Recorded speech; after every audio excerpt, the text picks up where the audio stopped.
Hi, I'm just posing and crimping.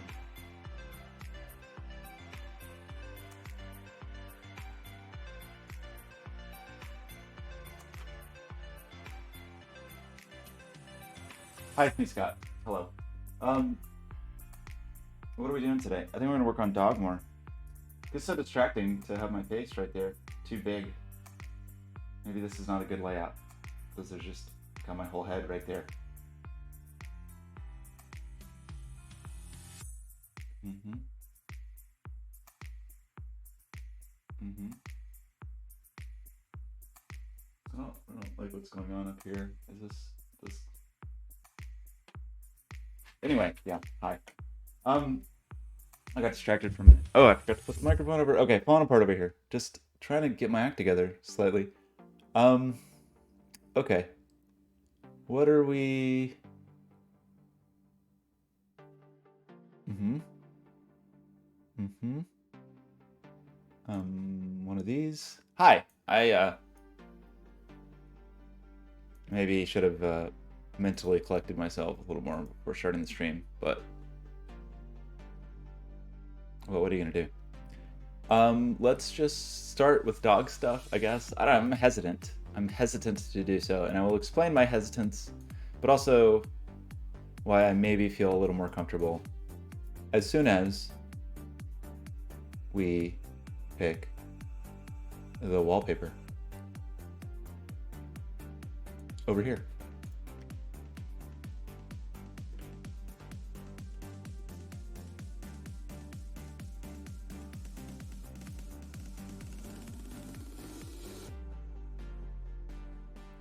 Yeah, great, binary. Very much appreciated.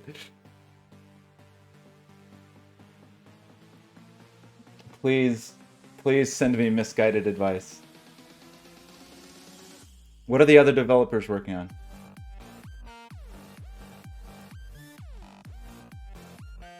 Do they need cloud services?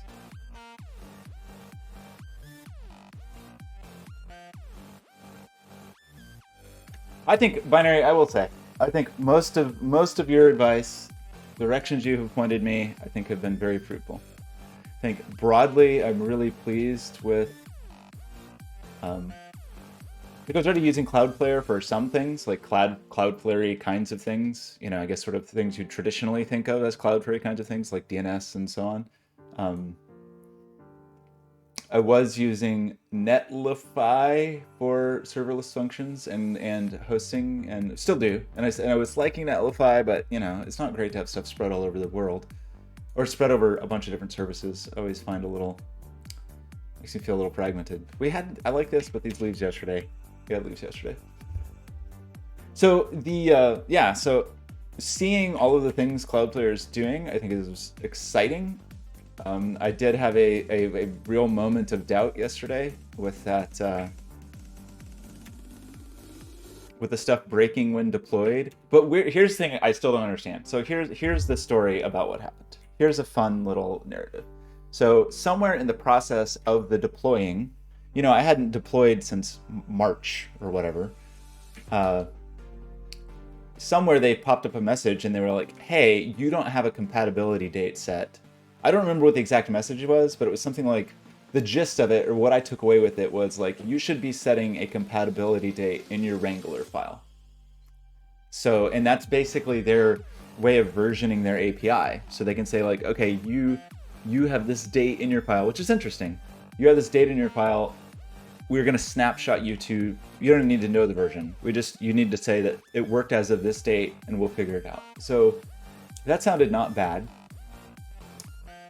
It sounded not bad. So I was like, okay, well, obviously I should set today to be the date, because if I need to fix anything, whatever, I want to be up to date as of today, fully updated with the API. Great. And that was working. That was working with Miniflare. We were all good. Except for one thing. When I deployed, apparently there was some kind of breaking change that happened last month that changed the requirements of requests going into a durable objects fetch. Meaning, you know, the way, this is interesting, and I don't know that I love it, but it's the way they do it. And I kind of get the idea is that everything that passes through durable objects passes through like it is a web request. Like everything is treated like it's routing a request. And that is also true if you just internally want to talk to a durable object. That it has to look like a web request, right? And so something that I saw in Dog, and I think I've seen a few other places, is people using almost, I guess I would describe it as synthetic routing, where they just make up a fake identifier, like a fake URL, whatever it is, almost like Chrome about or something, like kind of in that realm. Just make up a thing, send that like it's a request, and then just have something watching for it that's like, oh, if this weird phrase comes in, then it knows to do whatever. The thing is, Chrome about, for example, I think that is still a well-formed URL. In fact, like it even turned it into something that looks like a URL. So I think this is still a valid URL. At some point in the last month, they made the change that durable objects require well-formed URLs. In fact, even fully qualified, I think. Not even just relative. That's not where I wanted to be at all. How did I end up here? And long story short, I've been spreading this. It's taken too long to say this because I wanted to actually show you what I was talking about. Internally, inside Dog, they use this kind of thing. Routes identify, routes close. These are their kind of like synthetic routes. I don't know exactly the word to use. But if you look at where those are defined, and we kind of looked at this yesterday and I didn't really understand what was going on. They just have these weird made up URLs. And I don't know why. I don't know if this is just something the author decided was cool or what, but this is what the author chose for these synthetic URLs. /tilde, $/. These are these consts. And apparently this change that requires valid URLs breaks because of this. So this was breaking. Dog's routing internally was breaking because of this. The thing that was really weird though, and I don't exactly understand why, unless the mini Flare version I have predates this. That's a pretty confusing thing, is like how mini Flare's internals match up with the whatever's going on actually on Cloudflare. But if you look at this issue, this now closed issue, the author says here like, oh yeah, I should come back and fix this. So there's a change. Now fetch requires fully qualified URLs. So it breaks this, and which is funny. Like I just have never seen this. I don't know if this is something this author just made up as a like, oh, this is a thing that is internal that no one will ever use, so I know it will be safe. So the solution, which is it's kind of cool that this works. It's annoying that I didn't know about it. So, or that I don't know. It just wasn't apparent. But I could go in and specifically set that flag to the and in fact, it looks like there's very few things in here. I could go back and set it to where I could allow this relative URL, which seems to allow any kind of URL, even if it's totally made up. So anyway, the thing that seemed so suspiciously broken yesterday that was really shaking my confidence, there was an explanation for. The thing I still don't have an explanation for is, I'm pretty sure I was able to push and have it work at least a handful of times, and then it would either just magically stop working or stop working on the next push. I don't know. I don't even know how to explain that. Like, did I somehow push it in some way and end up with some Cloudflare node that hadn't updated to the latest? I don't know. It doesn't make sense. It doesn't make sense that it ever would have worked. And that makes me doubt that it ever worked, and maybe I just tricked myself or did something wrong. But that's where my confidence was so shaken yesterday, is it seemed like, this thing works sometimes and it doesn't work other times, and now Dog is broken, but I don't know why. It runs locally. And anyway, this is the explanation. So things are functioning now, and I have them pushed to staging, which is a whole nother discussion.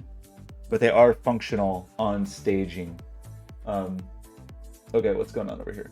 So we're moving serialized data between data objects. Great. Okay, interesting.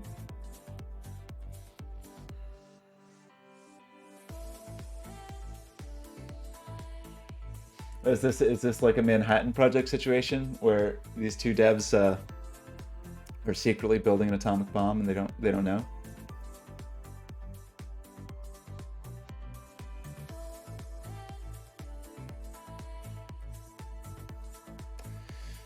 Okay, so whatever. That's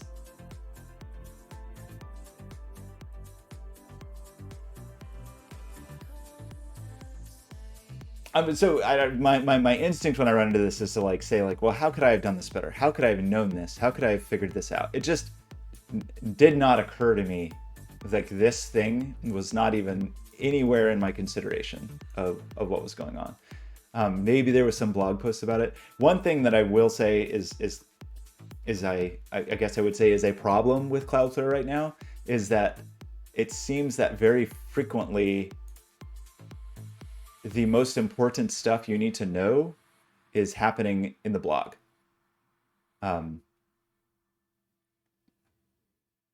Like someone, is it here? Developer expert program. Wrangler 2.0. Wait, is this out? The Wrangler beta, does this use... So, okay, for example, there's just stuff that is not in the documentation yet, but will sometimes appear in the UI or whatever, or is alluded to somewhere, and you can't find anything about how it works until you look at the blog. And the blog is...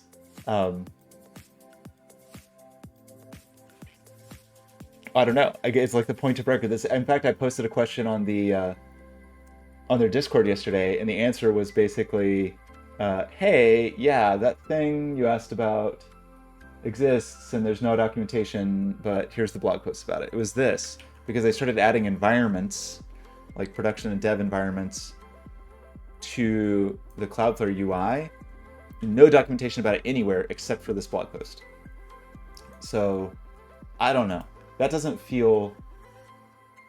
I mean, I guess I just have to... It doesn't feel great, like, but it kind of feels like I have to... If I want to know what's going on, I have to always be aware of what is happening in the blog. Okay, does Wrangler 2.0 support environments? Because that is another thing that I would like to know. It's interesting because I looked, okay, pre-release. Oh, Wrangler 2 is a whole separate repo. So the thing I'm alluding to is services now, this whole new service thing means worker is not just a script, it's potentially a whole service, and it can have production, staging, dev environments, whatever. You can promote things between environments, which is awesome. Like that is definitely what I want to do. Currently, I have to have totally separate scripts, services for production and staging. And this would mean I could just push one place, and then when it's good, I just push this button, promote environment, everything's golden. But there's no documentation about that. And it seems to not work at the moment because of durable objects. And I don't know what the solution is for that because it's not mentioned in this blog post, which is the only place that anything is discussed. Unless there's something in here about it. Like if Wrangler 2 supports services, doesn't seem like it does. Is this like...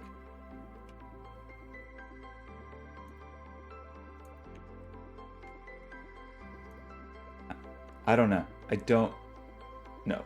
Roadmap?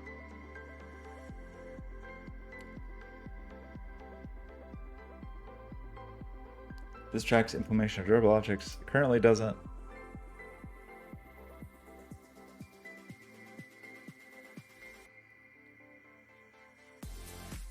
Okay. Okay, services and new environments. So this is actually the big thing. Services in Wrangler 2. No, we want to deal with existing Wrangler. Yeah, okay, that is what was so confusing yesterday. is that there were three things called environment currently in Cloudflare. Not the greatest. Okay, so this is on the roadmap.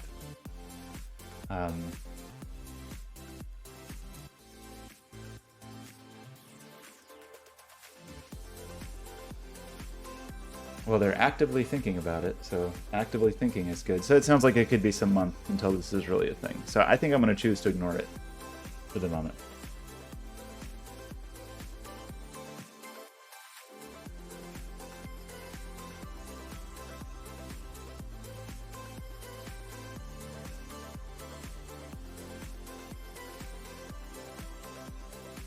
Okay, anyway, all of that said, Binary is over there like doing some weird Big Brother act where he's watching other people as they work and yelling at them if they do something wrong. He pushes a button and they get a mild electric shock, I think. Pretty gruesome, pretty dystopian. So this is what I was alluding to. I should show and not tell. So this is where all the new stuff is pushed. This is a worry, but hopefully this is just because of the problem we had initially.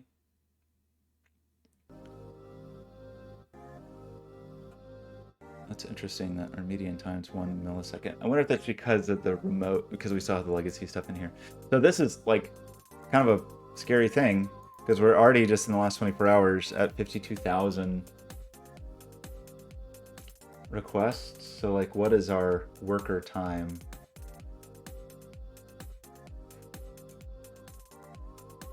Yeah, it's a bummer because you can't view by the month, which really is frustrating. So like in the last week we've already exceeded, but this goes to the 25th, so not clear, not very clear. Oh no, what do you want?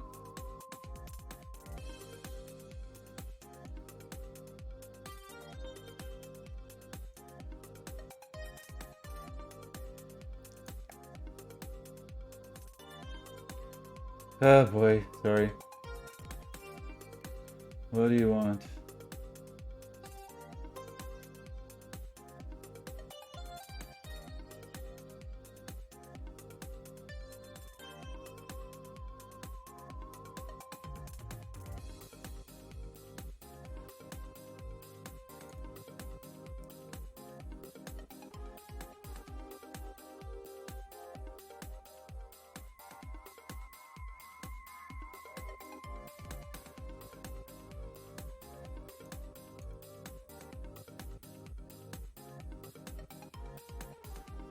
Okay, I'm ignoring this.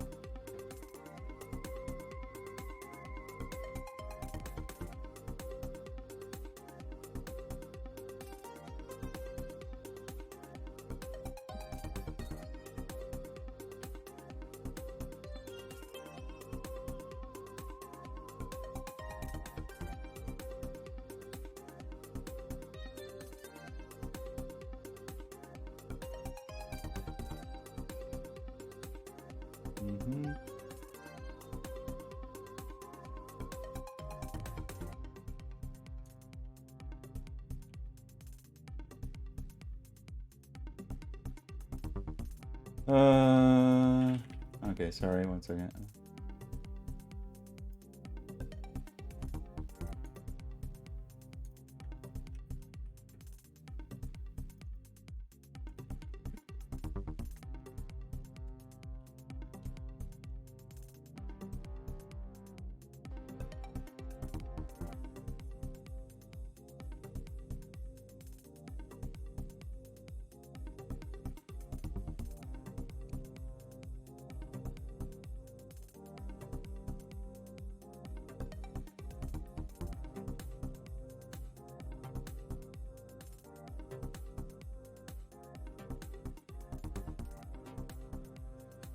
Okay. Ugh. What are we doing? We're doing over here. Okay. So yeah, so you have environments now where you can create an environment. You just can't engage with this from Wrangler, which makes it a problem, and it seems to break. It seems very unhappy if you try to create an environment stranging that uses durable objects. It gets very unhappy. So we're just gonna ignore that for the moment. So anyway, our current status, there's another error. How could we have, wait, was that 40 a minute ago or was that 41? Hang on. Last 30 minutes?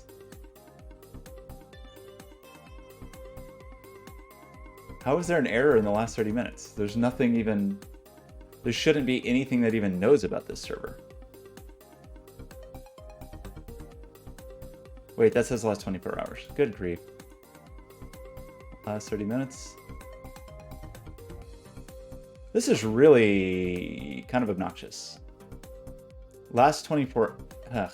So when you look in this view, it says errors in the last 24 hours. And I'm like, well, that doesn't sound good. Let me try to view how many errors there were in the last 30 minutes. But when you go here to the metrics and say last 30 minutes, there's no errors. Now, the fact that there's 0 requests makes me think that maybe we're okay. I mean, it was the same problem here. When we were in this view, we had errors listed here, but then when I go in here, there's no, there it is, errors. Okay, that's fine. So in the last 30 minutes, there's nothing. The last 6 hours, there's nothing, which is correct. There shouldn't be anything. So what do we actually need to accomplish today? The biggest thing that I'm worried about at this moment, and maybe I just should not care, but you know, I care, is in this latest version, I just blew away the legacy stuff. I don't want to do it anymore. I don't want to pay for it anymore. It's slow. It slows down the real service. And it's like I'm paying to host it, and it just doesn't, it's not good.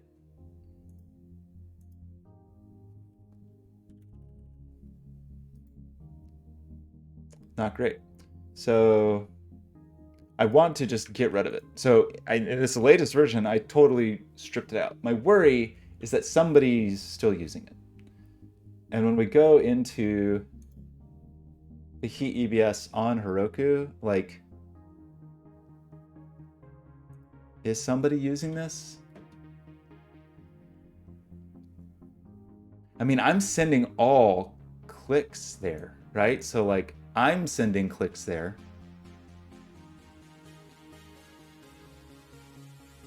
That's me.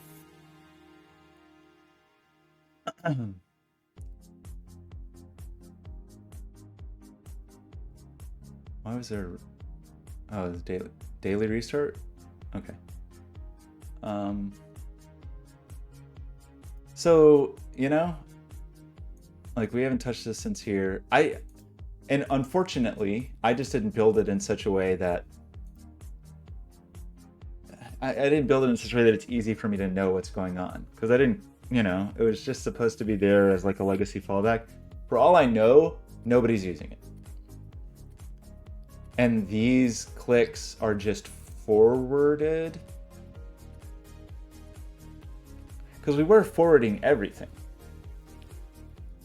I think we just kill it. I would feel a little bit bad. I mean, so the alternative is that we spend some time refamiliarizing ourselves with this project, which I really don't want to do.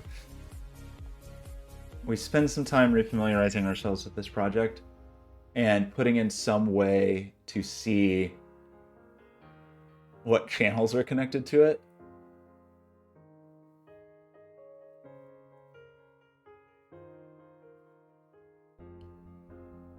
The domain, so the legacy way, if you're just using my examples, it all got updated. If you were doing custom stuff, like, you know, I posted custom instructions when I first did Heat a couple years ago, and those instructions I think are actually still up, which is bad. It told you to use this other address, the Heat EBS, the old address, which is now just a legacy address. So it's really, anything on the front end goes both places, so it's fine. It's basically where you connected as a broadcaster. Yeah, it might be that only Life is Yours. It could be that Life is Yours was the only person. Very possible. I mean, but people use Heat, you know? So people, and I know people use it with like Python and Touch Designer and various other things. And so it's possible that people built custom things that that are currently connecting to the old server. And actually connecting to the old server was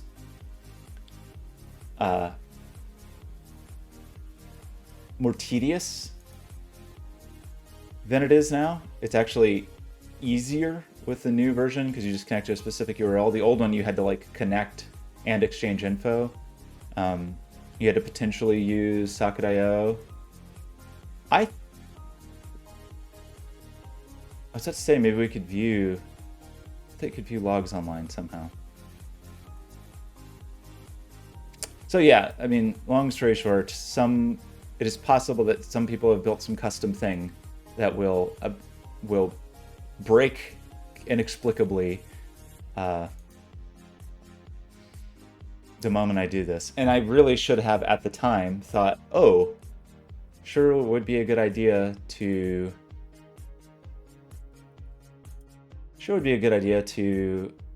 build in some way to let me know if people are using this, because I think I'm tricking myself seeing this traffic because those are probably my forwarded clicks, right? I keep clicking through here aimlessly because I was almost certain that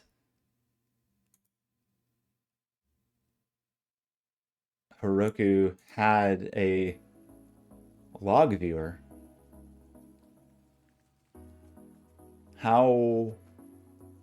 Where is the log viewer?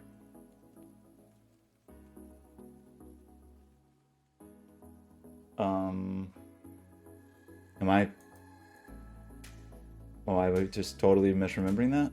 Almost certain Heroku had a web-based log viewer.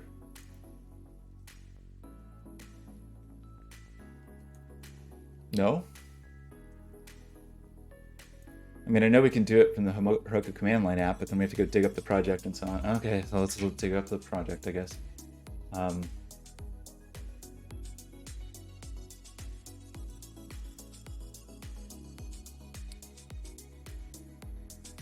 that would be Heat EBS. And you, of course, you opened to the end file with the secret in it, but pretty sure that's the old secret, so. Joke's on you, old secret. But as is tradition in my... Well, what's tricky though is the outbound Heroku is WebSocket, so it wouldn't be... I don't think it'd be easy to differentiate those requests. But I see what you mean. I see what you mean. Like try to come up with a diff between the two, like what is going out of Cloudflare. But hopefully there's an easy way to do this. Why would you do this? Why would you just happen to open to the environment file? Fortunately, I think this is not a secret, and that's just my Twitch channel, and this is just awesome. But that's an old secret, so sorry. So I don't remember how to do this. Heroku logs.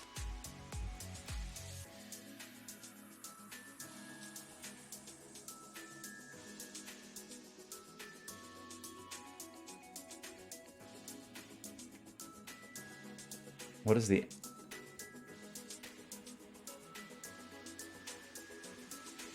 Okay.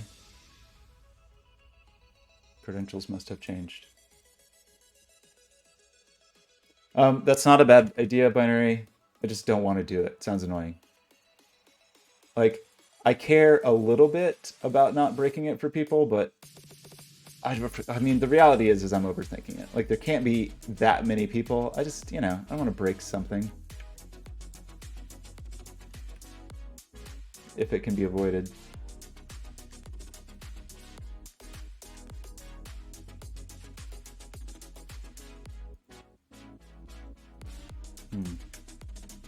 Why can I not paste this?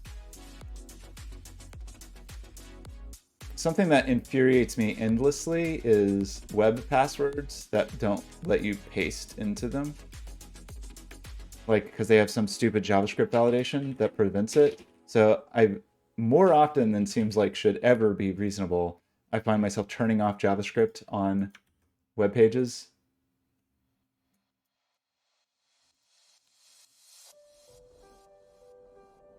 Okay, so that is a whole lot.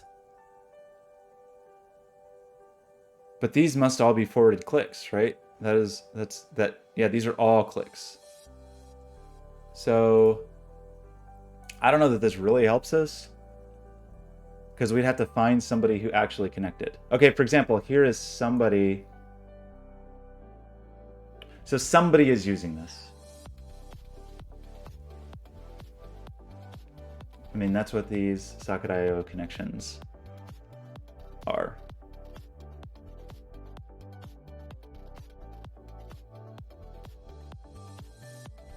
And unfortunately, I don't have any way to understand. I don't think. I don't have any way to like know anything about these people, because in the new version, the channel is always in the URL. In the old version, that's not true. And so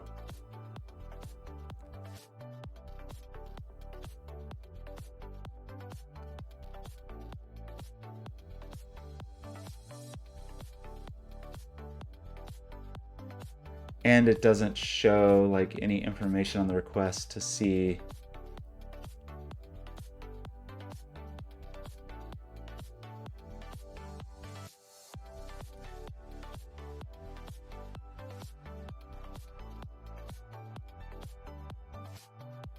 Yeah, right. Yes. My one password, because yeah, it's just a frequent thing, because the web is a nightmare.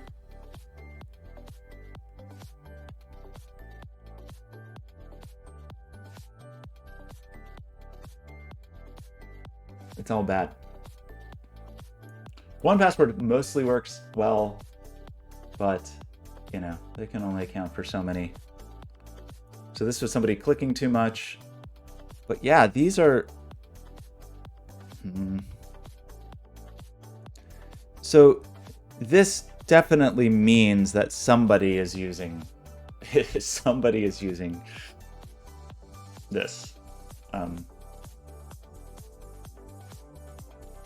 Which, it feels not cool. But I really don't want to support it anymore.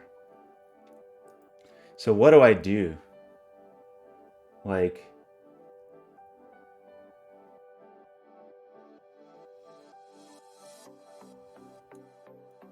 the thing I would have to do is we'd have to build something in here,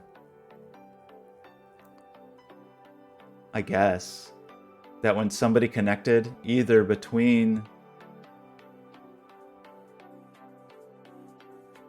with Socket.io or WebSockets, we'd have to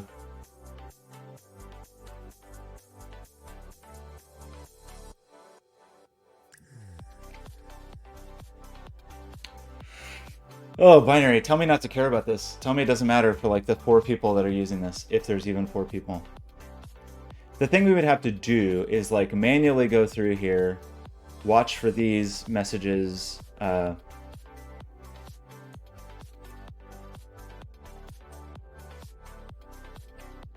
coming from the subscriber.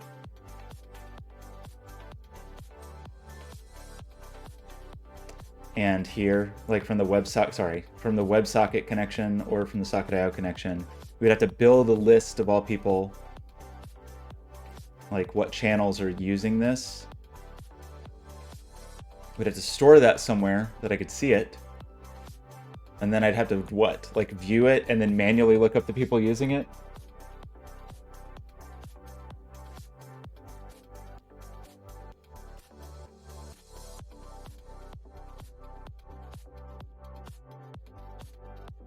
I mean, it just feels like a jerk move. If somebody's using this service, it really literally could be one person.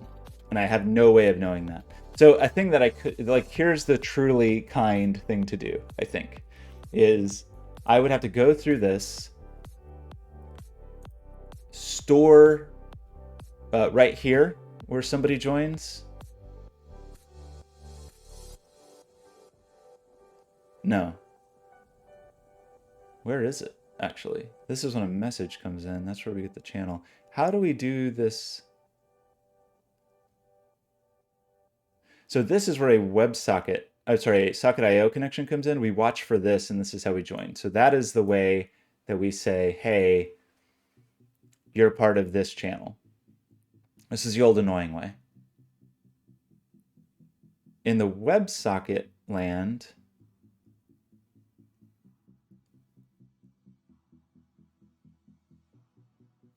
we do it here.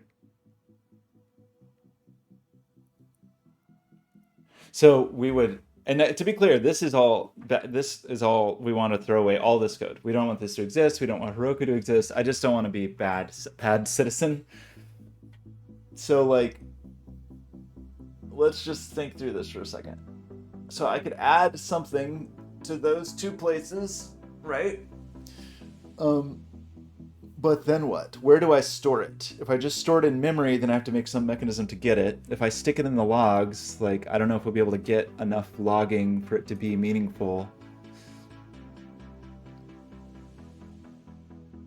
I really should have built this at the time. I mean, we could stick it in Redis and just leave it there, I guess. I don't think there's a way to browse Redis, right?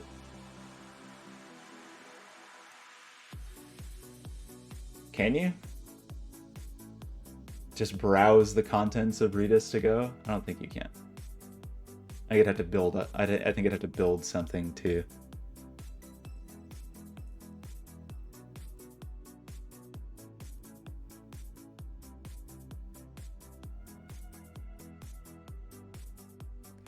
What would be nice is if Heroku had some, like, you know, special logging feature. I really am confused. Like, where can I not view?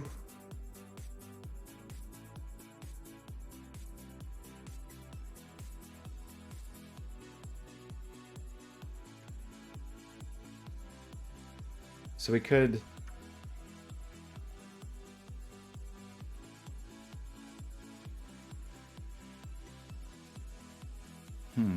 How can you do that? Can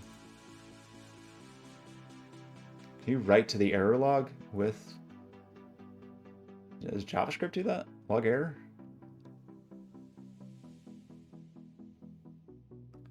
Like if I wanted to log info or something. Also, so viewing logs, is this only here?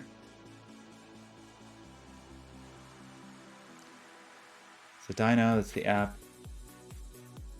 Okay, log retrieval via the UI. It is in here. So it's, wow, that's as, of course it's under the more button. I didn't even look there. Life is yours, how's it going? Okay, tell me this, Life is yours. How, you're a victim of this. I want to kill.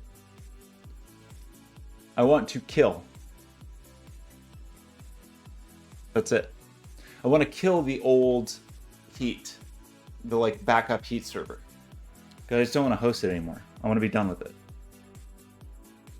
Yeah, how many millions are playing the heat? Somebody is using this.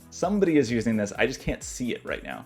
And I don't seem to be logging things properly, which is weird because when you look at logging here implies, right? Didn't this have like log levels?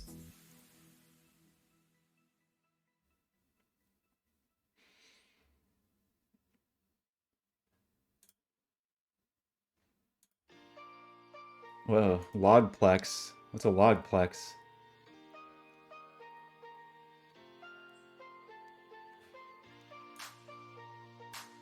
Like I want like levels for my logging.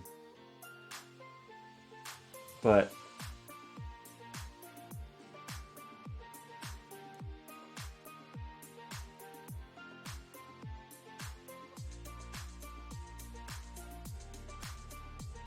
We get a logging add-on.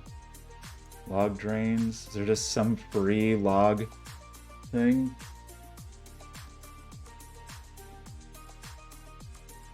Oh, this makes logs fun. Well, Heroku doesn't know. Heroku doesn't know where my who's connected because I'm not storing it.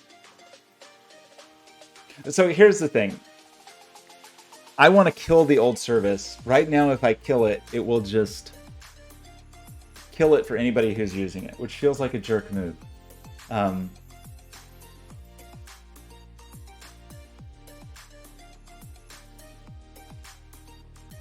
Right? Is that a jerk move?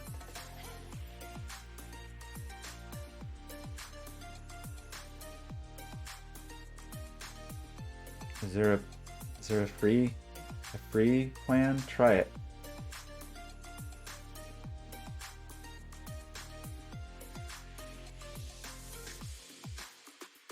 I mean, does this just automatically work? If I just do this, do we automatically get this logging add-on? Great.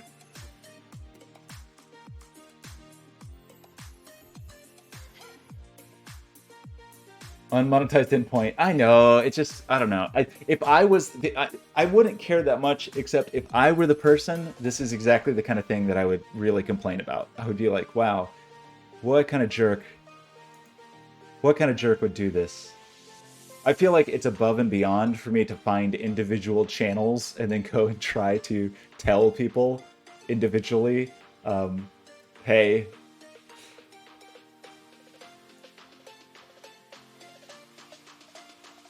I've got bad news.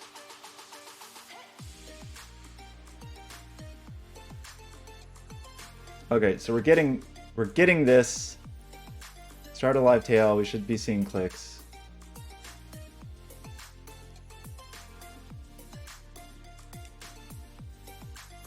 Which seems like, why are these all my clicks? Those must be my clicks. I guess there's some latency with getting the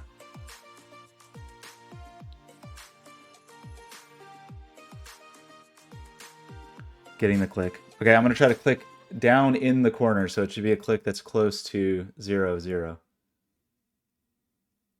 Now I'm gonna click all the way at the top right, and should be a click that's close to 1, 1. Oh, that didn't seem right. Wait, was that somebody else's click? Oh no, how do I clear this? Get out of here. Is it adding things to the top or the bottom? It's adding them to the top. So I'm clicking way in the upper right.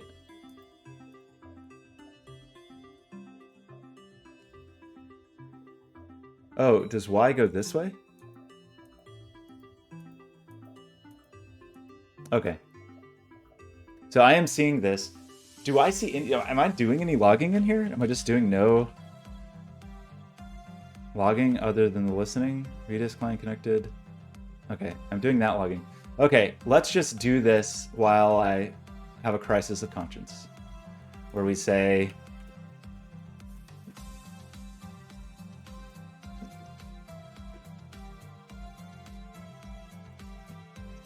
right, like,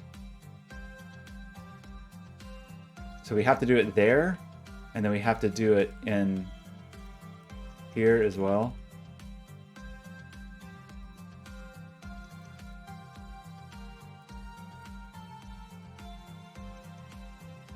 The broadcaster joined via socket.io, logs the channel. Broadcaster joined via WebSockets.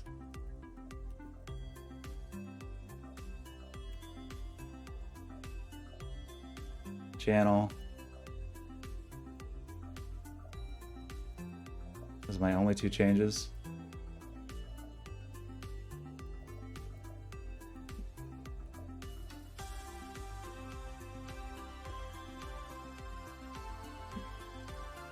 We really might actually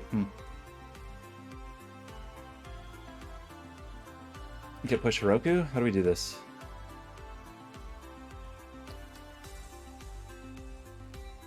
Get push Heroku master.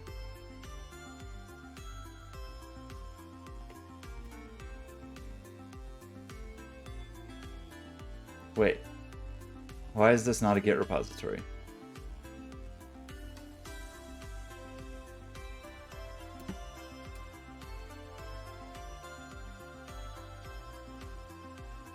Huh?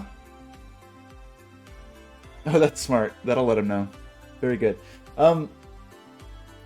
What? How's this possible? Ugh.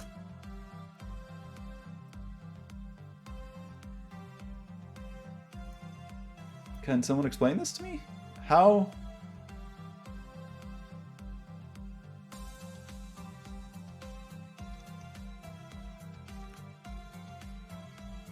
Heat unity. It's the heat workers. This should be it. Though none of this was touched. Huh. Did I do some terrible... Oh boy. How did I get this on Heroku if it wasn't from here?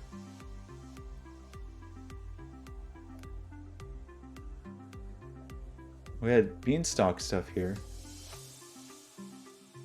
I must have...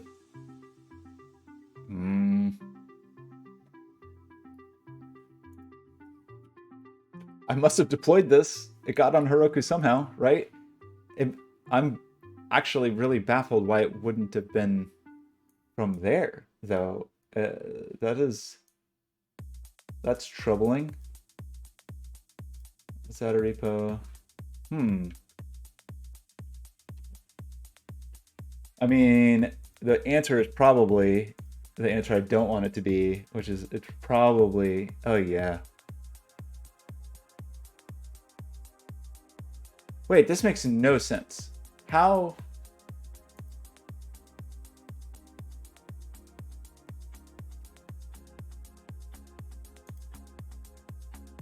Where is the... There, it is a Git repository.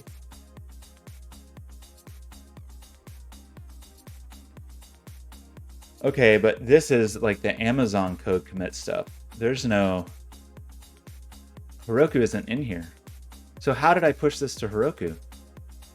Anybody? Anybody know how I did that? I must have. And I must have...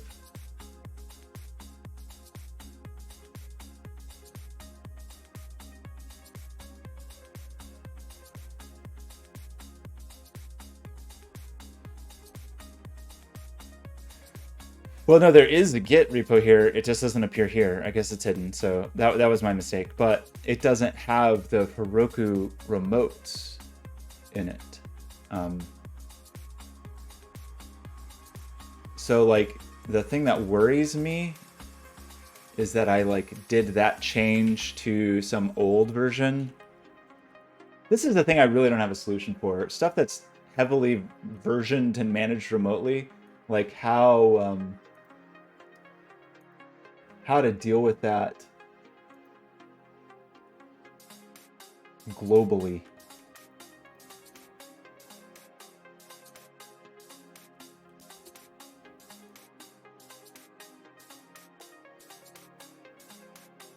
You think that is that the secret?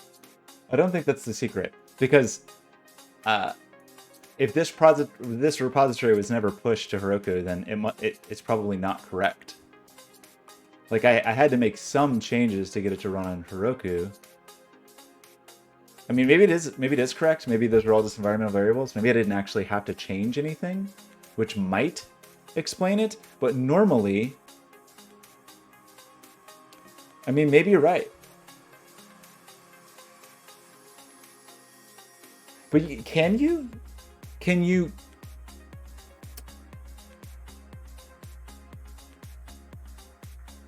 Ignores is... I mean, well, I wouldn't have pushed the config. The config is never pushed, but it's I don't have another copy of this, I guess. But maybe you're right. Maybe I did push directly to the repo. Okay, I would kind of believe that. I would believe it a little bit. Like, this is the normal way to do things. But you're telling me there's a way to push direct? Okay, I don't...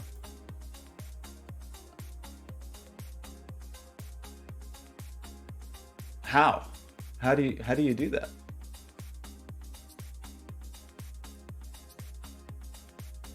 I have a deployment history.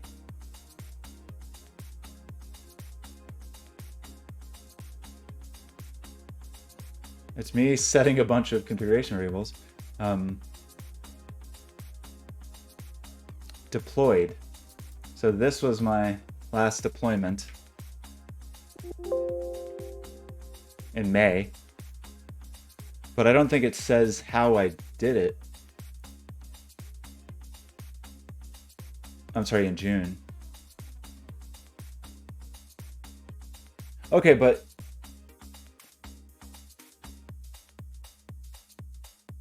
well, but I maybe I'm mistaken. I thought you had to push. Okay, I see what you're saying. Right, right. So I should be able to. How do I know that? How do I see?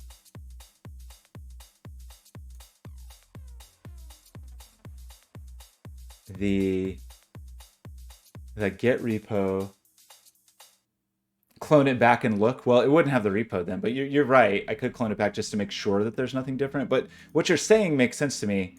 I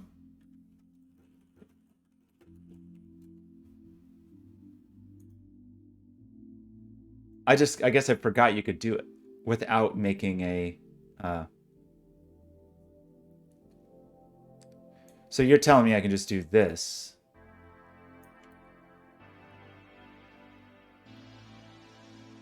Like I can git push straight to the repo? I don't, did I really do that?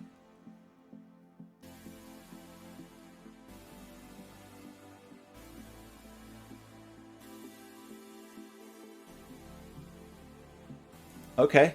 I mean, I must have known at one point that you could do that because I apparently did it, but my mind has been erased in the meantime. That sounds like, for some reason, that doesn't sound like a thing I would do. And I don't know exactly why I say that.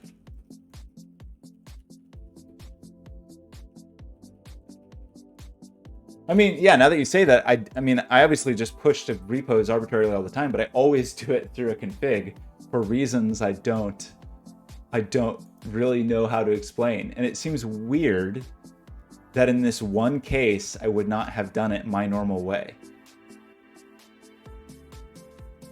You know what I mean?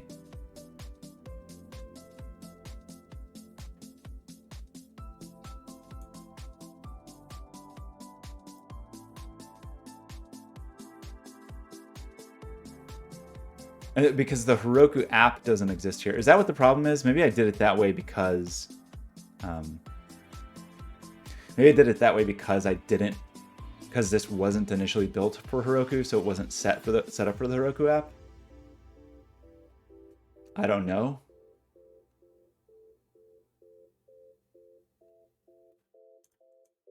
Let's just do this. I think I would feel better about this. Yeah, I don't know. This is what I would normally think to do. Like, but okay, this is making more sense now. That must be what I did. Oops. So if I do this, we've now added that. So now I can git push Heroku master, presumably? No. Great.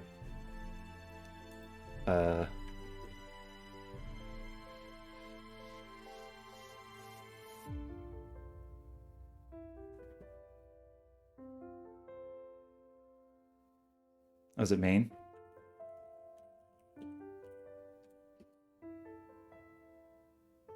Okay, that's all it was. Yeah, I must have.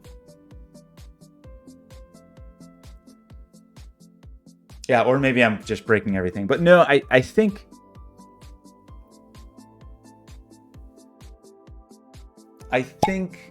this is kind of ringing a bell. Like that this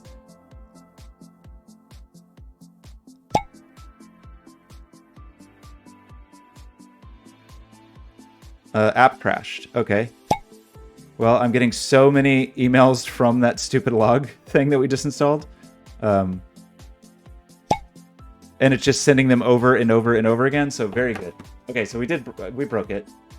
Maybe that was the, wow, really, you're doing great log thing, sending me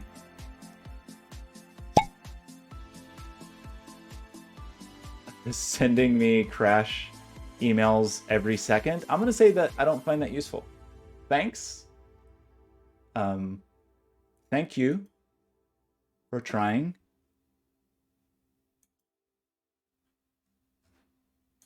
Oh boy, that doesn't look good. Okay, so we crashed the server, but do we know anything about why it crashed?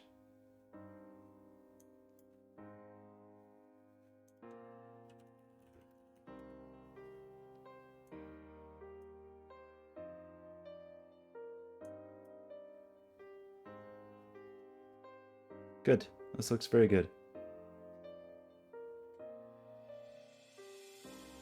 Okay, enough with the emails, please. Can we just have... Okay, I'm closing... I'm just getting thousands of alerts now. This is very good. This is extremely useful. Thank you, log entries. All you're doing is stressing me out. It's just sending hundreds of emails at this point. I don't know, it's like I'm suddenly paralyzed. Can we, like, shut up? Can you shut up?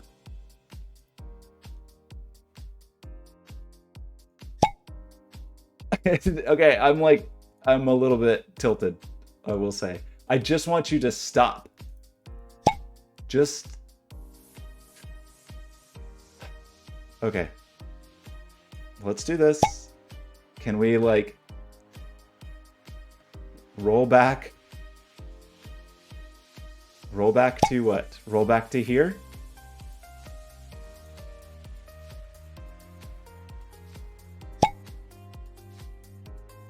I hate this. Like, what a terrible thing. Not good. Not useful.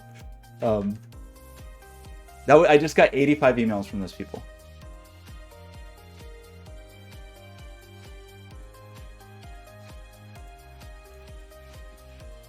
They just sent me 85 emails. Why? In what world would anyone ever consider that useful? Why? Why would you think, like, yeah, 85 emails? Okay. Let's definitely write a service that sends some poor, stressed out admin. Something has gone wrong, so their day has already gone poorly. Why is there a unicorn floating on my screen?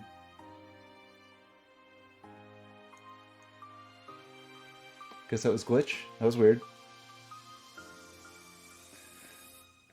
Well, that was exciting. I don't really have an indication of what broke or why. And I felt like I couldn't look into it because I was getting 7 trillion emails. So how do you diff between local and remote? Can I...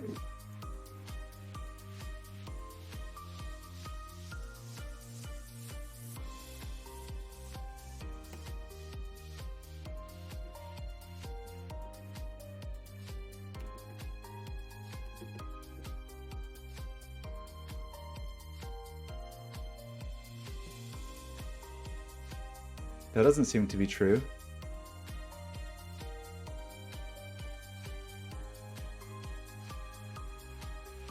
Madam, how's it going? Dog is...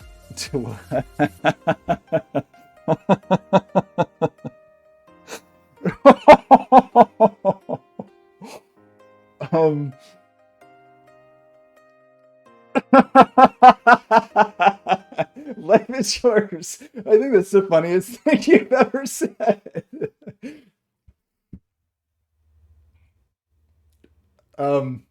Beautiful work. Okay, are you telling me we also broke a glitch?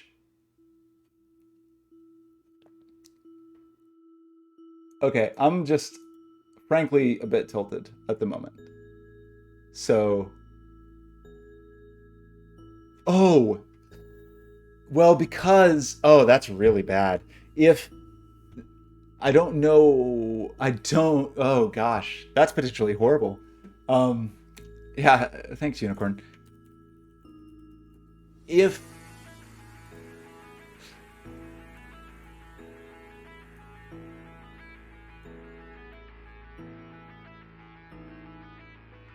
wait, that's not glitch, that's GitHub.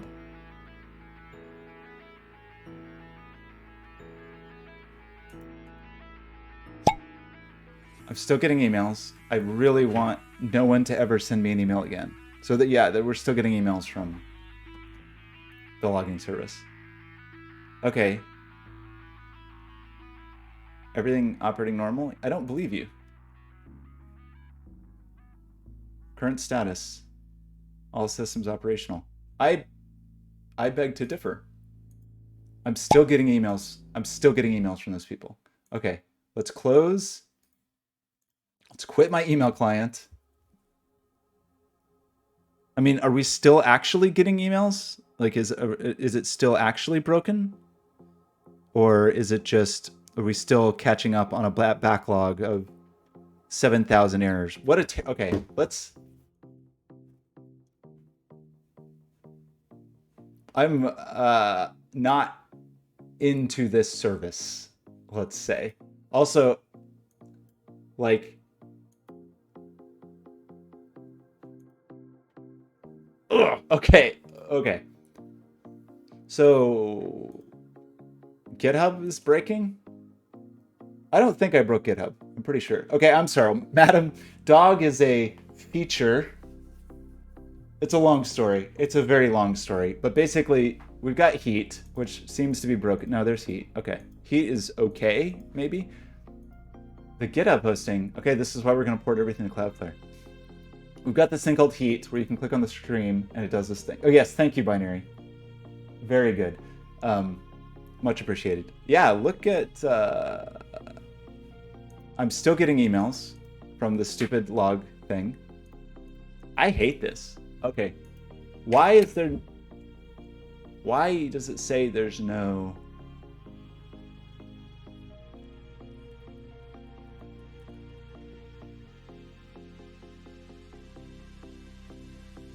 I'm in the wrong repository. This is the wrong... I'm still getting emails. I am still getting emails from that freaking company.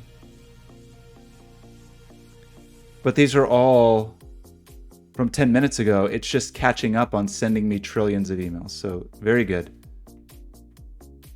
Okay.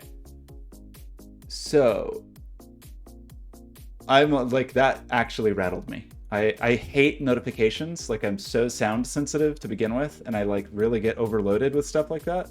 And so I am actually legitimately slightly tilted. Let's try to get back on track. So somehow in all of the hubbub, I must have closed the window we were working on.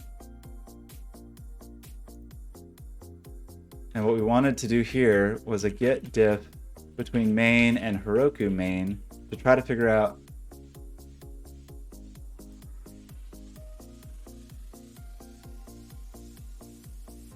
is that not how you do this? I really thought you could do this. You could diff between local and remote. I just want to see what's different between.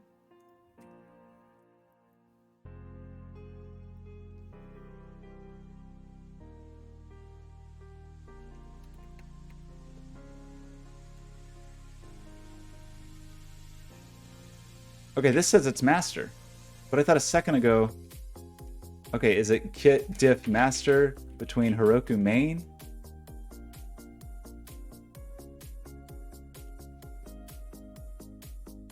Oh boy, okay. Really not happy about any of this. Let's try to figure out what's going on here. Code commit. I don't want to. I don't want to. Okay, well, why is this not showing my actual remotes though? Didn't we just add? Didn't we just add? Wait. Oh. Did I do all of that in totally the wrong place? Well, that would explain it. Okay. That was my fault. It was definitely my fault.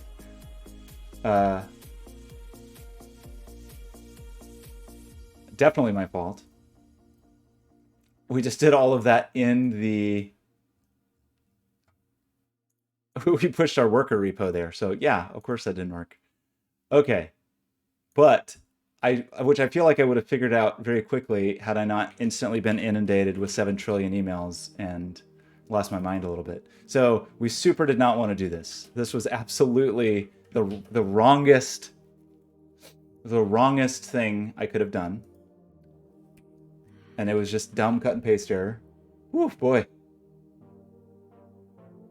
Yeah, man, I don't want any server. This is, oh gosh, I can't believe how wrong that went. What a like cavalcade of wrongness. Okay, so the thing we actually wanted to do, this is all because I'm trying to be nice. I don't want to do this.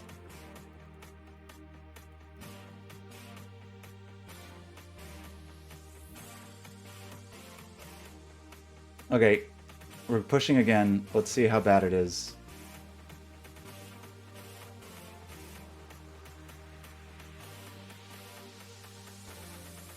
How bad is it?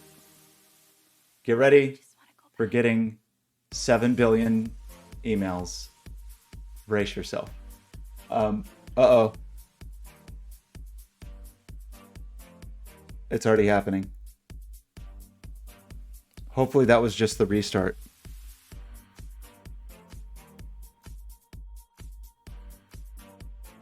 I hope that was just the restart. I turned off the pop. Yeah, we're I don't know how many nines we're at. We're definitely not 6 nines. 6 nines is outrageous. Okay, does anybody know what I was actually doing before I gave myself a panic attack? Yeah, a lot of errors in there, turns out. Okay. Are we cool? The good news is, you know, we needed to kick everybody off.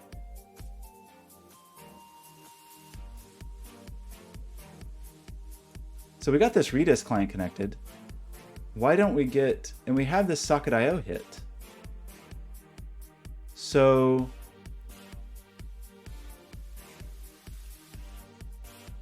why don't we see the logging? This is me, right? Redis client connected. Isn't that me?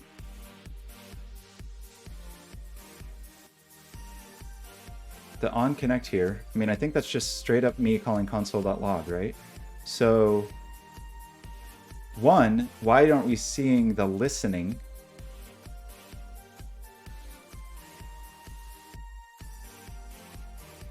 We're just, okay, because I don't have a live tail.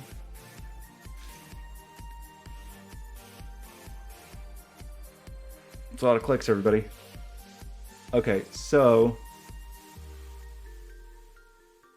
this is probably lowering the latency of actual heat and causing it to cost me more money. By the way,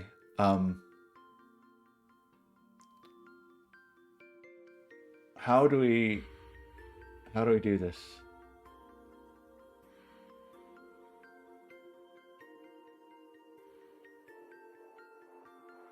Download log,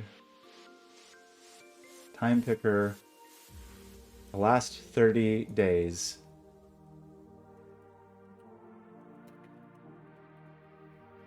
What did I say there? Broadcaster joined. Broadcaster joined via socket.io. Okay, we found somebody using this service. Who is this? I don't remember how to determine I don't remember how to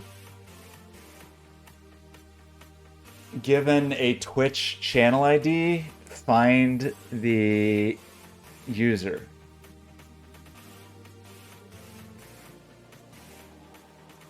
It's Draclin. Draclin, you would not believe just what happened to me. This is what a series of catastrophes that I caused myself. I mean, I get my clicks. This is me clicking. I'm getting pretty quick clicks. Oh man, those trains, Draclin. It was the real deal. We got trains going. They're not really doing anything. I know we have a bunch of trains going that do nothing and some drones going that do nothing. We have a whole useless... Well, I mean, there's definitely going to be latency in the video forever. But I mean as far as the latency of the actual service. Like, for example, if you look in your console inside Twitch, you actually see my logging. They might actually make it where you don't see my logging.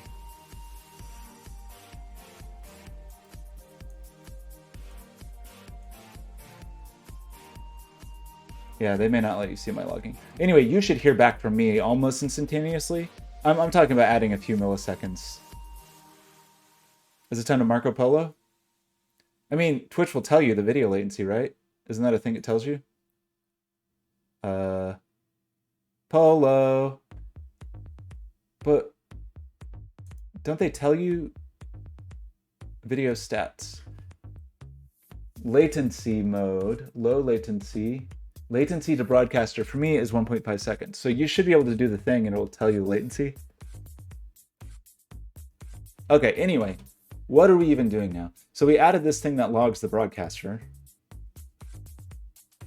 Great. So this one broadcaster. So how do we get a Twitch channel based on the channel ID? I know how to go the other way.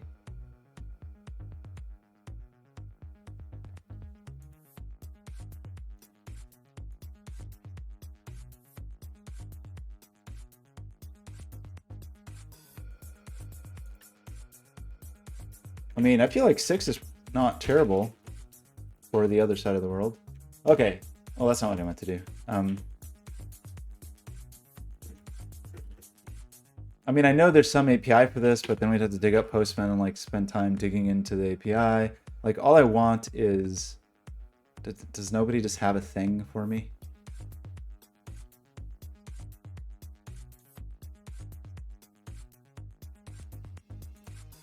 Are we gonna have to look this up?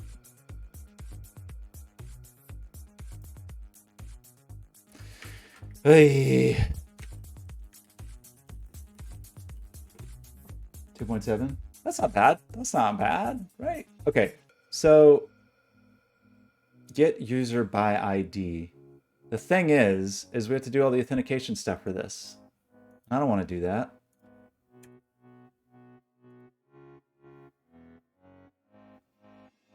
Is there some like old deprecated version that doesn't require me to... Actually, this isn't. That's just a client ID, so maybe we don't actually have to authenticate.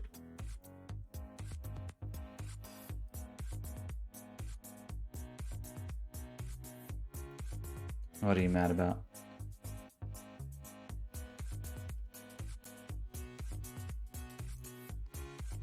Multi-line pasting doesn't work in PowerShell properly.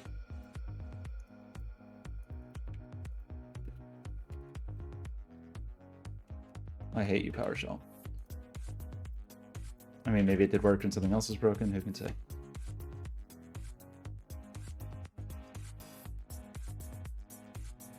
What? Is this because we're in some stupid Windows version of curl? Is there a normal human version of curl that we can use?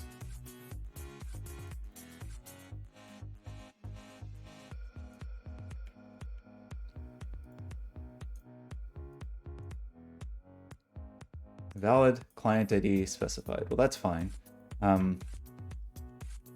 What is my actual client ID? I just exposed it to the world. We are so off track of where we want to be. It's really impressive. Okay. That's a bad secret. I'm showing you all these old secrets just so you get a cheap thrill. This bad secret, we want this client ID.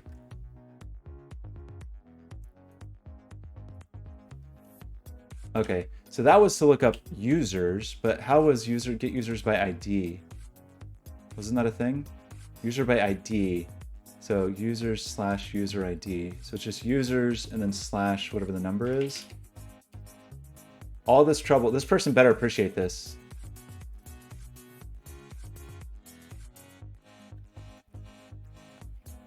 Yeah, I got WSL 2, the sequel. Okay, Ice Copter Red is our buddy who's seemingly using heat at the moment. Should we drop in on Ice Copter Red and see what's going on? Ice Copter Red is not broadcasting right now.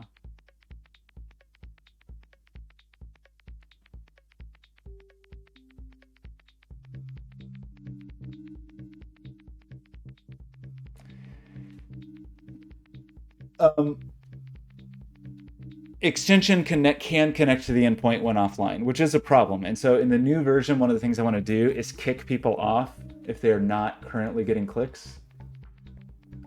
So when is the last time this person streamed? It would be pretty funny if it had not been for a long time. The French part, I guess, is just their channel description. Okay, so they last streamed yesterday. Are they using heat for some kind of fun Wheel of Fortune here?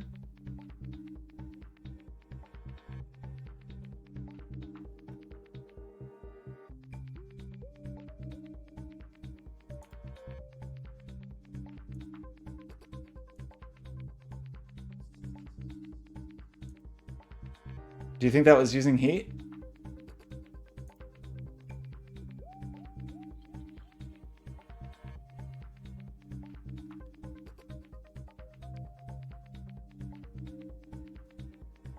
On some kind of web thing.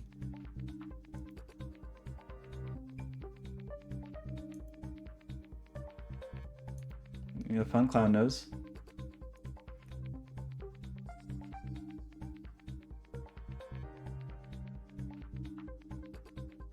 The green screen headphones are cool.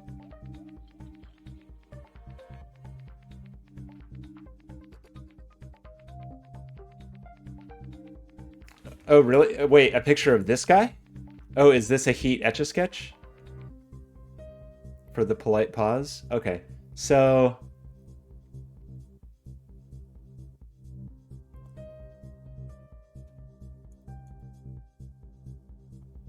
Oh, look at you go.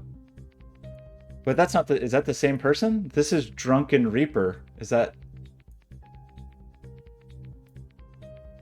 Is this Drunken Reaper?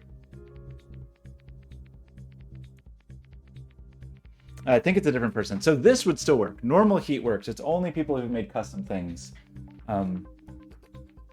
Which apparently at the moment is literally just this guy. Okay, so I am gonna... Here's what I'm gonna say. I think is what I'm gonna say. Is I don't want to be a person that just kills services.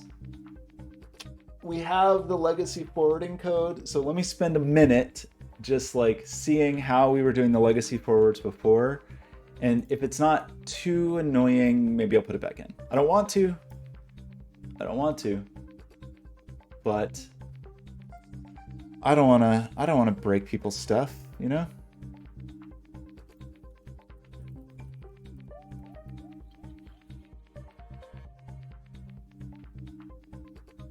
So how do we want to do that? What do we stream? Hour 23 minutes? I don't even know what's going on anymore. So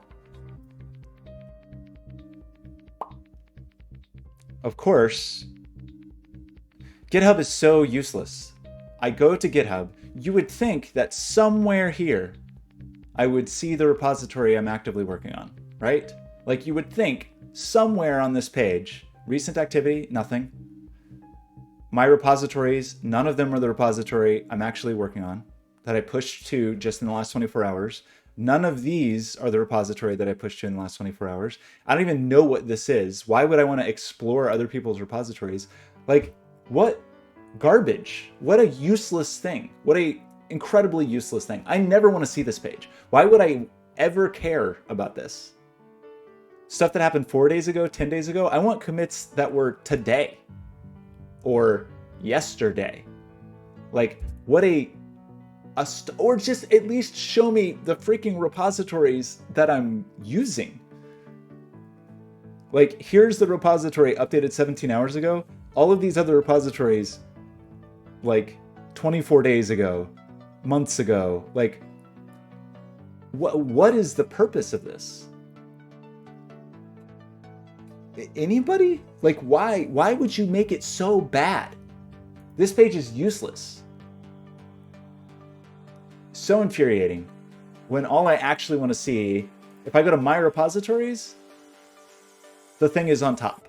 I only ever want to see this page. I never want to see that stupid homepage. And they don't have as far as I know, unless they've added it, there's no way to say like, hey, could you take me to the page that is useful and not to the completely useless page? Could you just do me a favor and show me some information that is remotely useful and not total garbage nonsense that is 100% irrelevant to the work that I'm doing? Like, why is everything so bad? It's so bad. Like, am I off on this? Am I crazy?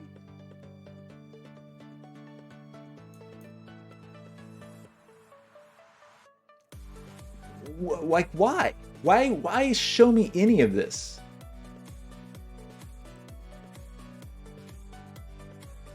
Yeah, well, there's a web UI. I know, what a shock. Yeah, is it my fault for expecting something from the UI? Once you go in here, it's okay. Don't even get me started on how much I hate GitLab, because GitLab uses something I hate almost more than anything, which GitHub is doing it right here too, is like friendly dates.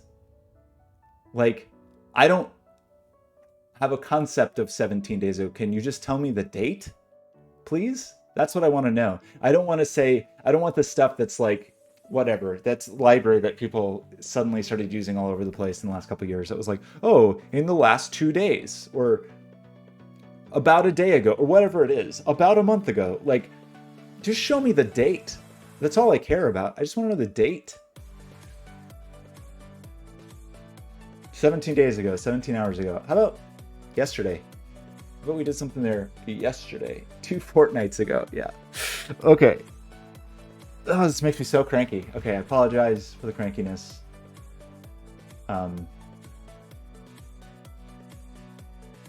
I've just fully lost track of everything I was talking about. So what I wanted to do,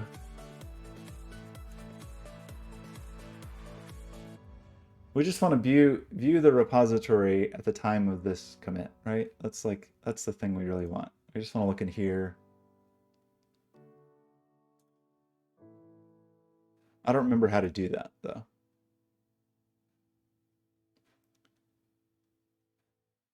Like, I thought you could just view the whole, I mean, I'm sure you can, in fact. So how do you do it?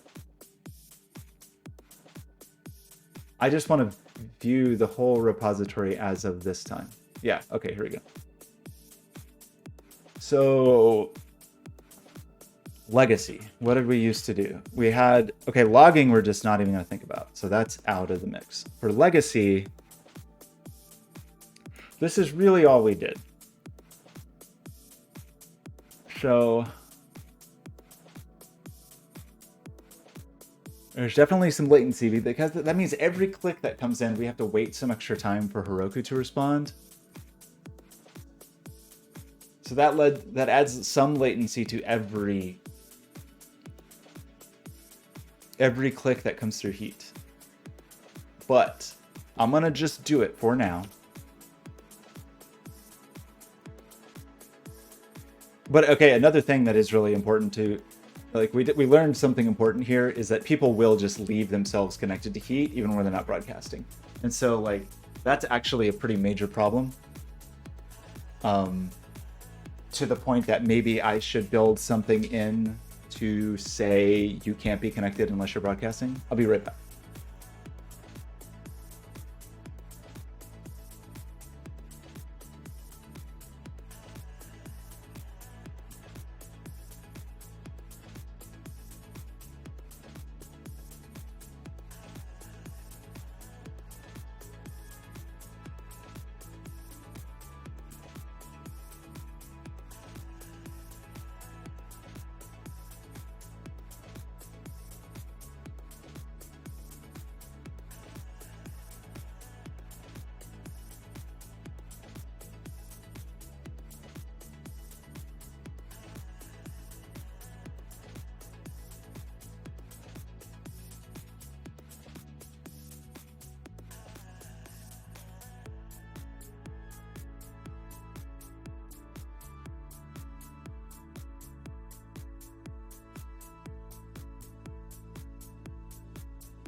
You want some ASMR?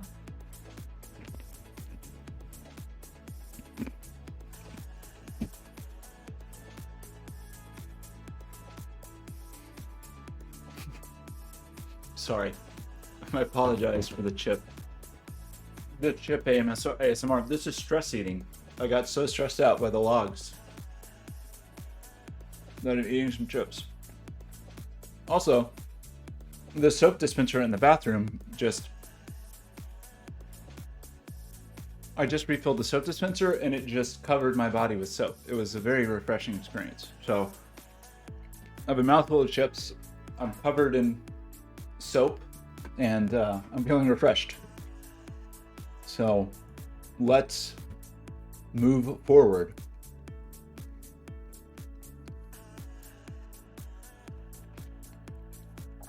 Okay, so in the olden days,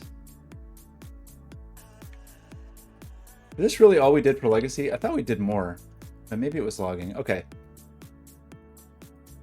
Let's just do it and then make this, we'll kick this problem further down the line.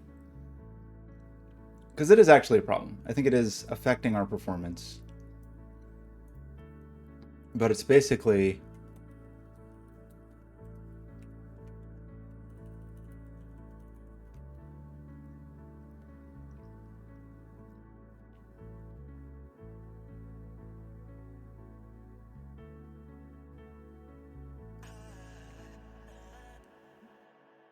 there's more to it than this.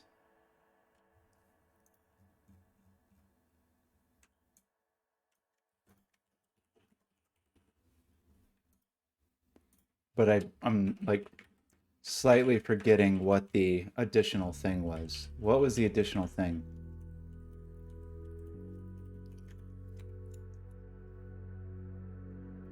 Like, I'm pretty sure there's a reason this doesn't work.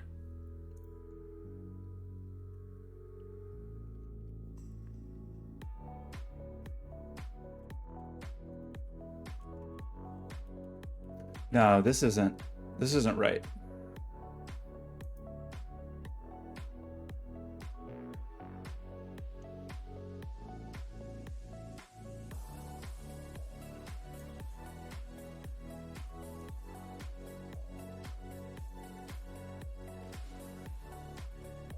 This doesn't feel right. I thought I thought there was something where we were having to like duplicate the request.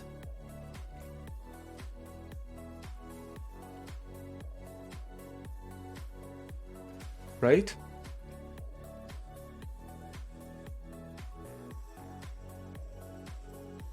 I'm like, I don't know, it was a really long time ago, but I remember there being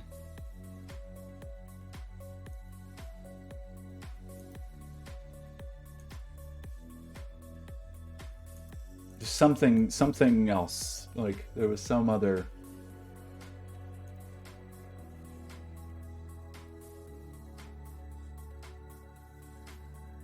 Oh, is this where I'm supposed to be?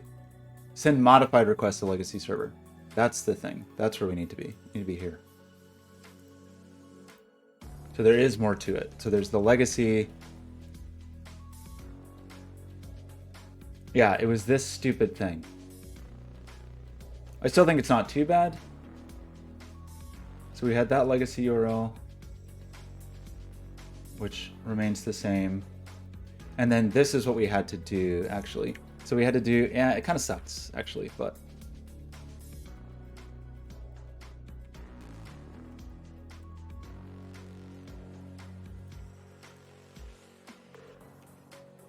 So we had to do this. So we had to clone this before.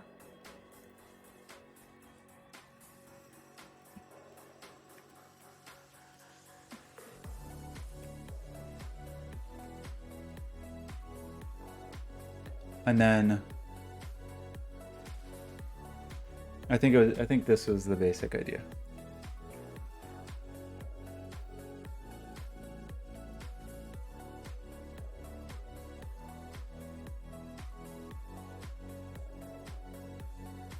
Right?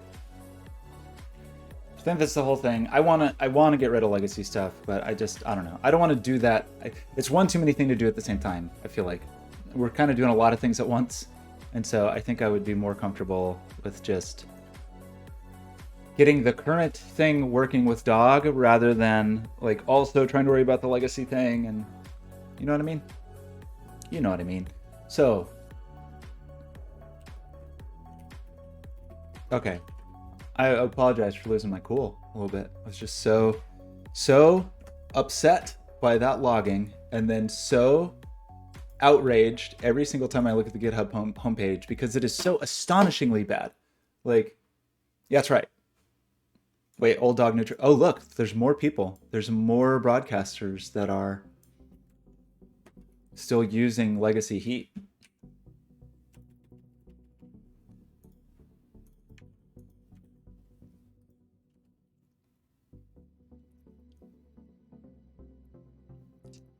So Clancy Gill.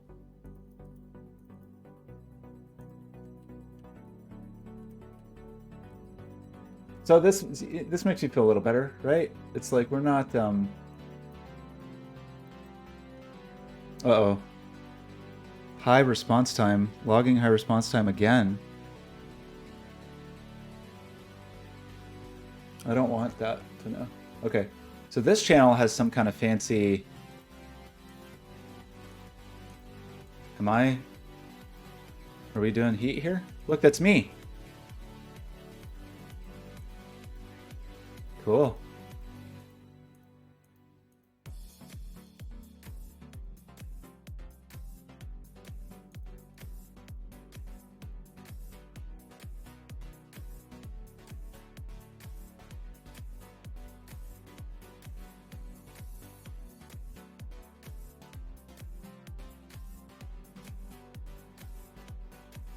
No, we're not going to break it.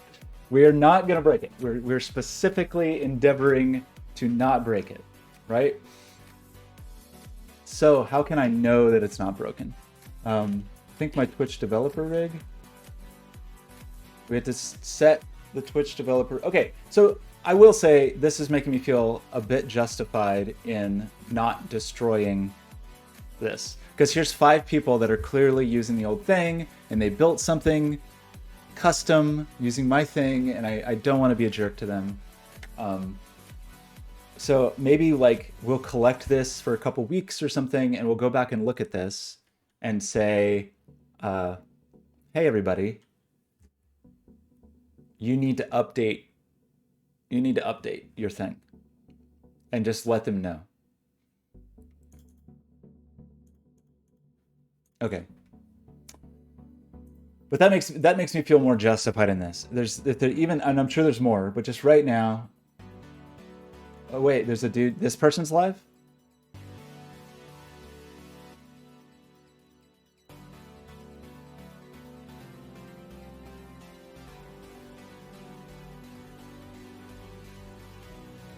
Holding very still.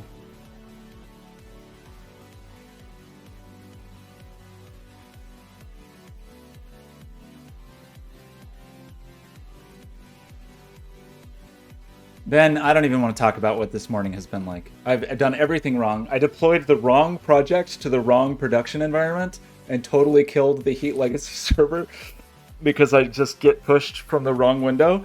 And I had just set up logging alerts with a service that would send me emails during service, like any kind of service interruption. And so suddenly I was getting hundreds of emails and having email alerts. I was inundated with email and phone alerts telling me that the service was broken while I was stressed out about having just broken the service. It's not good. And then got that to work. Okay, so what we determined is that people are actually using legacy heat. Who is that? Is that asking? Is it me? Is he asking who I am?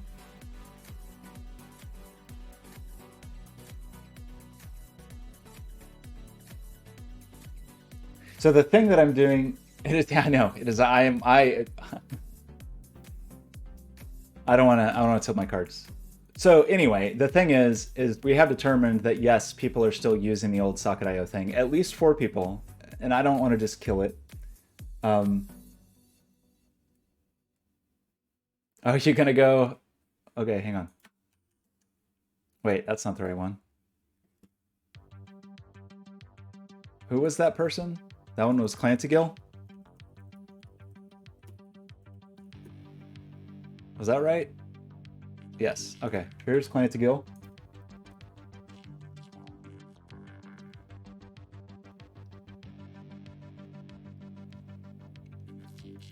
Go give him some clicks.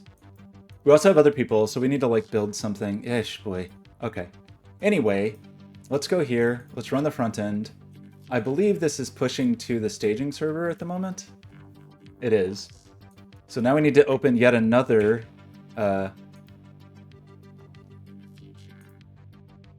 VS Code window for me to get wrong. And look at the heat front end. And in here, we need to say we want to push to local heat.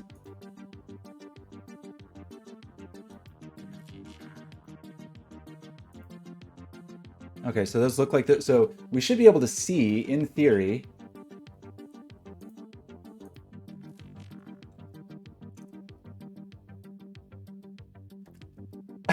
yeah. Yes. Hey, you know that thing you've been using for free? Not only are we taking it away, but the replacement thing is going to cost you money. But we'll give you a coupon. So, great. What are we doing? Now we have to look at that. I'm afraid to look at that logging service. I'm afraid it's going to yell at me again.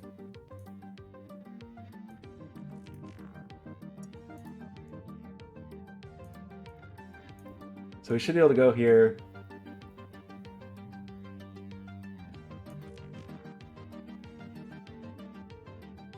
Start a live tail. And if we can see the clicks from the Twitch developer rig, then maybe I will think that I have not broken it.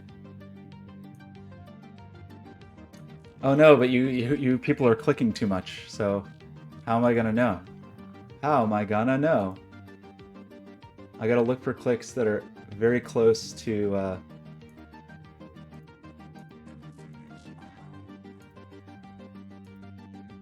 Kind of seems like it's not working. So is this working? Oh.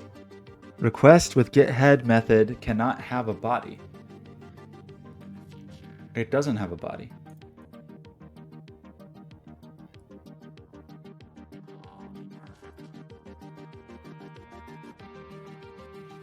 Okay. I mean, the body was null, so... But you're the boss, I guess. What are you talking about? Message send error. Request with getHead method cannot have body. There is no body.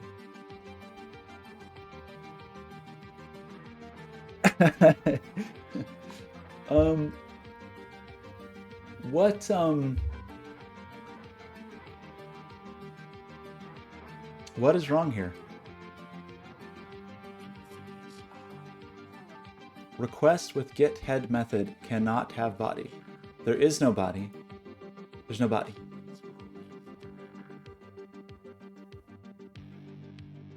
Right? Am I... This is what's breaking, correct?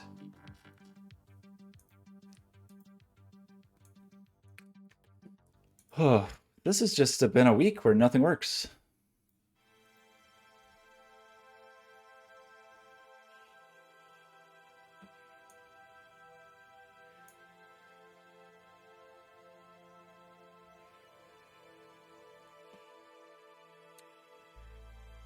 What do we do here?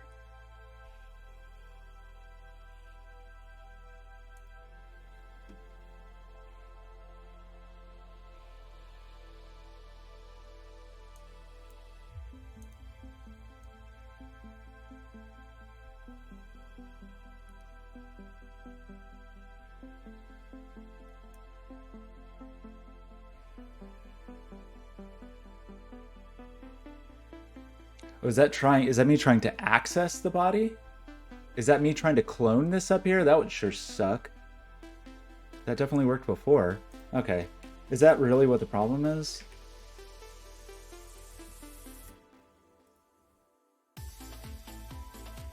Okay, that doesn't seem to be the issue. Can we make a request like this? No. Request with getHead method cannot have body.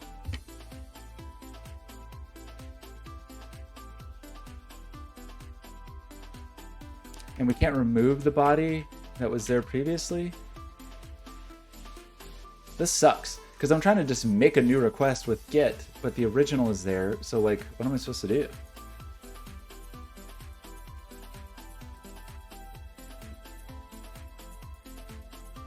Let's just make things up.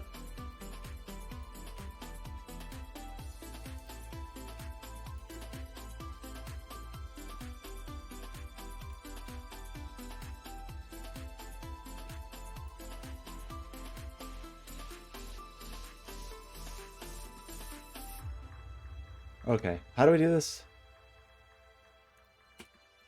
This is pretty weird because it did definitely work before.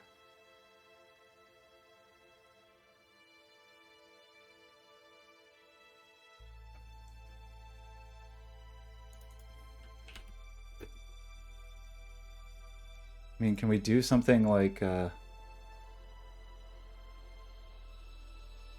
only has a getter. We can't set the body?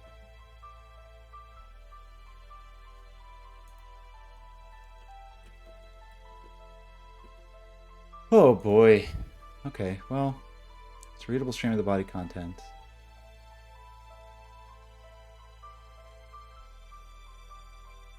This is kind of dumb. If I create a new request using an old request and I can't override... Okay, is it going to be this dumb? Is the level of dumbness this dumb? I sort of both hope it is and it isn't. Okay, it's not that dumb. I don't want to individually copy the fields to try to create a request. How... So we can clone it. which is what we have done, right? We cloned this request because otherwise we wouldn't be able to mess with it after it was sent. So we clone it, but then we're trying to turn it into a get because that's what we need.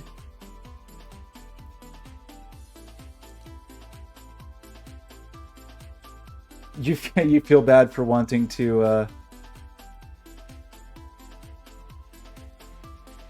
destroy the life of... Yeah, now I know. Now that legacy user has a face and a name, they're a real person. Legacy user is now... Yeah, don't ruin Clancy's life. I don't know how to fix this.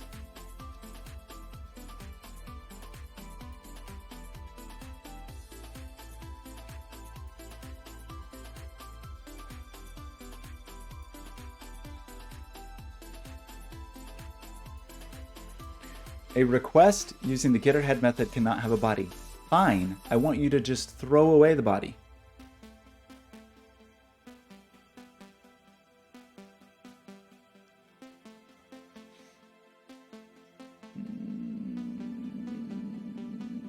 A request object effectively creating a copy, notes behavior, update, returns, retain, security, etc., on another origin, etc. This mode of navigating the values converted to the same origin. So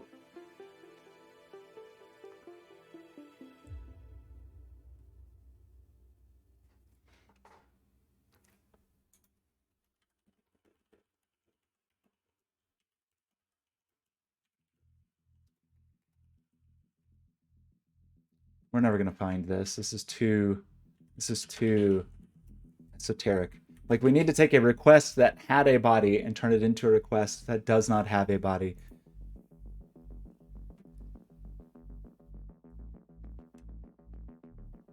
I mean, unless we go rewrite the other thing to use posts instead of gets, which I don't want to do. Yeah, this sucks. Like, this definitely worked before.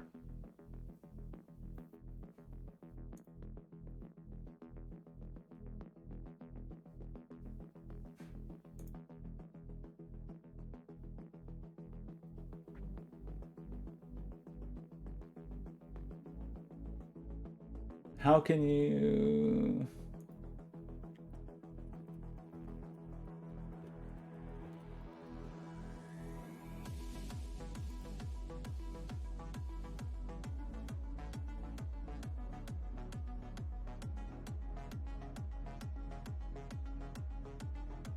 Oh.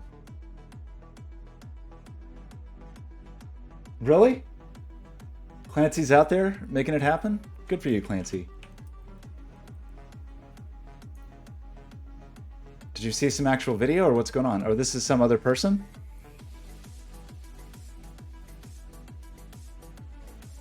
What's going on, Clancy?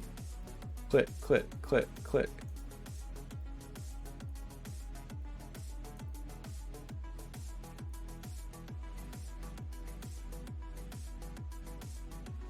Maybe Clancy's got a big performance today. We can't break legacy. We can't do that to Clancy at a time like this. So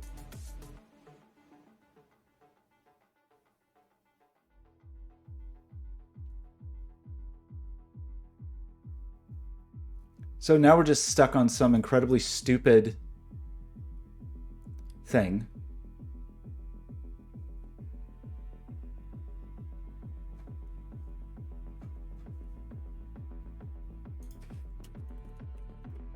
Where we need to convert a get to a post. So how are we going to do this? How? I mean, one thing is that we just manually create an entirely new request.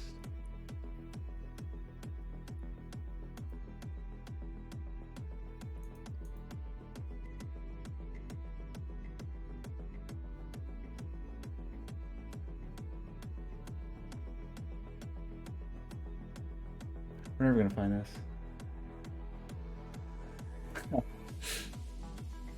Maybe they're doing both, giving directions and explaining. So how do I fix this, everybody? This is such a stupid thing. I just want you to take the original post and turn it into a get. I want everything to be the same. It's fine if you throw away the body, but like,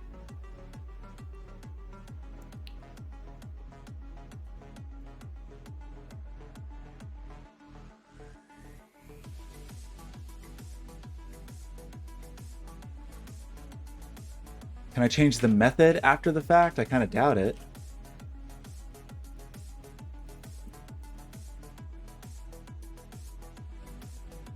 It's pretty annoying because this definitely worked previously. So I don't exactly know what changed. I don't think something changed in my land. Cannot set property method, which only has a getter. Yeah, of course.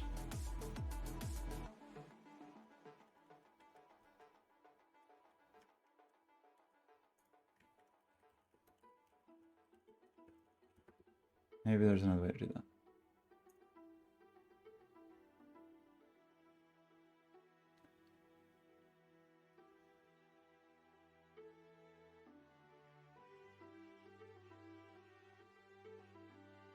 So that passes this. That's kind of interesting.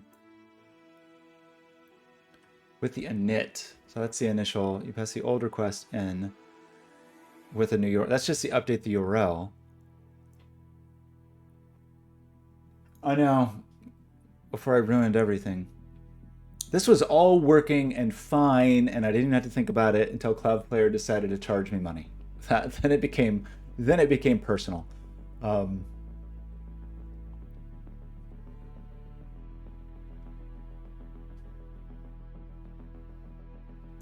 Like, I don't want to have to, I mean, we may have to just go through and manually copy.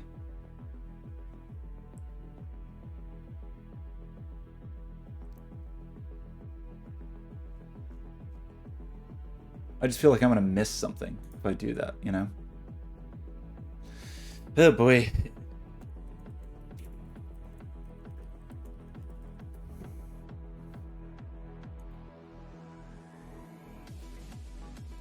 So these are all the options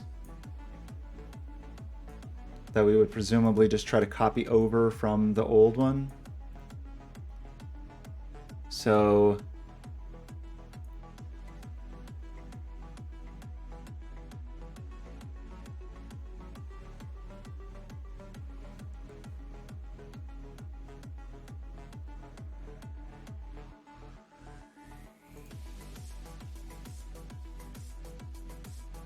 that's the request.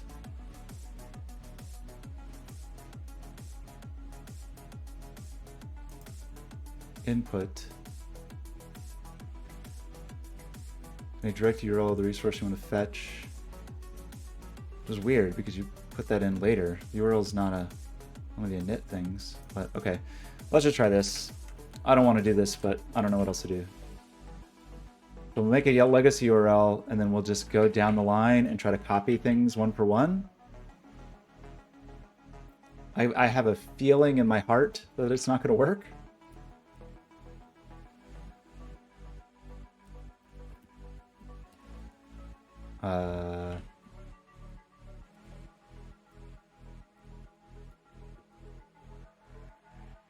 Oh, we could probably do some crazy spread operator thing, right?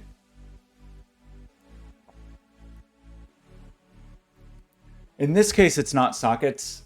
In this case, it's the clicks, and it's just the clicks come into the new server as a HTTP post. They have to go to the legacy servers and HTTP GET. So all I was doing previously was just making a copy and changing the method, and it was fine. Now it's exploding because it's angry, even though I told it the body was null. It's angry that I'm doing that. Which makes no sense. It should 100% just work. It makes no sense that the thing I'm doing is illegal. It's just bad software.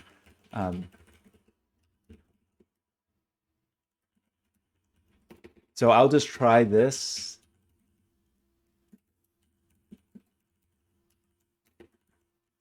And manually build the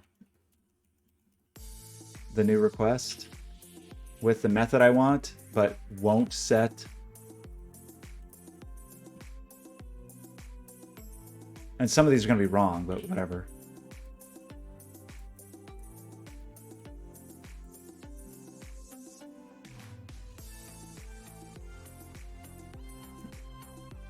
Oops, let's see the original.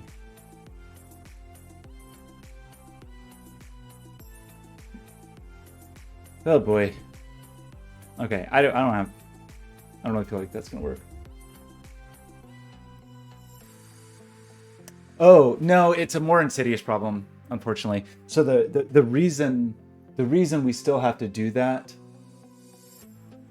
yeah. So the reason that Cloudflare,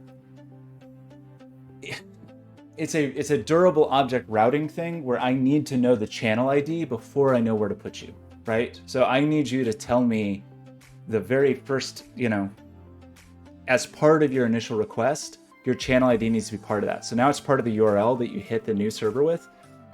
With the old server, you connected via WebSockets, and then you reported your channel ID. Although you're maybe giving me an idea. Maybe. Okay. What I was about to say, we couldn't dog it. But we can't find the dog because we don't have the channel ID. And in the old world, both with WebSockets and Socket.io, you had fully established a connection, and then after the connection was fully established, it was up to the client to separately send the channel ID, which was bad. It was a bad way to do things, but it's how I did things then. And that does not work with routing. However, you could maybe imagine an insane scenario now where we have a dummy server that just waits for WebSocket connections, and then when you send your channel ID, there's no way. I was gonna say, like, we try to forward, yeah, like almost, but you wouldn't be able to just forward an existing WebSocket connection to some arbitrary server.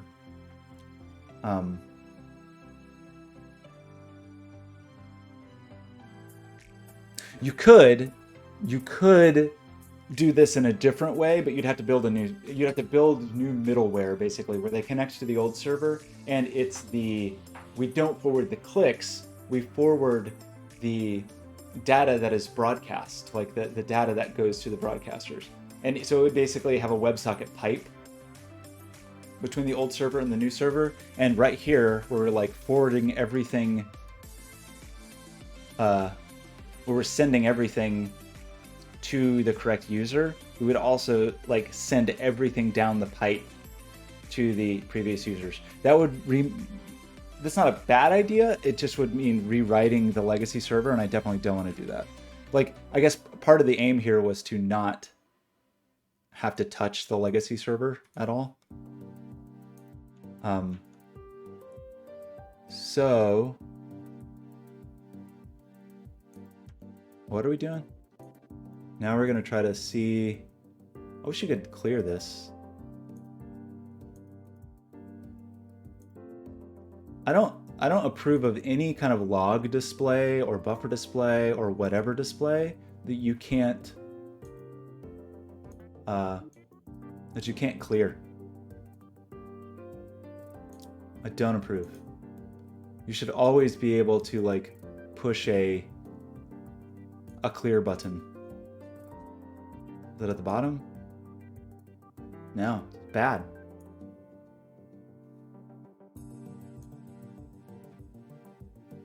Should always be able to clear a buffer.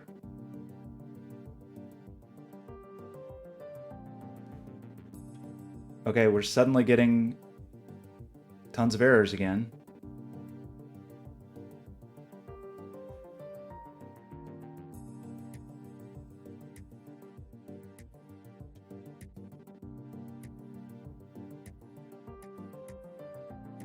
I don't know why.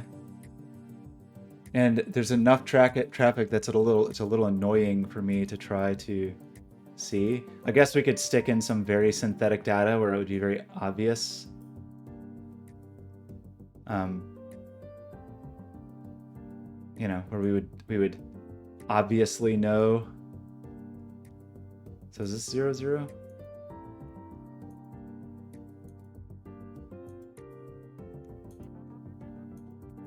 Okay, those would appear to be my clicks, right? Let's just go in here and put in some synthetic data. I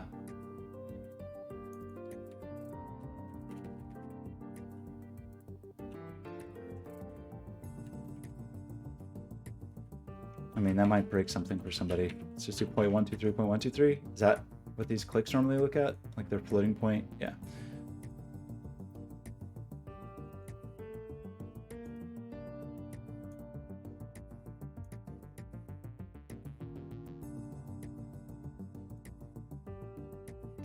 That's more errors coming in.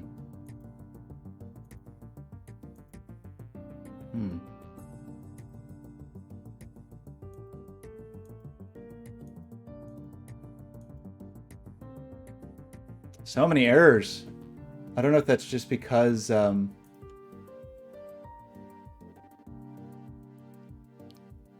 we're sending 0.123, but it seems like we're not seeing it. So am I not seeing my clicks?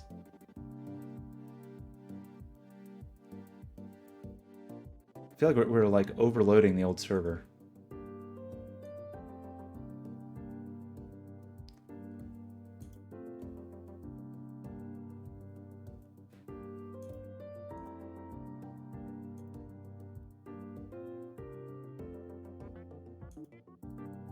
One, two, three, 1, 2, 3. Okay, there they are. Listen to all those errors. Listen to all those errors. How do I just turn off the email me thing? How do we just not have that happen? Really irritating that that is the default here. Profile settings? Like, how do you... You'd think for a thing that wants to send you 800 emails a second, it would be very obvious how you make it, how you say, hey, don't do that. Don't.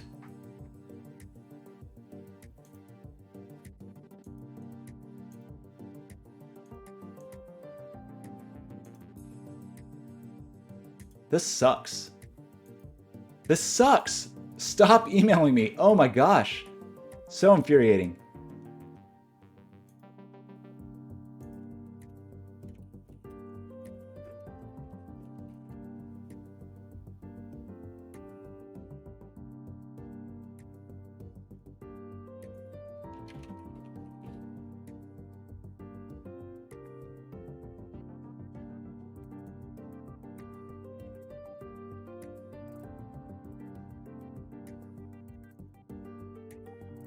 I hate this. So is this tags? Tags and alerts.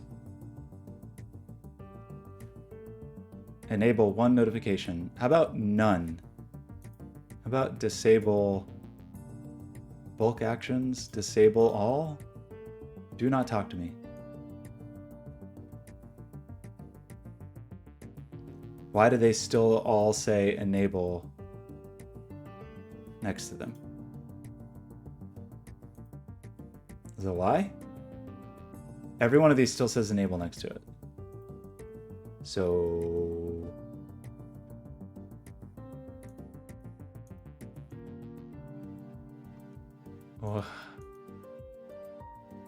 What?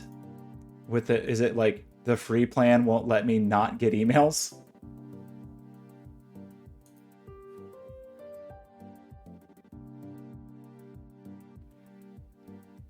Up to 100 per day. Yeah, don't alert. How do I have to go into each of these individually? Surely not.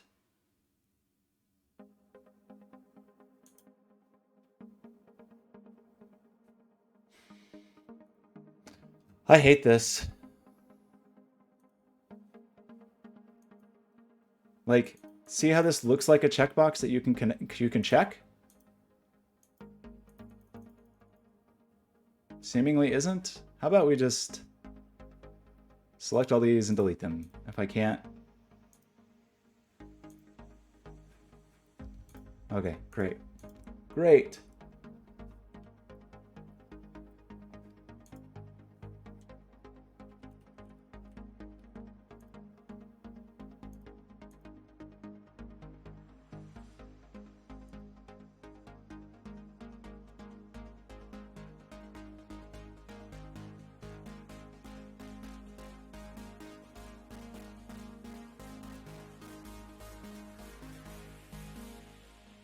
How are things going with Clancy? Everything okay with Clancy? Is Clancy okay?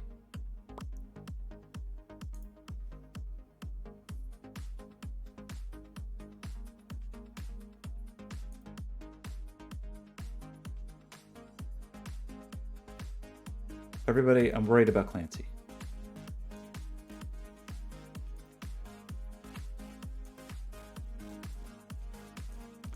Did I break everything now by deleting those log entries? Do I see nothing now?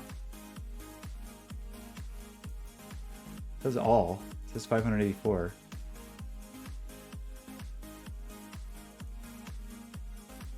I want a live tail. I hate this service.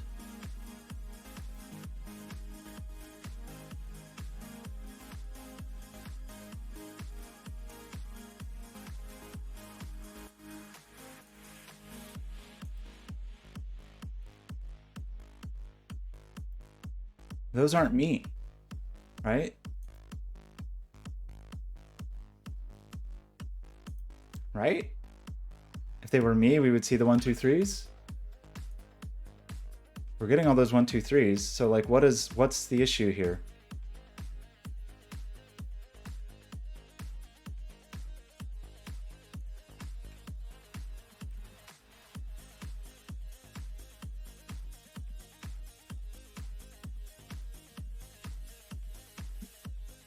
Is this my problem? I'm actually confused about this. Like, does the request, is that my problem? It's weird because at least some went through, right?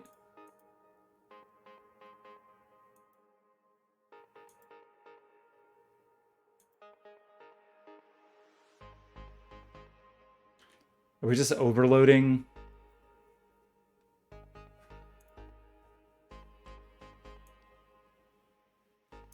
Yeah. Weird. Like, what is the error here?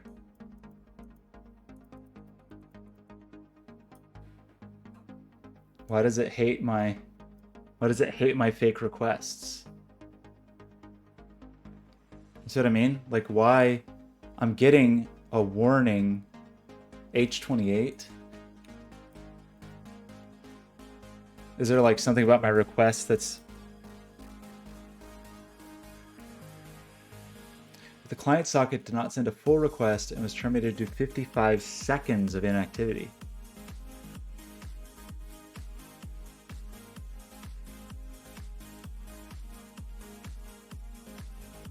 So are those old errors? This is so terrible. Like, were those very old clicks from 55 seconds ago?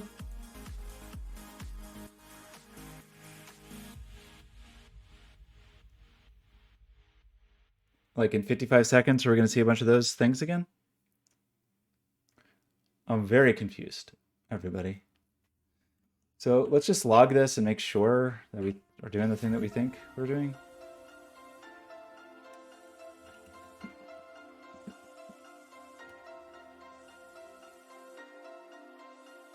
What?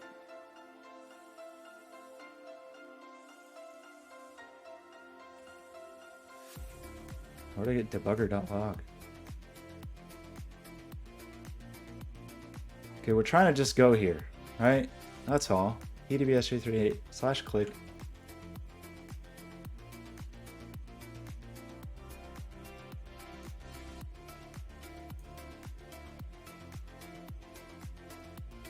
But we just get all these old ones. So is there something about the way that I'm doing this that is like... Should I await this fetch? I don't think so.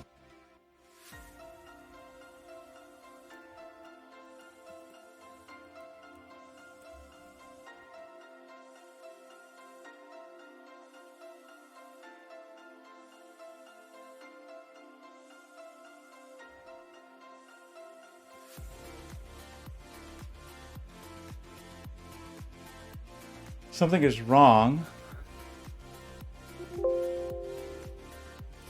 Ugh, all this work just for this legacy thing.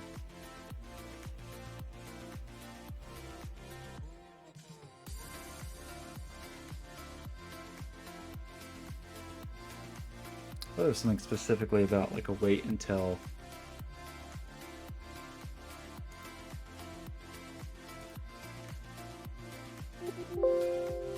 Yeah, why did I have to do a wait until? And not just an await. Wait for the...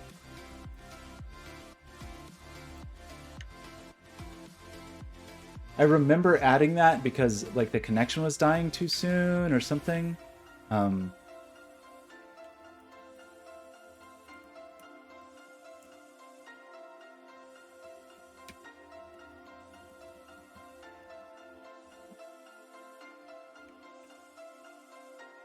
I don't really like this because it means all clicks have to wait for that. Yeah, wait, that's not, we definitely don't want that. That's the whole point of wait until, right? Is that we can continue about our merry way. Extends the lifetime of the fetch event, accept a promise. Because we don't want to block. So we absolutely do want to wait until. Okay, so don't do that. Wait until is on purpose. And then we just die after that? I don't really...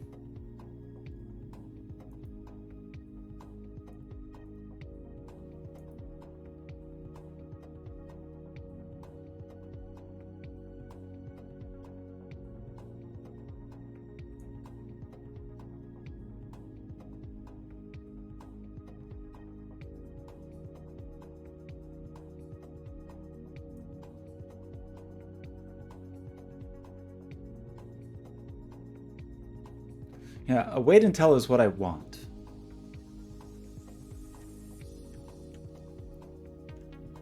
But it seems like it doesn't work. So we get this click, and it seems okay. But when we look at logland, we're not actually... Like, we're not going to see that for 55 seconds, I guess.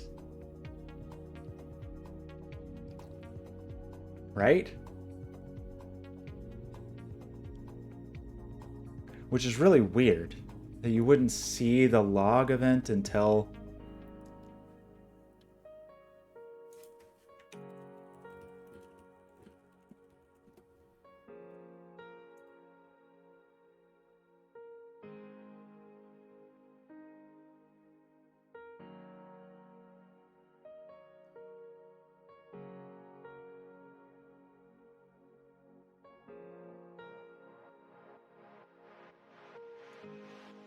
Uh-oh.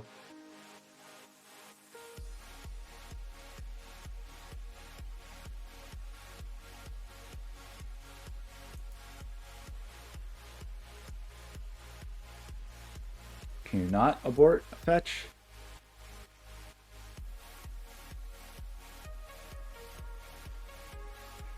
Hey.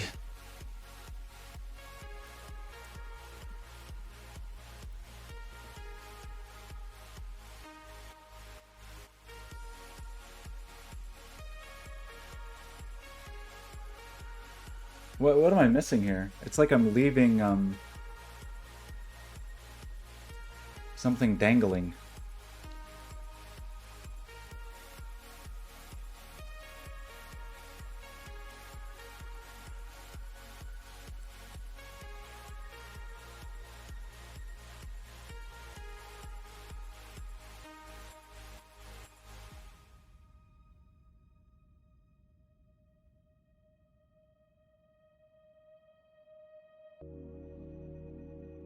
Oh.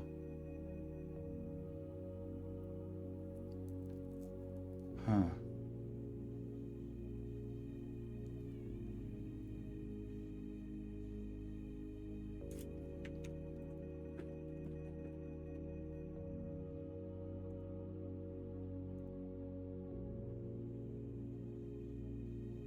So what's my solution here?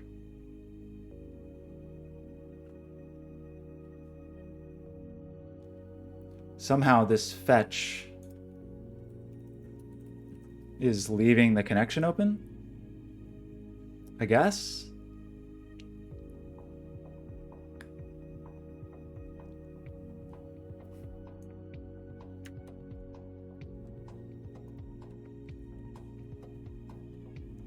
So can I do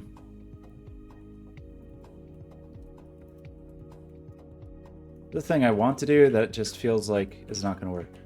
Feels like I've had a lot of those this week. It's like, this'll work. Doesn't work.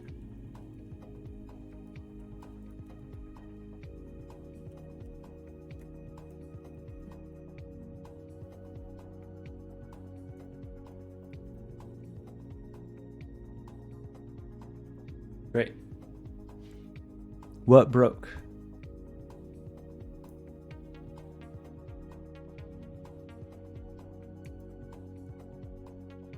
That was weird.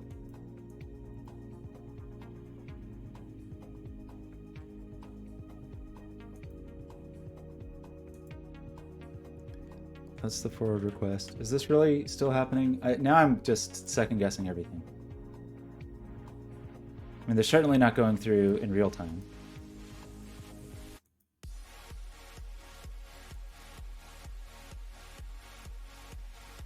But we're gonna see them in 55 seconds. So like, what's, I don't even really have a concept of what the solution is here. Am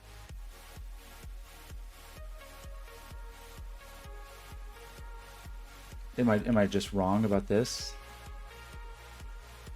That seems weird. I mean, if it was in there.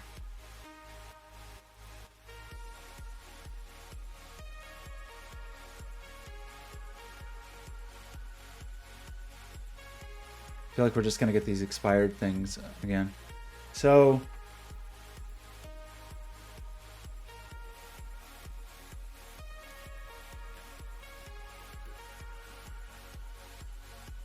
about that.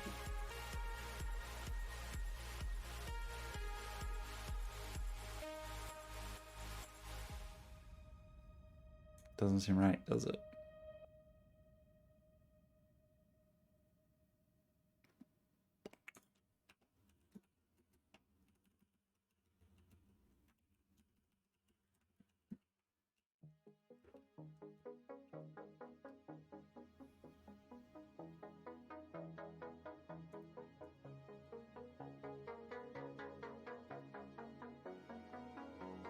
Oh boy, everybody, what are we gonna do? I drove everyone away. I get it. I get it. Cranky day. I'm not even seeing like the expired ones now. Or the connection idled ones.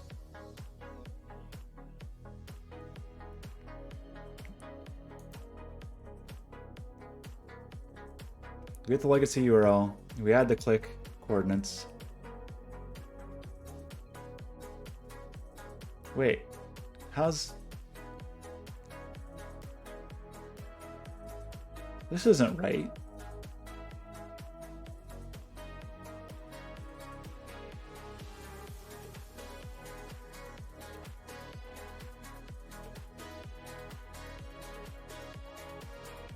Wait a second.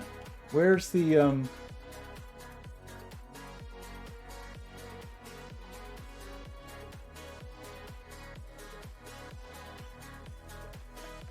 Hang on. How did it... Okay, I think I've like truly off track now. Because now I don't even remember how we set the channel for... Why would there be no...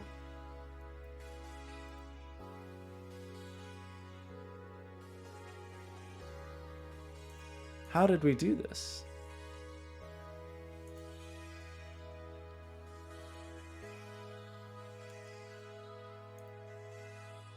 Oh boy, it's not a smooth day. This has just not been a smooth week. This whole thing, everything with the dog. I hope Clancy's having a good time. Is Clancy still working? Okay, Clancy's good. As long as Clancy's good, I'm good, right? That's the thing. Clancy's happy, I'm happy.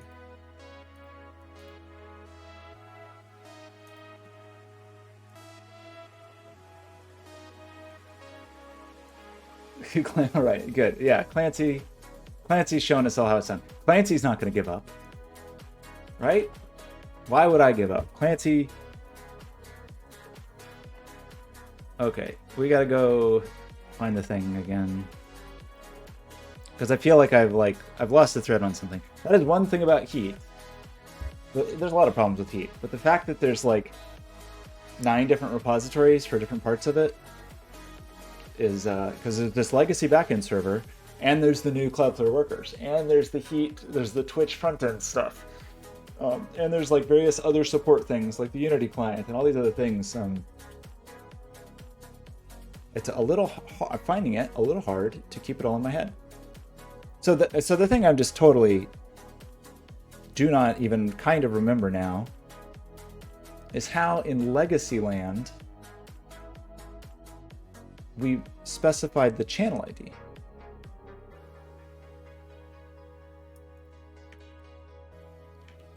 Because that's a thing you need to know.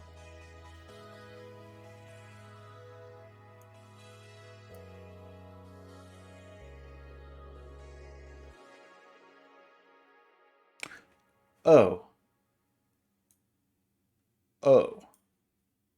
I think I'm about to be angry.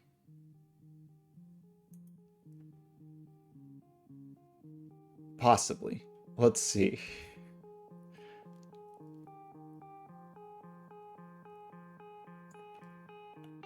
I think I remember. And I think this is going to be... Oh, shoot. Well, here's the thing about this.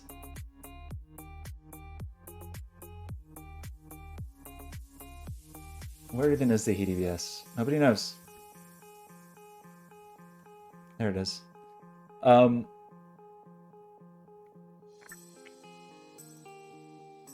I think the way we get the channel ID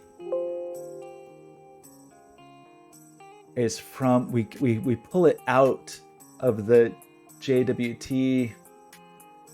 We pull it out of the JWT.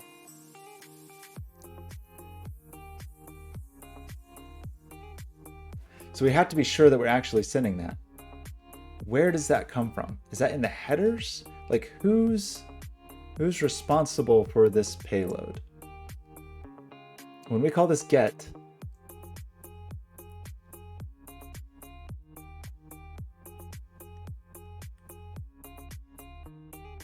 I truly don't remember. So we made this middleware. Okay, it's in the authorization header. So as long as we're sending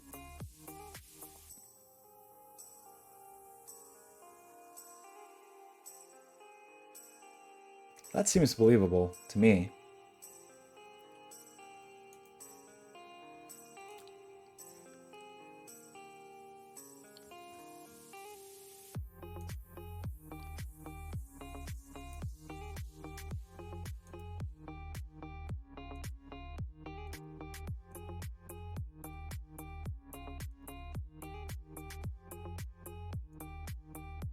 So this should be correct if the headers are correct, which if we're just copying this,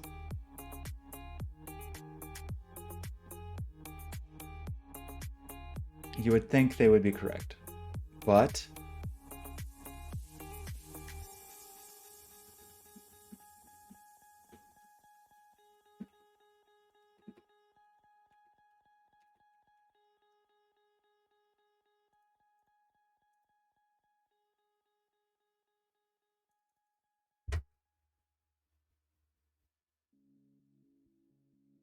there's nothing in there.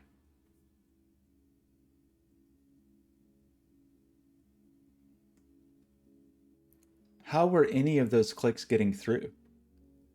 Were those all so old? Were those still left over from... Oh boy, okay.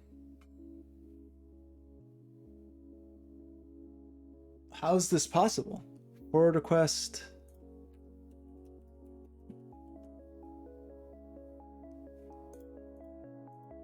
There's no headers. What?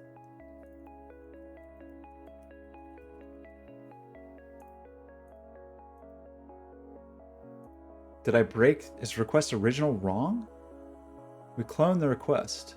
Is that not how this works?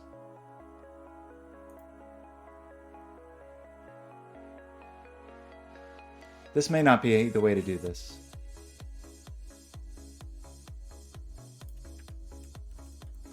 Like, is this just a method or something?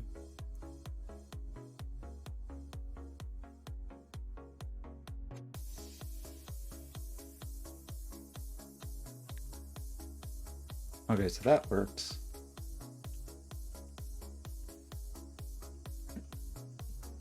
We do request original. We got all kinds of stuff in here. We have stuff that matters, right? Look at all this stuff that we really care about. We have a body.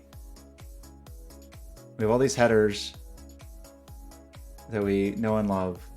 And if we just look at the headers of the original request, they're so full. X-dog, this dog group. Interesting. Interesting. That's good to know. You can know which dog you came from. Or where within the dog you came from. Okay. So I think we're just getting dumped.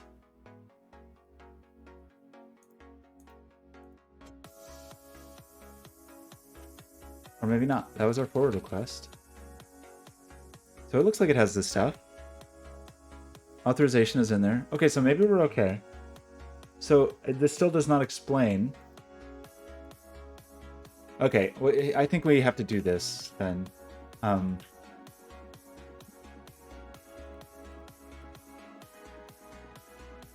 Oh, maybe. Oh, this state. This might not actually be a thing in this land. Let's try this.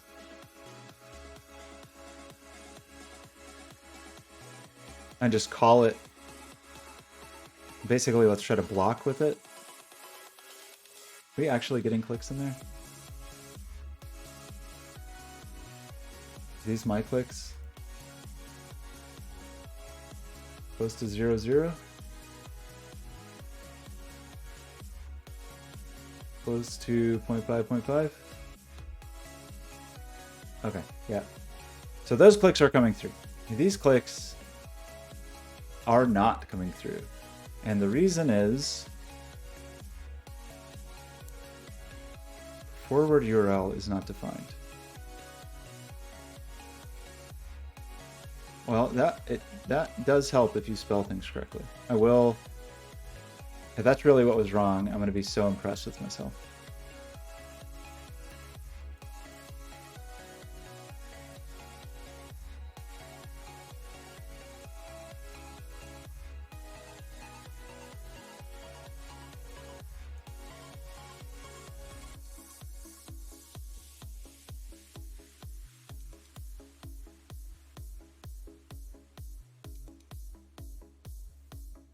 I don't know. We're back in like grasping at straws mode. We're not making it out of here alive. Why are we not making it out of here alive? Is there just something totally wrong about the way I ever created this request? I think the URL is okay.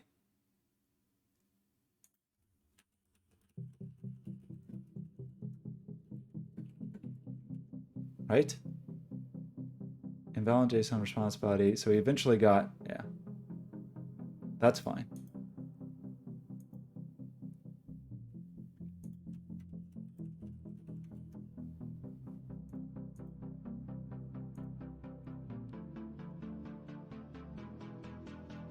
So we're just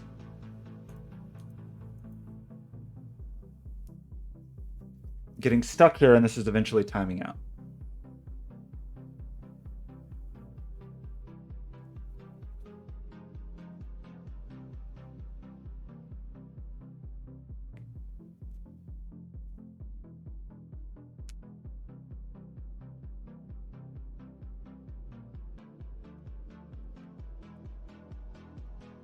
I don't remember how to do this.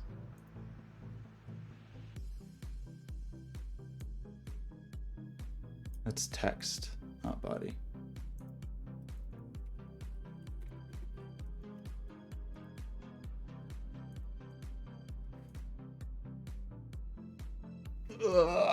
Response body is in a function.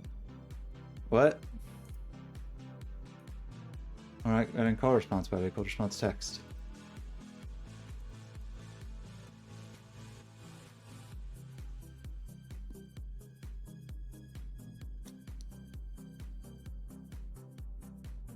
Why is this so bad?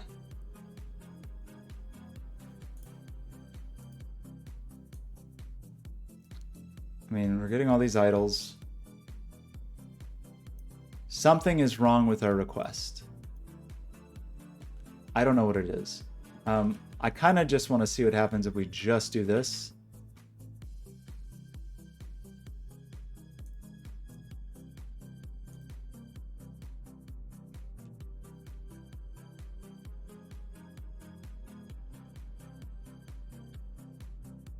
I mean, we did eventually get a response.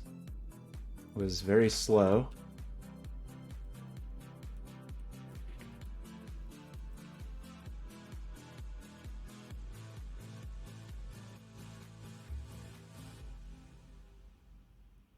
Like after 55 seconds, we're going to time out.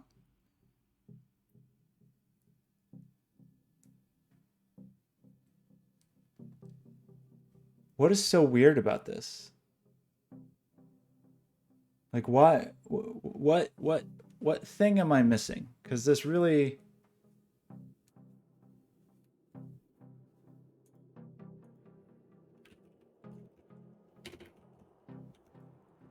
Is there some trick that we need to do? Did something change with Cloudflare Workers, with how it does fetches?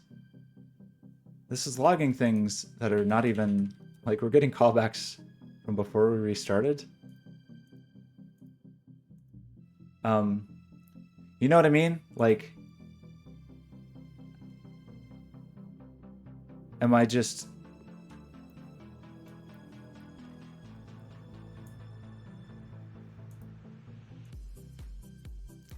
I mean, that's all there is to it, right? You just fetch, and there's URL, and that's all. This just passes the init here. So we don't need to do this. Not like it hurts anything, but we don't need to do this. But we're going to do our click. Invalid auth header. Wait, so making that change just instantly made it respond. Okay. Credentials?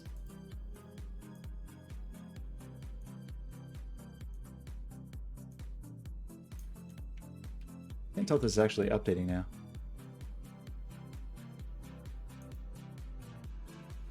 Okay.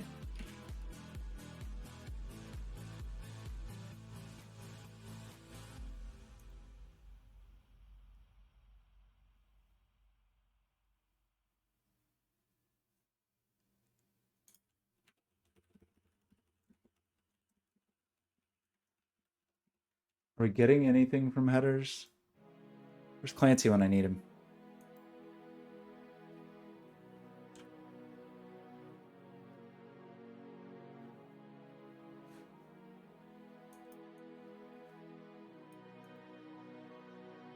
Const init.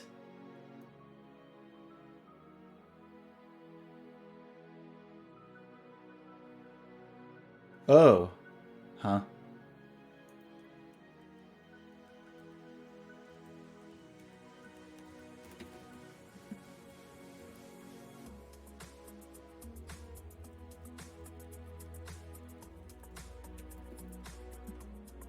I don't know what I'm doing. I'm just trying to like copy their setup as best I can.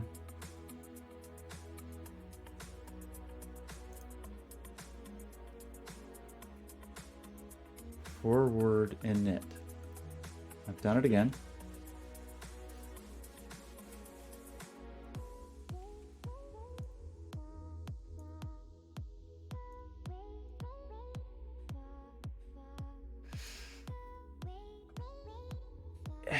Like,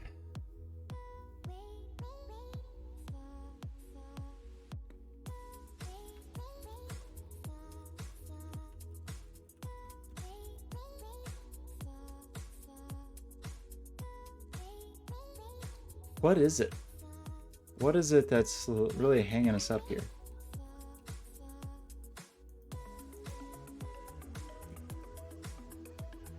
Why were we momentarily getting really fast responses?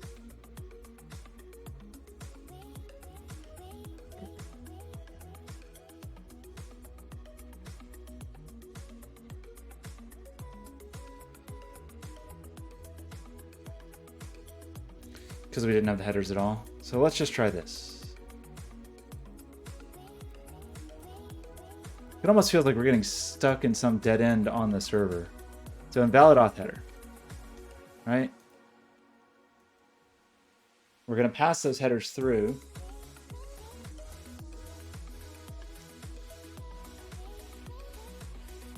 When we pass the headers through, things get effed. This is all we should really care about.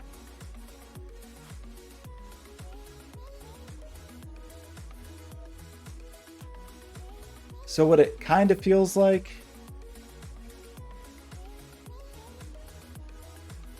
what is this? Application error? Yeah, we get some kind of application error.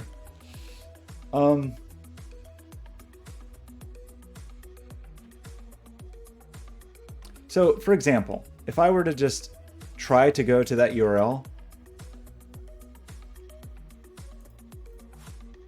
it would politely tell me that my auth headers were garbage, right? It would just tell me invalid auth header. So what it sort of feels like, and I don't understand, it's something about this URL because whatever we were sending before was okay somehow. And somehow what we're sending now is not happy. Like Clancy is still good, right? We still feel Clancy's still getting the business. I cannot believe we've been doing this for 2 hours and 41 minutes and just have made so little progress. Okay. Uh-oh. Is Clancy no longer getting clicks?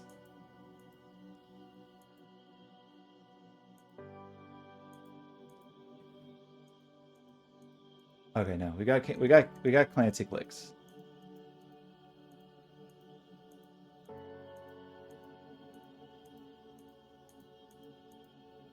Okay, Clancy clicks, we're good. Yeah. Oh boy, and people are, everybody on Slack always wants something. People want something always.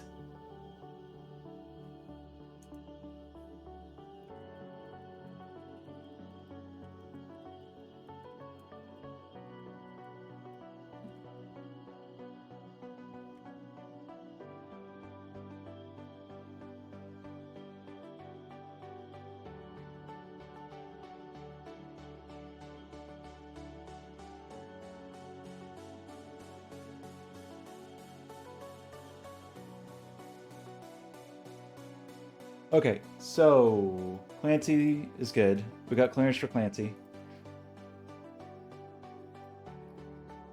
For some astonishingly stupid reason, forwarding these clicks across the wire doesn't work. I don't know why. I don't know why.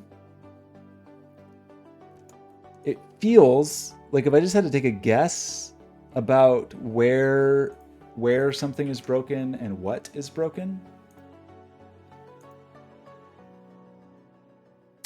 I think my guess would be somewhere in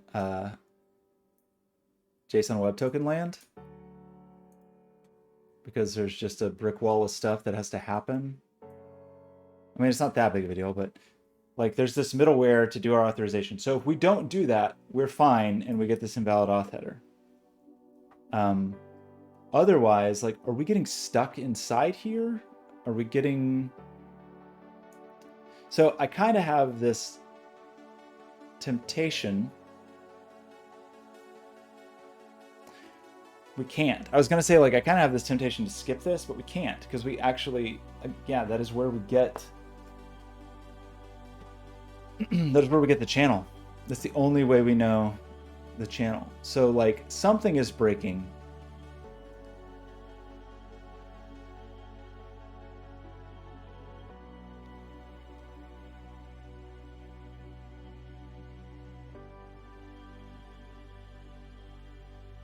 All we're doing is sending the authorization header through. That's like that's all we're really looking for in here is the authorization header.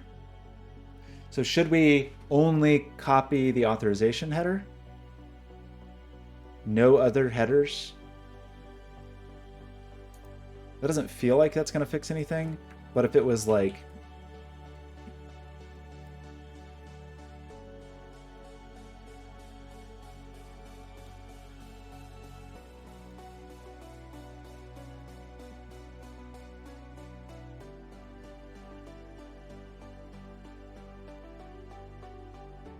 invalid auth header. Is that not what the headers are supposed to look like? So was it inside headers, authorization? Really? I can't just do that? Authorization, request original headers, authorization.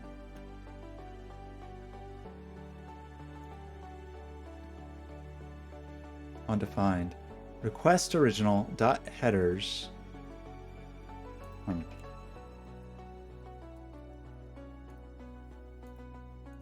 What are we looking for in here? Inside of here, it's a map.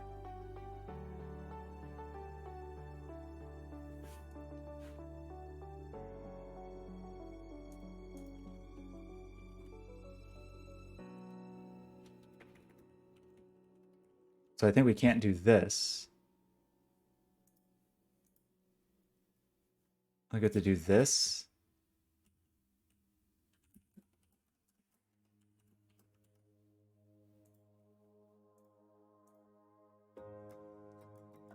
Not true. What? What is going on? So there's a map. Inside this map, there's authorization.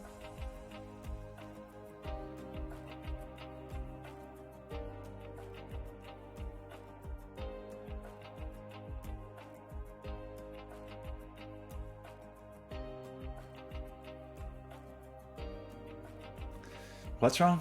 What am I doing? How do we get authorization out of there? Oops. We broken? Okay, I think we did get it. So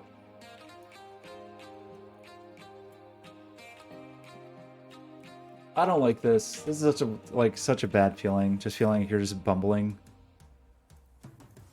That worked. So there was some other header that was freaking out Heroku, I guess? Which is so weird because all we did before was just straight up forward the request and didn't do anything but change.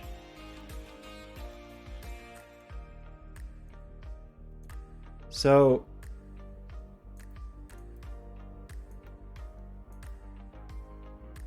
but if this is working, how come I'm not seeing clicks? Shouldn't I be getting kisses?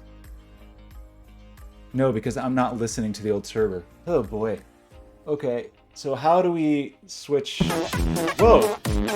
Is that Clancy? Oh my gosh! Clance!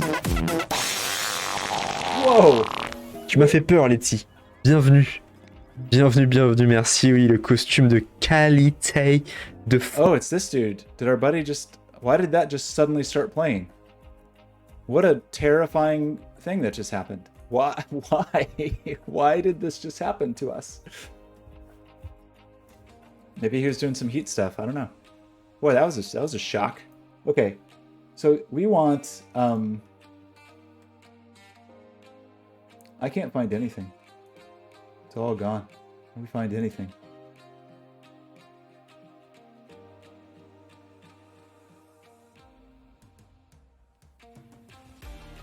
I hate Slack. I truly do. Anytime there's a Slack notification means somebody wants something from me that I don't want to do. It's just guaranteed. Like, I never get any kind of news on Slack that's like, hey, here's something for you, or here's a gift.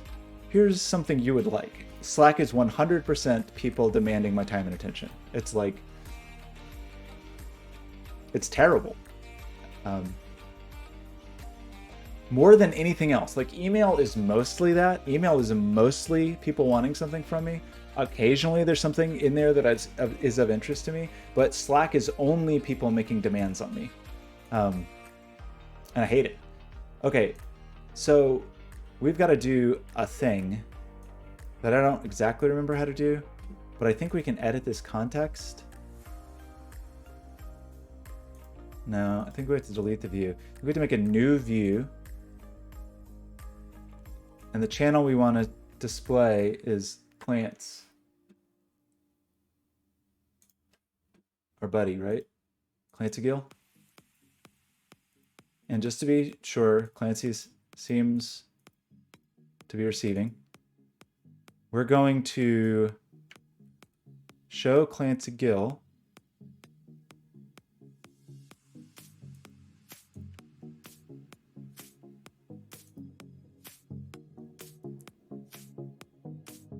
So here's the real test.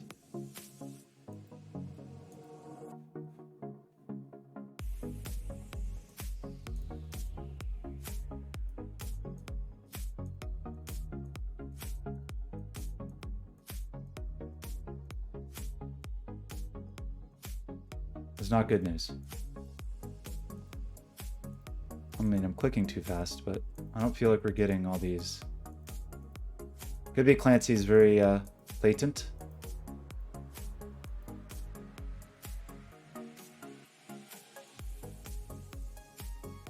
Do a nice vertical line in the left corner.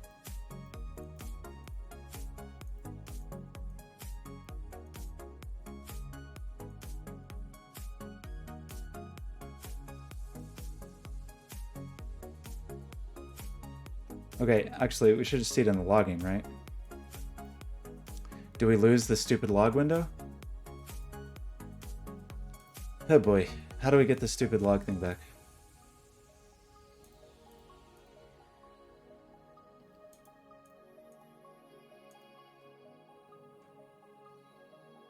It's pretty impressive how just all the work I've done lately, everything is going poorly. It must be me. Start the live tail. Okay, we should see clicks for Clance going through, right? And they should always be, oh, I forgot. All of our clicks should be at the wrong spot, which is good. That's what we want. So all of our clicks should be appearing at that 1, 2, 3, 1, 2, 3, which this, I guess, is 1, 2, 3, like about 1/8 of the way. Okay, so let's turn off the fake.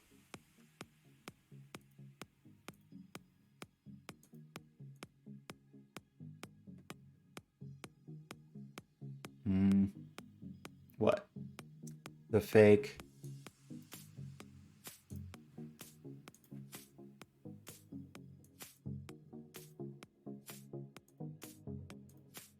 Click data, wherever we did that.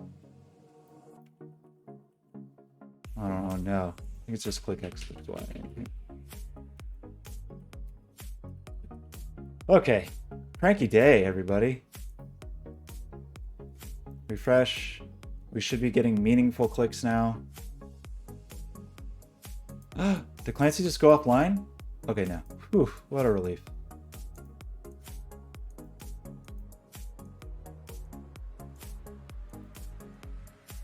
Okay, I think that's me. Leave a nice little trail. Clicking too frequently. What is my cooldown?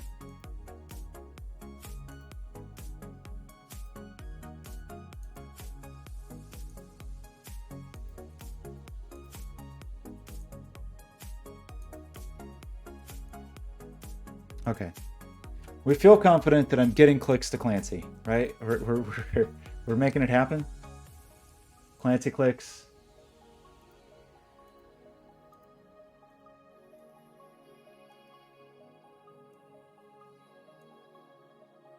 Uh-oh, did Clancy go offline? Or are we just buffering? Okay, so now the thing we have to do, the thing that we're doing right now that is very bad, is that in the real worker, we are blocking. We're blocking with our fetch. We don't want to do that. We want to do this instead. Maybe?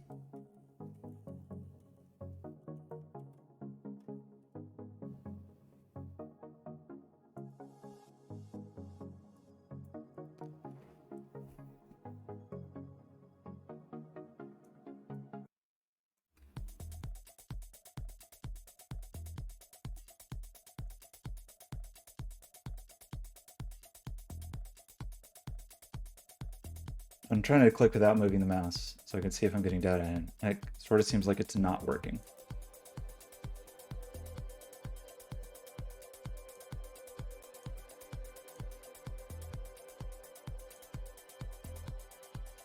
Okay. So I think I broke it again. Let's go back here. Let's go back to our synthetic data because that's helpful. And let's go back here and try to figure out what we have done.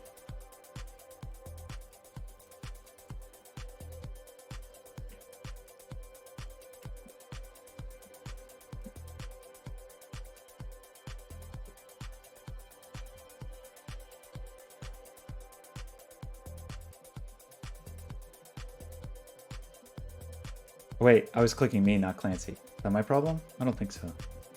Doesn't really matter.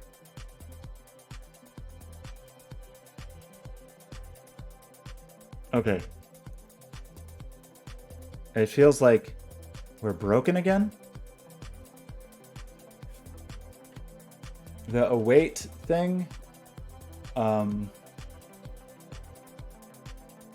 Okay, the question, well, I think that's right. Like the state that wait until, that's somewhat questionable as far as like what the nature is of the state when you're inside of a replica. Like we have it.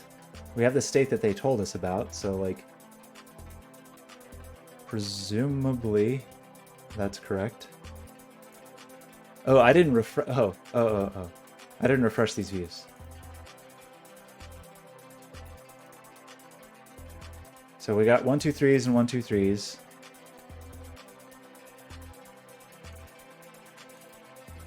And I'm seeing 1, 2, 3s and 1, 2, 3s.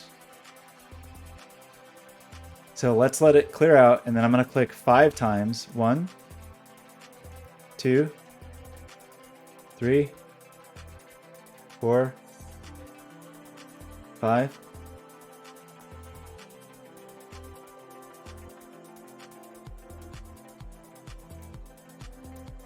All these other clicks. I don't feel like I got 5 clicks in there. I want to be able to filter the live tail log, but I don't think you can.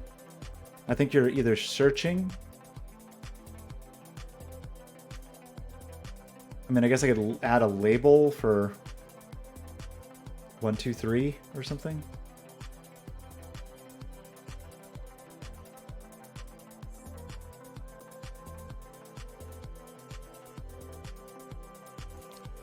Okay, I feel like fairly confident here.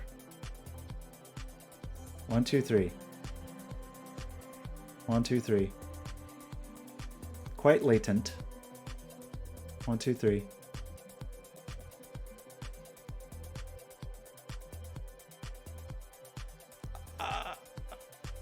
One, two, three. 1, 2, 3.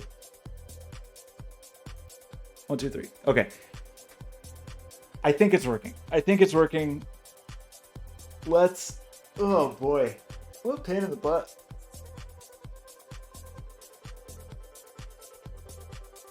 Whew.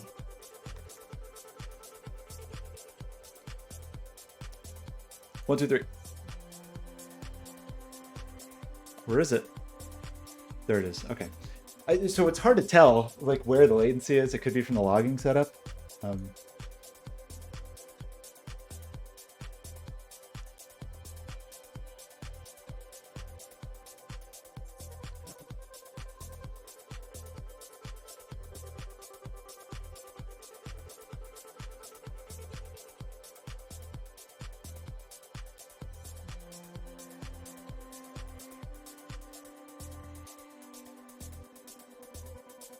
Guess we're good. So let's review what we have wrought.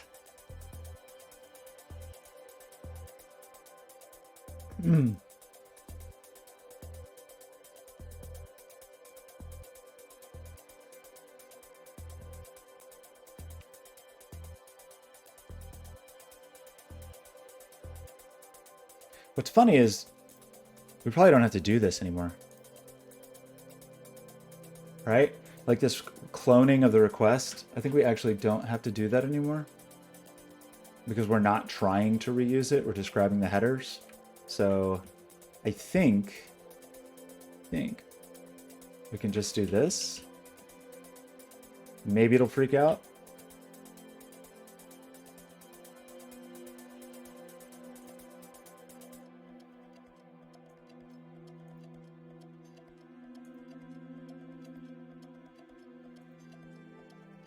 Okay, seems okay.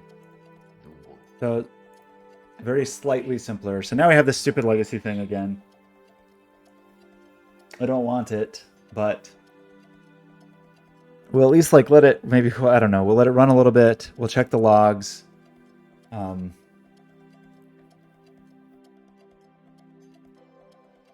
Try to like direct message those people on Twitch, I guess, and then say, hey.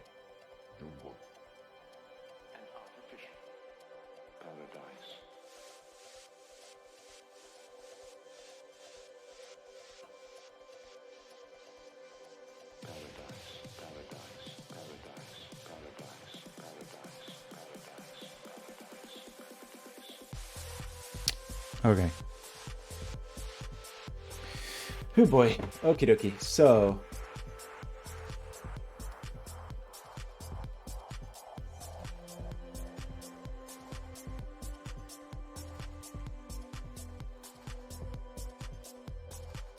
Really should have done this right the first time, but okay. Just trying to be nice. I'm just trying to be nice again. We just spent 3 hours trying to be nice to 4 people. I just spent 3 hours. But, you know, Clancy's clearly trying to do something. Clancy's trying to do something cool. I don't want to ruin Clancy's day. Where are those clicks, Clancy? I'm not seeing them. Okay, they're all up here. The 1, 2, 3, 1, 2, 3.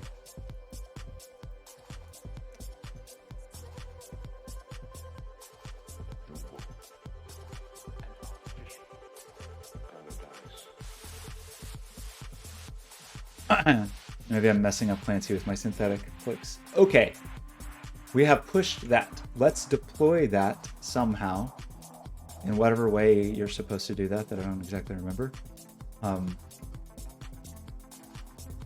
a bunch of logging in here that we don't actually want.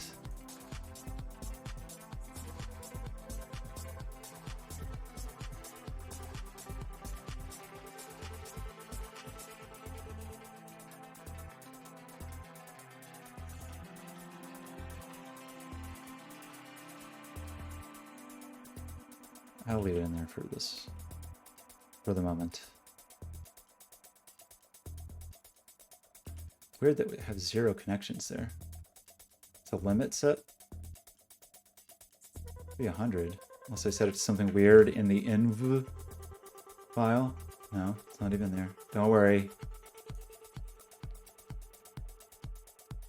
Fake secret. Okay, I feel like I'm actually not going to be able to launch this today, and I can't tomorrow. Like, I just don't feel on top of things. Happy birthday! It's Clancy's mom's birthday. Ah, Clancy's mom. How do we say thank you for someone who brought Clancy into the world? I don't know.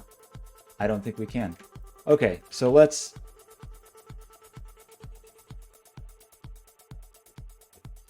We're going to try to publish this now.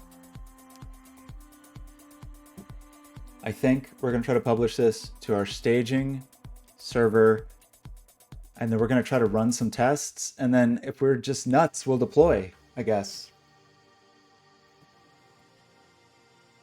Do we just do it? Do we just deploy? Uh-oh. Are the cats officially wrangled now? Everything working? Okay, Clancy said there was a happy birthday message, and now Clancy appears to be on fire. So we have deployed. We now need to go to... we need to switch our front end to point here.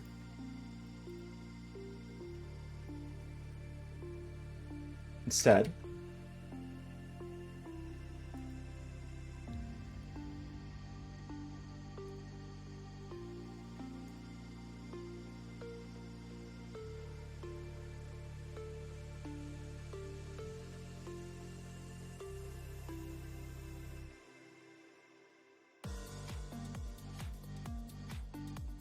think that's a little challenging here is I can't really see the data in the same way, but there, okay, it looks like it's at 1, 2, 3. As long as we're getting 1, 2, 3s over here, then I think we're okay. So we are now talking to this actual staging server.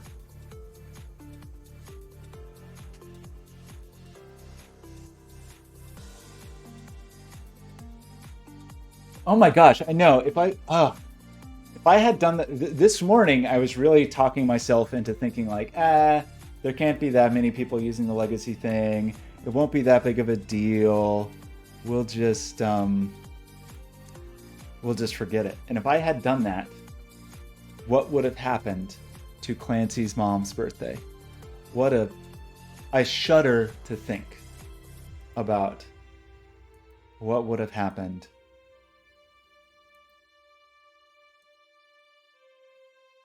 I'm appalled at myself a little bit that I would even have considered taking such an action. Okay. Well, everybody, we spent 3 hours and I don't know what we actually accomplished. We put back legacy forwarding, which the fact that that took 3 hours is mind-blowing. It definitely should not have taken 3 hours.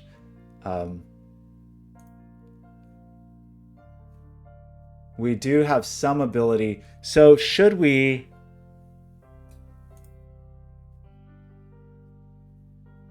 This is all logs.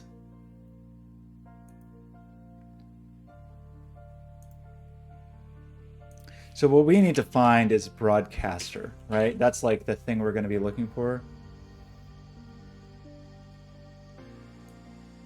So we've got some broadcasters in here for sure.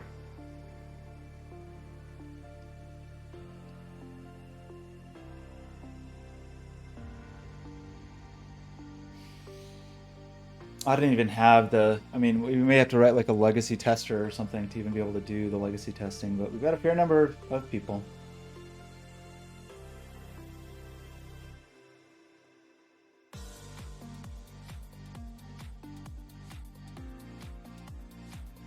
I mean, most of them duplicates, of course, because they get kicked off every time I mess up the server. Okay. So then the real question, the actual real life question means we need to open yet another heat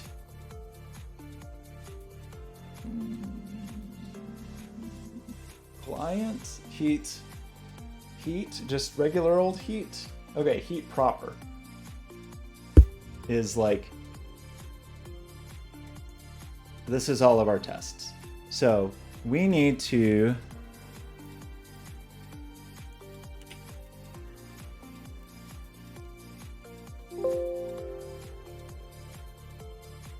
connect here and have a local heat setup. So this should be real life heat currently, and it is. This is fake life heat, and it is. Or I believe it is. So what we want is, we have some kind of hello world thing, right? Like some kind of, yeah, just hello world.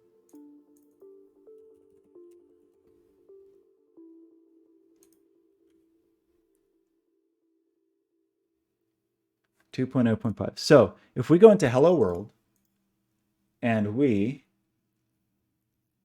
don't do anything because that's not where it is. It's in here. If we go in here, temporarily do this.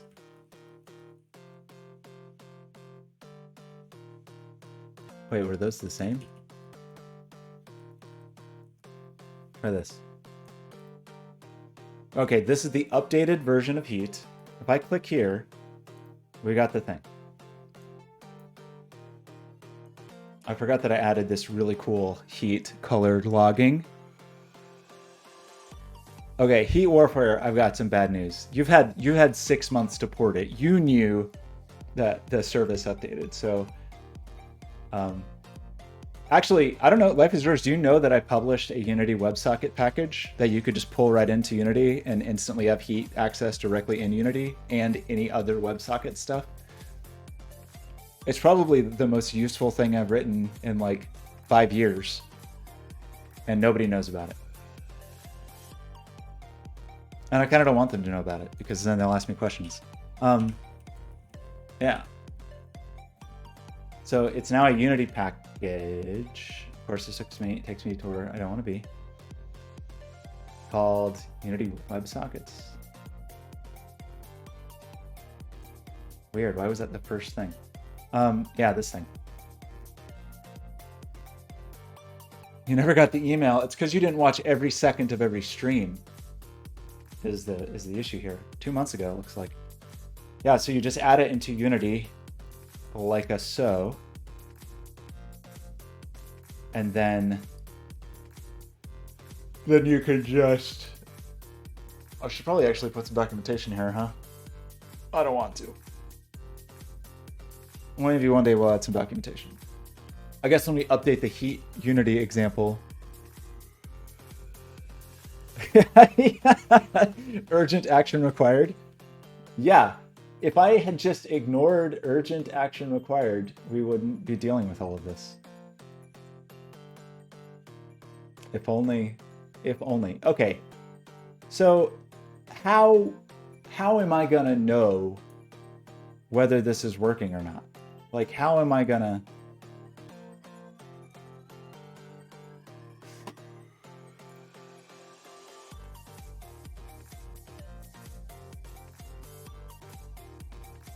I mean, oh my gosh, what if we had ignored it and then everything went down and Clancy's mom's birthday was ruined?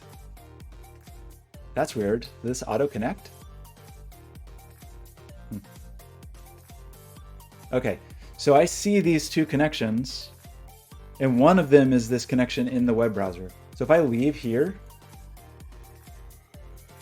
and I do this, I should only see one person. I do.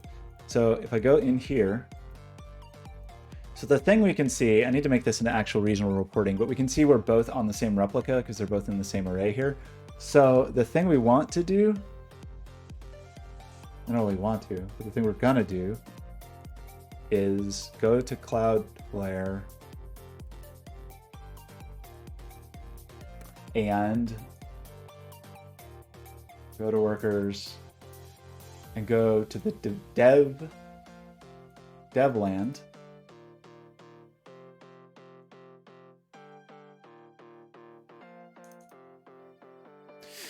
And do what? We're going to go to settings, and we're going to go to variables, and we're going to go to the limit and say limit is only 1. Right? Now, when we connect here, and we connect here, and we send to this status, that did not do at all what I thought I was going to do.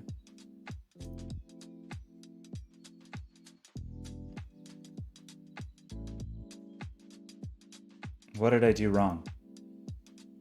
I mean, that must have restarted.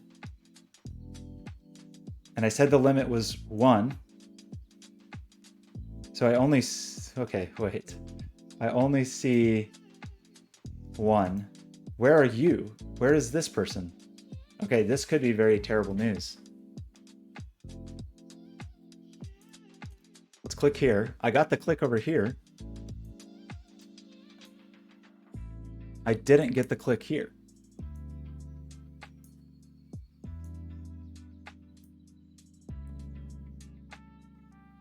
API dev.j38.workers.dev.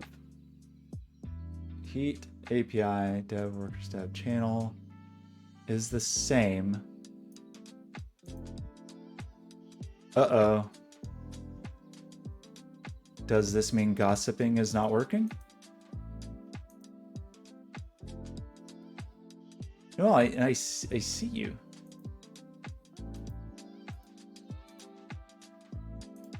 And I see the clicks. But how did we end up on the same? We're not supposed to be on the same replica if the replica limit is 1. Did I not like apply and deploy that or something? That is correct. You do not have to have a separate node server anymore. I know you love it, but yeah, the new thing is... Okay, is this a problem because it's ignoring these because they actually came... Manage where Angular, add these. Like, is this not really working or something? Just to test. So I'm actually, I don't know. There's stuff I'm really confused by. And maybe it's because things are spinning up and down and it takes a moment for things to spin up and down. But there's a transitional period kind of thing with Cloudflare that makes me so nervous. And maybe I shouldn't be nervous. Maybe it really is just like, hey, that's how it works. But it kind of makes me nervous. Okay, let's push this.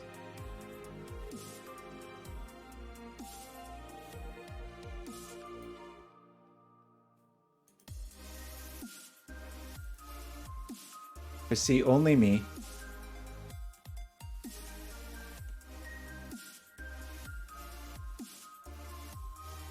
This has reconnected.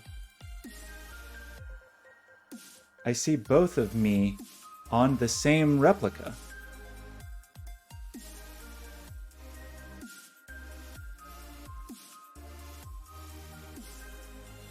Why would that be true? Let's try 1, 2, 3 here. So we've connected to channel 1, 2, 3. We're on the same replica. How is this possible? Did I mess up the way that I set the replica limits? Because I would believe it. It's just limit is our environmental variable.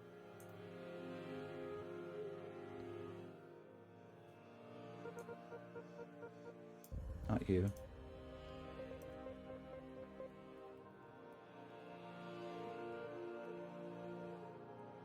Excuse me?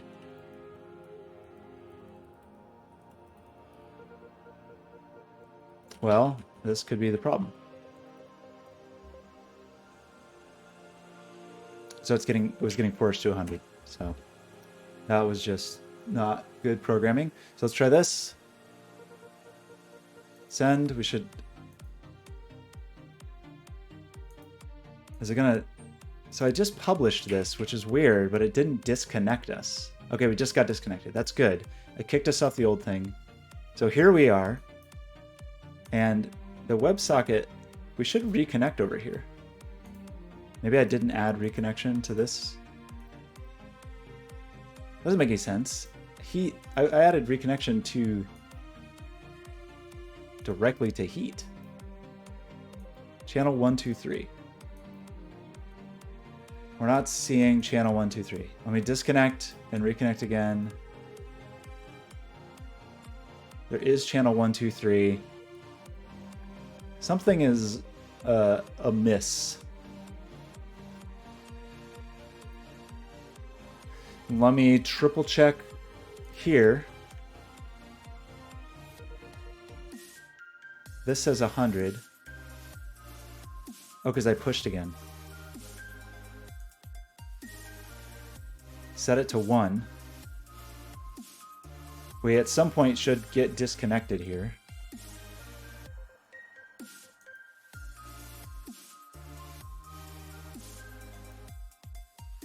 So we got disconnected over here. That's good. I don't know why we're not disconnected here, but let's just do it. So I'm only seeing me. I'll refresh here. Now I see both and we're on 2 different replicas. So that feels not good. Like it definitely seemed like it was not doing the right thing for a moment, but I don't know if that means there's actually a problem or if it's just a thing where it's like, Heroku's like standing up and tearing down connections. Not Heroku, Cloudflare is like actively doing things. But this is what we'd expect to see, right? We'd expect to see 2 different servers. So we know, or we feel very confident at least, that even if I do this and we do this, that we are in 2 totally separate replicas. And if I click, do we get it in both places, across both replicas?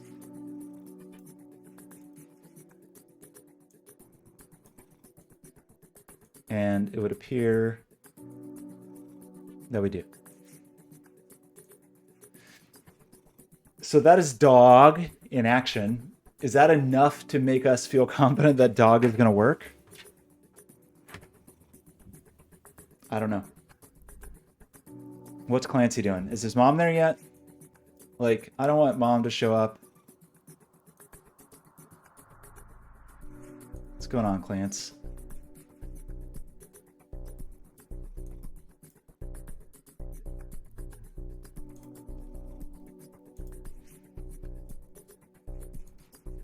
So we're still sending 1, 2, 3s? Yes. So there's our 1, 2, 3s. We're still happening.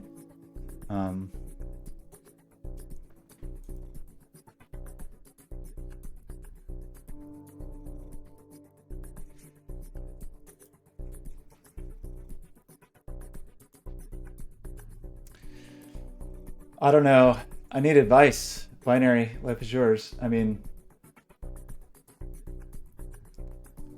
yeah, okay, yes. If I switch to dog, I won't be paying $100 a month, $100+ a month. Hopefully, I will only be paying 5. There's still lots of issues with that are not great. Like, it is still very possible, because of the way the load balancing works, for things to balance out such that there are multiple replicas that have only one person on them that are connected 24/7. And the only way for me to get around that is to actively kick people that I can think of. And so it would be essentially like a defrag process where once an hour or something, I would go through and kick anybody who hadn't gotten recent traffic. And if they immediately reconnect, it's okay, because they would be, potentially more intelligently load balanced. We would never have to hopefully worry about this nightmare where we have a ton of individual durable objects with only one person on them. The like super robust thing, if we really wanted to scale and like really know that we're not wasting resources, would be to disallow anyone from connecting that was not currently broadcasting.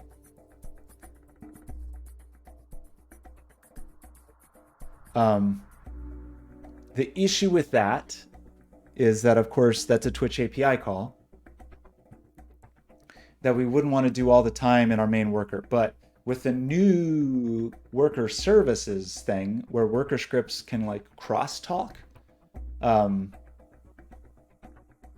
it becomes more reasonable, right? So we could have some kind of cron job, whatever, cron service that runs periodically and tries to do the thing, tries to do the work of looking everybody up. There is with that pub sub stuff, but I'm saying we don't want to clutter the main Heat EBS with that extra work of like extra back and forth API calls. Like the event, you would have to you'd have to subscribe to a person, and we don't know who you are. Like it wouldn't be, we couldn't really do that. I don't think we could use the event pub stuff. Or there's pub sub and then separately there's the event pub stuff. Anyway, we don't have stateful awareness of people unless we did that client side, but then, they may not use our client. If they're just using Touch Designer or something, they're not going to use any protections that we put client side. So we have to worry about that all that stuff ourselves, I think. So yeah, in other words, we'd have a thing where some separate process, ideally, that would run. Hopefully you can still bind to the same durable object space, namespace from a separate worker. That seems to be a thing that they're still figuring out.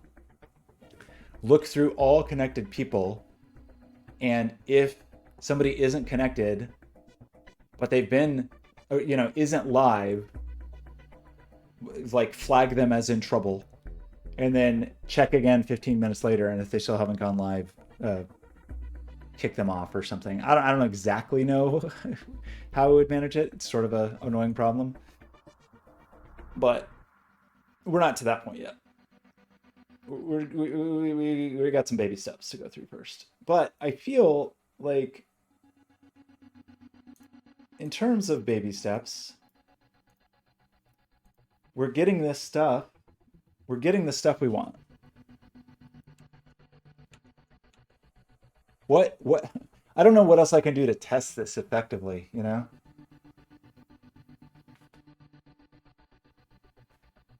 Without pushing to production. Like, it's working in this developer rig.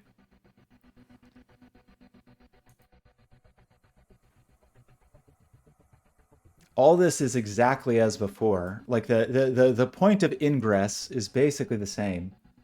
It's just splitting off into dogland, and we have dogs functional in a staging environment. So if we were brave people, the thing we would now add is this business that I have commented out.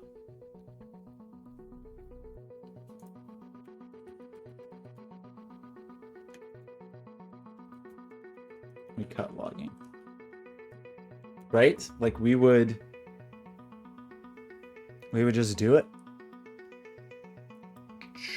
Are we ready for that? Are we ready to just do it?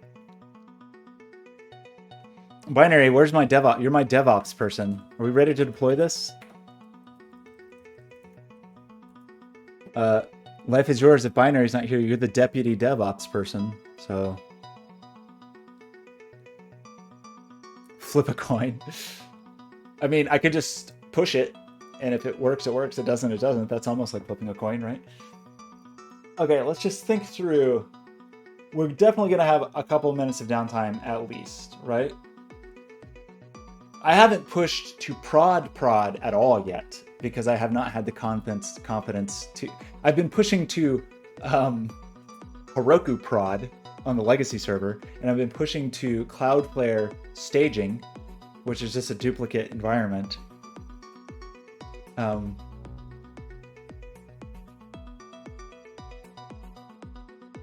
I would expect a few minutes of downtime for like, mainly because of this, the durable object bindings I have to manage individually, which is annoying. Like we'd have to delete them and add new ones. Maybe we could do that all in a single push. I don't actually know. That doesn't work.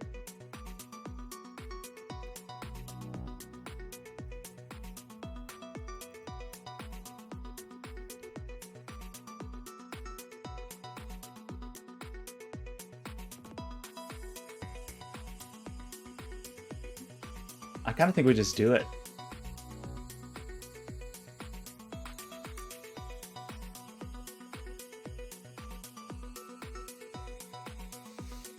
Should we do it?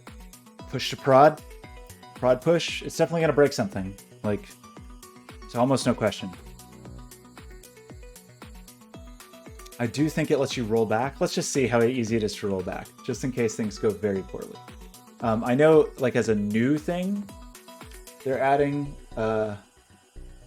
like versioned deploys with easy rollback, but I don't know. Can I find anything ever? You can stay. You go away. He's bad at computers, Clancy. Okay, Clancy, are you getting clicks? Should get a click right up here. We got it. Okay. Okay. So what I think you can do. There's deployments here. Yeah, this is the new thing where you can like promote through environments, which would be very good. But you can't do that yet.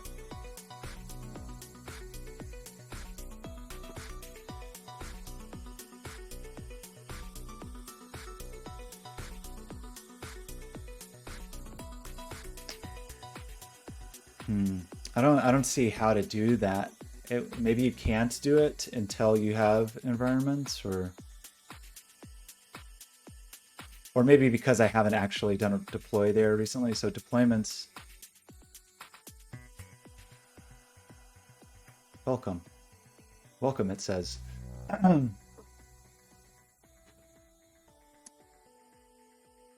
Well, that's kind of not cool, actually. You know, Heroku, if nothing else, we were able to really quickly, once things were very it very clearly went south. We were able to roll back with a click. I know that is something they're going to add with this, but maybe they haven't added it yet. But I'm not seeing anything that's like a deploy history.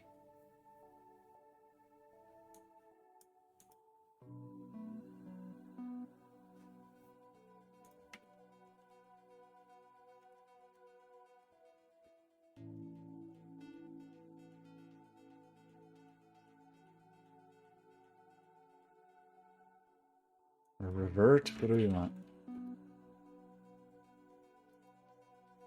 So pages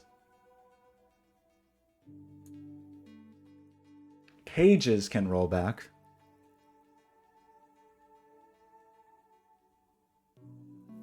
But workers can't?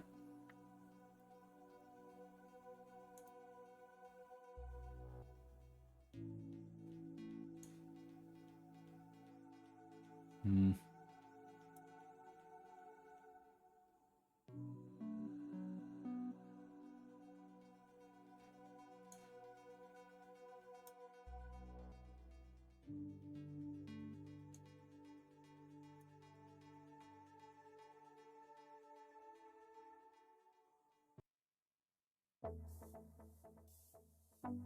I mean, this is a year ago, saying that, yeah, clairvoyance for Clancy. Okay, so they're looking into this, but I think we're not.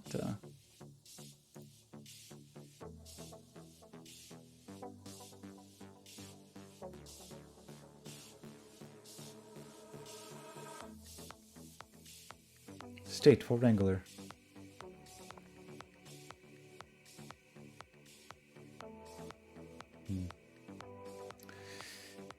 Okay, so we'd have to like revert,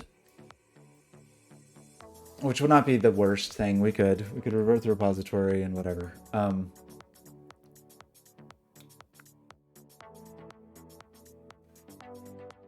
we have any outstanding changes that we want to get in here?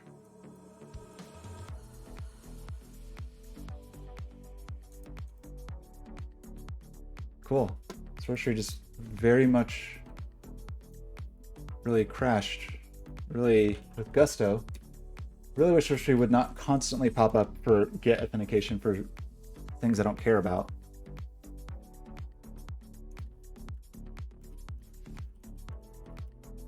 Like just having Amazon deployment or Heroku deployment info in the repo forces source tree to be like, well, I want to log in there, even if you don't actually want it to.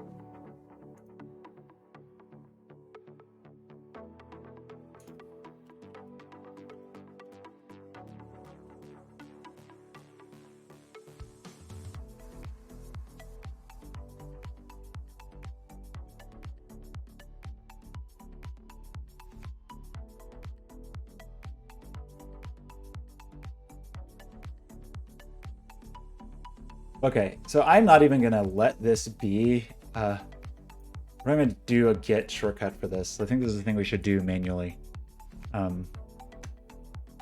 because it's gonna be an annoying one. Because I think all at once, I think in one fell swoop, we're gonna have to do. Okay, let me think about this for a second. We need the env to be production.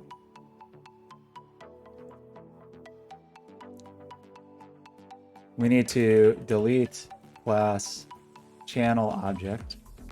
We need to new class channel group and new class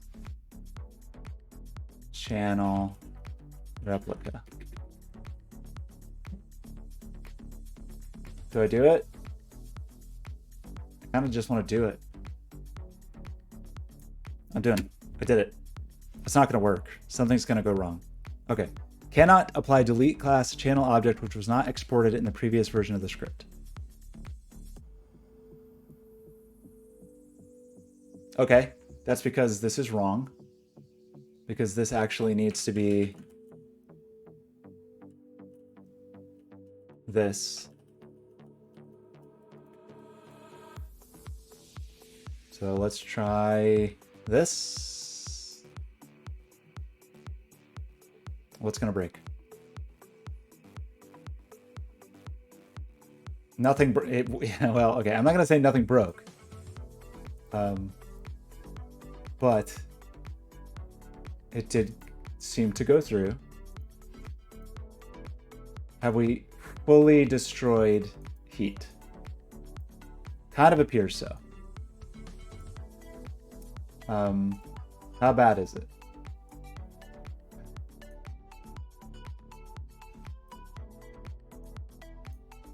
Do we need to update that secret? Not yet. Okay, I definitely... Shut up. Okay. We have overlooked something.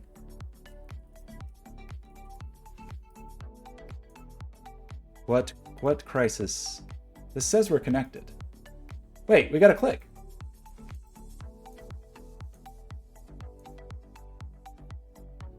Okay, proper heat seems to work.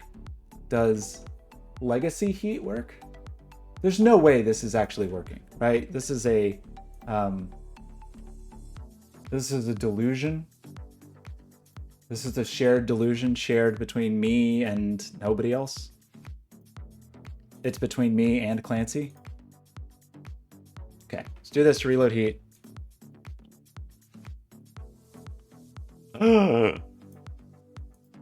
Could this be, is this true? Is this really real? Are we actually live with dog with no trouble? There's no way. Right? I just don't actually believe it. So let's disconnect here. Go to production.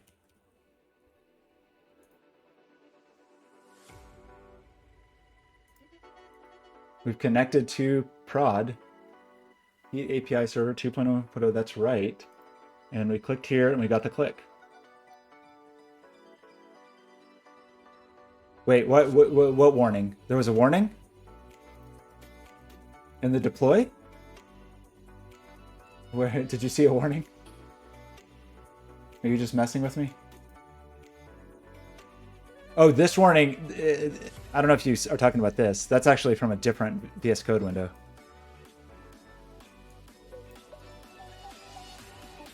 Oh, well, the first time I pushed it was a mistake. I just hadn't, I wasn't actually pushing to production. I forgot to put this line in the configuration file. So the first time I was still pushing to not prod, basically. I was just still pushing to dev again. So when I changed this to production and I did this push, it seems like it went through. Oh, yeah. That thing, it's because I was trying to apply this to dev, which already had these changes made. And that's why there was an error. And so when I applied it to prod, it worked fine, first try. Okay, so the thing that's going to be interesting then is to try the status. Oh, yeah, look at that. So this is every person connected to heat currently.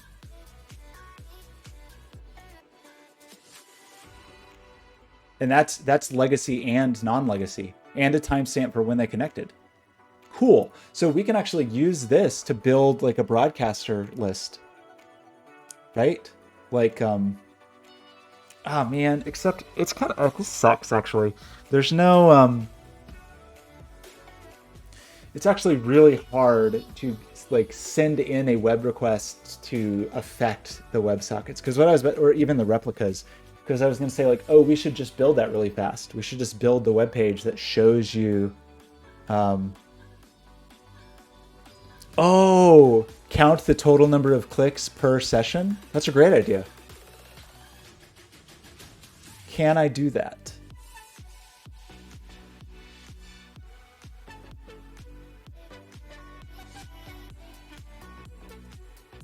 Is that a thing I can do?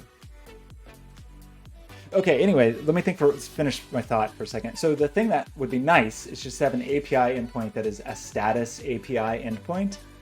The issue is if we try to send in and do that, we end up in sort of this nightmare land. Let me think about this for a second. I think we could do it.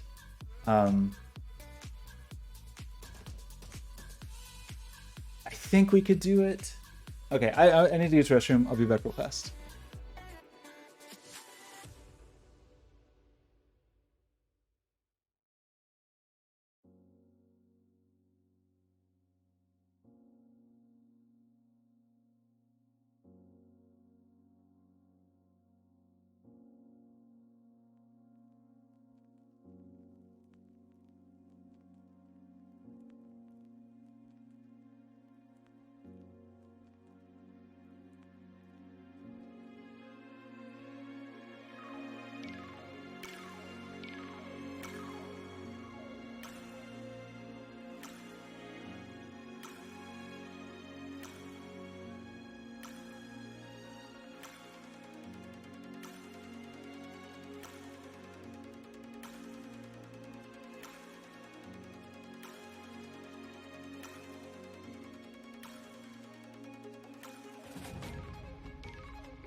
You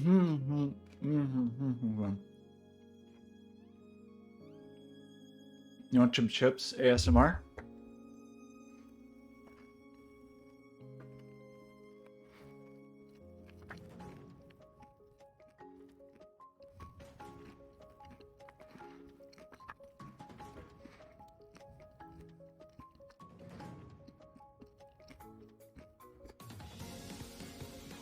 Three people immediately left. Within like 2 seconds of me doing that. I apologize, but I'm not sorry. A dog groomer? No, I have a different term actually that I prefer, and I would prefer that you all address me with my new term, which is this.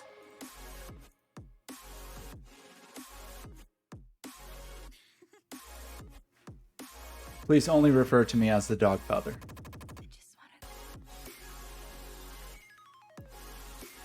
I actually thought we were going to find a Snoop Dogg album.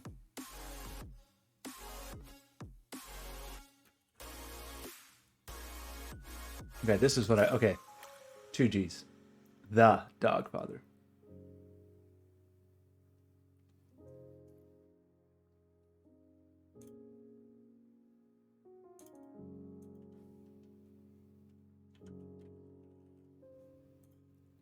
Okay.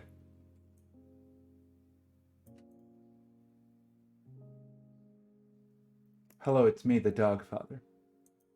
Okay. That I'm very suspicious of what just happened because every step of this development process has been such a pain that the notion that the deploy would have just worked seems impossible to me. Right? My first deploy to production since May worked on the first try with no issues whatsoever.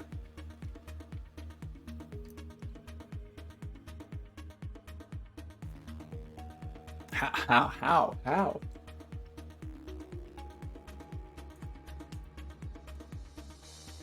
Thanks, Prime Gaming. You got a great axe bundle. Something must be going wrong, right? Like something terrible is happening deep inside of Heat. Okay, the thing we were about to try to imagine is a way that we could have an API endpoint that would return the JSON It just works. I know. Yeah, doesn't code expire? It's called bit rot, right? The bits just rot away and the code doesn't work anymore. So I want an API endpoint that gives me a replica status. I think I can do that.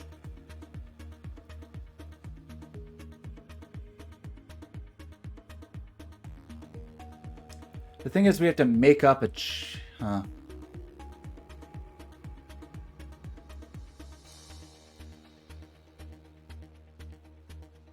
we'd have to like really change or like add a whole separate path in the server to do the thing that I want to do, I think. So there's two ways to do it. One is we have this channel endpoint and we do all this fun business, which is really the only way we have to enter replicas. Or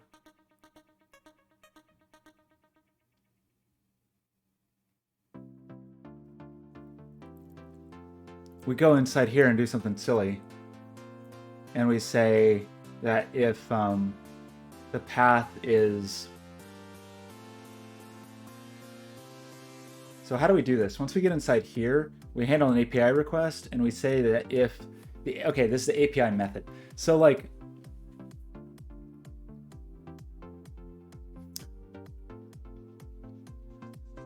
Except we can't get down here, right? We can't get to this unless we go through all the stupid...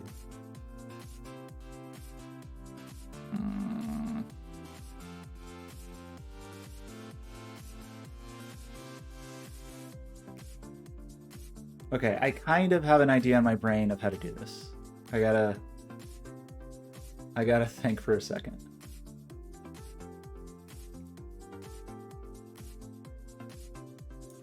Basically, we want to be able to say,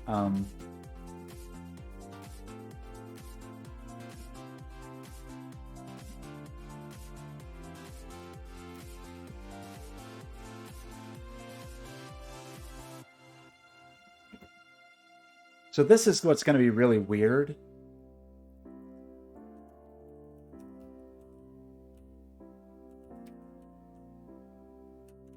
Because I think we just have to kind of do this and just give it a fake channel.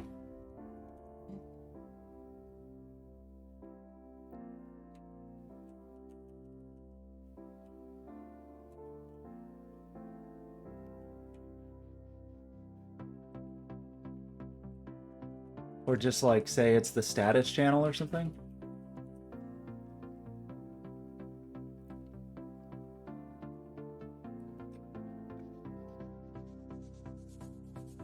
And the endpoint is path components 0. Yeah.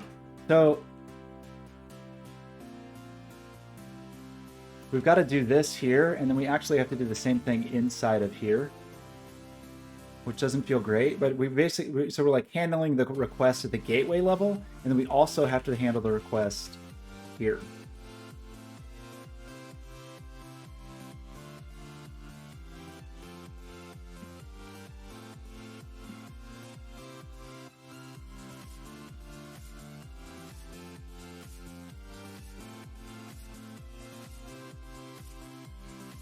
Right? Something like this.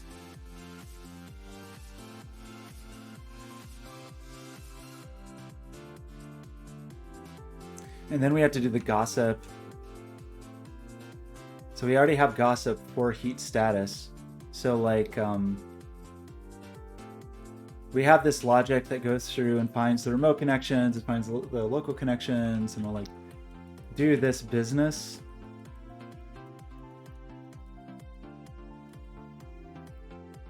And then we need to bail out of this. We have to return like an OK somewhere. We don't even want to do any of this if we...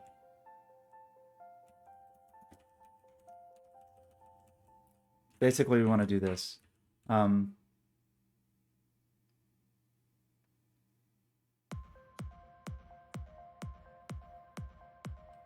Is this the body that comes first? Yeah. So I think something like this might work.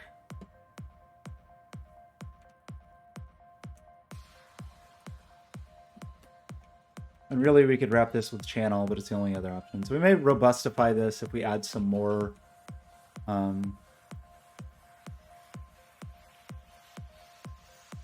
more stuff.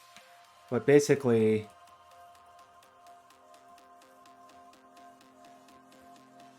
be something like this.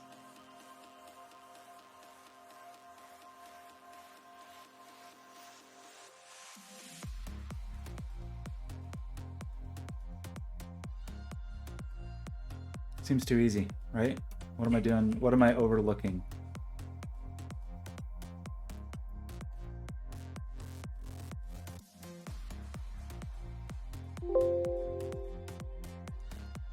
How about don't open in that web browser? I'm opening this web browser instead. How's Clancy? How are we doing, Clance? Seems good. Okay. That was pretty responsive for going through legacy, gotta say. So let's try a status here.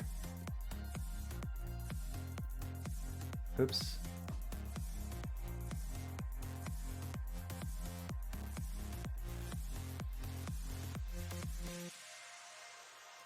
There's no connected WebSockets. So like,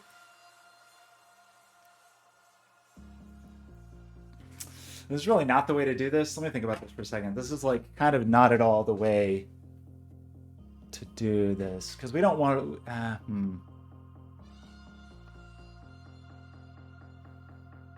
Can we return? Let's see.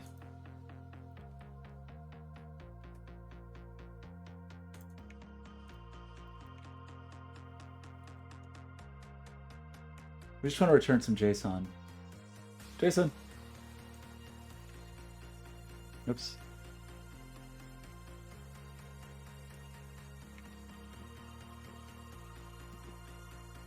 So if we got a response.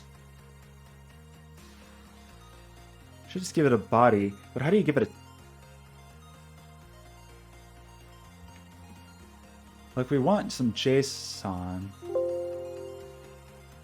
Well, if the encoding type, do we think that's what it is?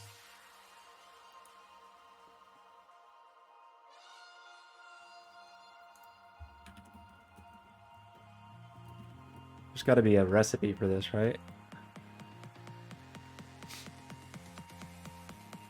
Okay, so we just need some JSON headers.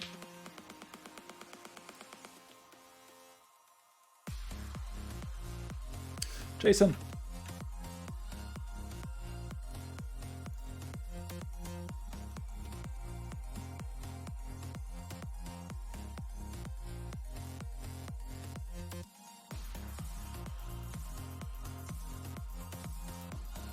What is going on? Oh. My undo buffer is losing its mind. I'm having a good time here with get. Okay, my undo buffer is just totally corrupted. Weird.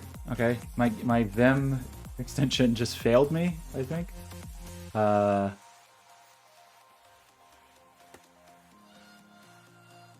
way to just discard changes? Or revert?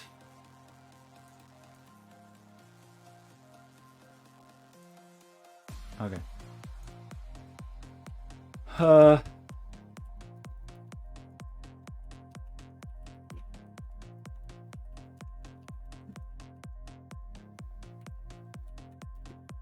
I do this?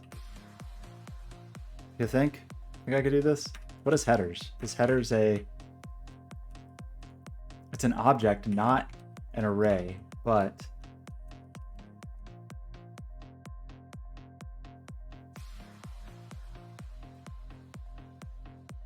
I can't do this. Can you? Can you do this?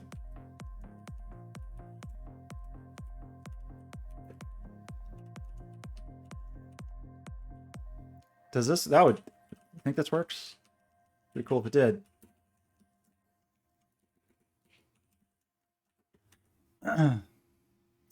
Live visitors, I need you to port all this to TypeScript. So I don't have to. Although, I don't know, looking at TypeScript, I don't know.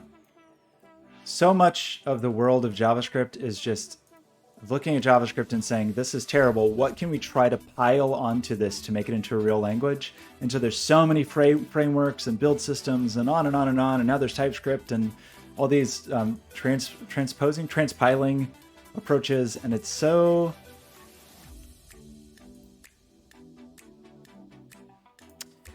gross. And a lot of the stuff in TypeScript really bothers me, I think. Like, some of the stuff is so not... Okay, we got a response here. Tidy or intuitive. Like the pound sign to denote private. I don't know about that. Okay, so there's no connections, which actually makes sense. I don't understand, though, why we're not getting...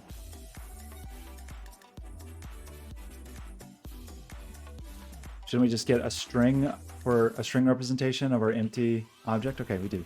Okay, let's think about what we're trying to accomplish here. We're going to return, for example, our channel connections. We're going to return a version.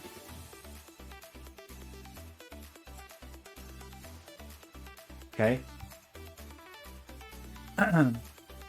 This means we have no channel connections. We have a single replica is what this means, which is a little weird. So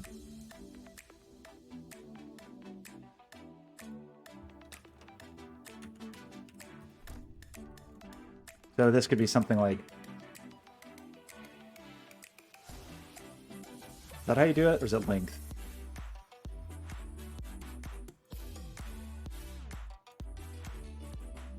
Is it length? If it's an array, it's length, right? Okay, we have one replica, we have the version, and we have the channel connections. And were I to connect over here locally,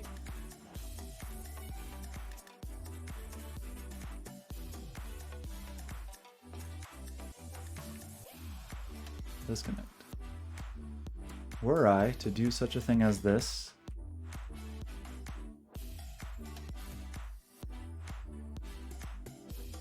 it would break.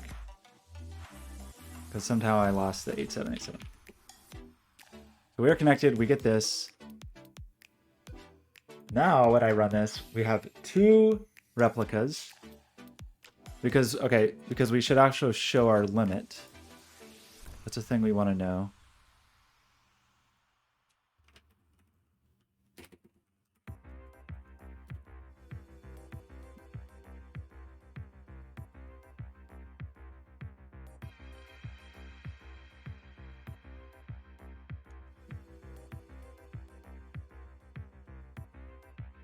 Which is probably 1 right now. Yeah, okay, so that's good news. Let's change the limit back to 100.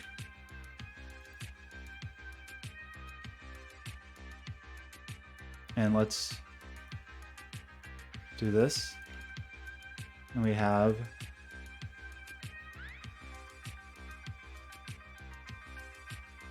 that's our limit. That's the replica. This is the number of replicas we have. This is like actually like connections per replica. So that's a little confusing. I don't know. Maybe I don't like that. Like, I think that's not, I think limit is not a... So that's really in for the group.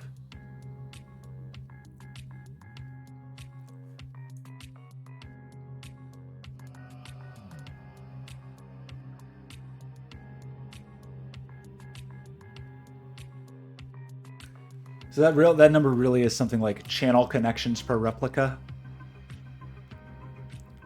or like max connections per replica, max channel connections per replica. It's a, I don't know what the naming should be.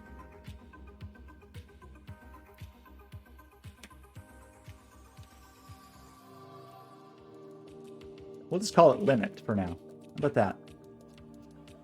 That's the number, and that's the number of channel connections. So if we had multiple replicas that were empty, this makes sense. It's a little weird to say this, that it's like, oh, we have a replica, but nobody's connected to it. But this query is connected to it, basically. Okay, and so Life is Yours, you had an idea of when you send a click,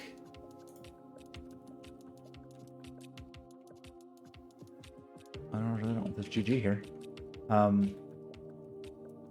which I think I like this idea, is when we actually send in the relay, so this is where we are like, no, this doesn't work, actually, wait.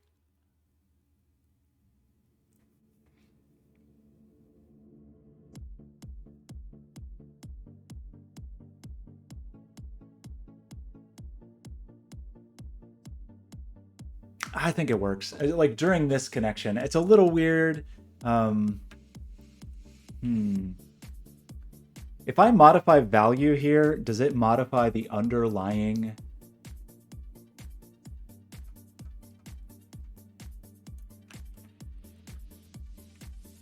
Because, okay, here's the thing that's going to be kind of weird, and there's not a great solution for this, is like a single channel could be connected multiple times. So how do you do your click counts?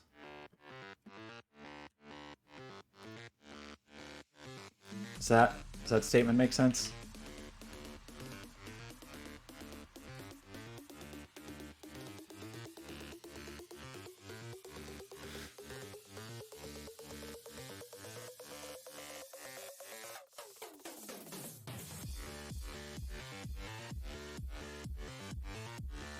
I mean, it's the clicks just for this session.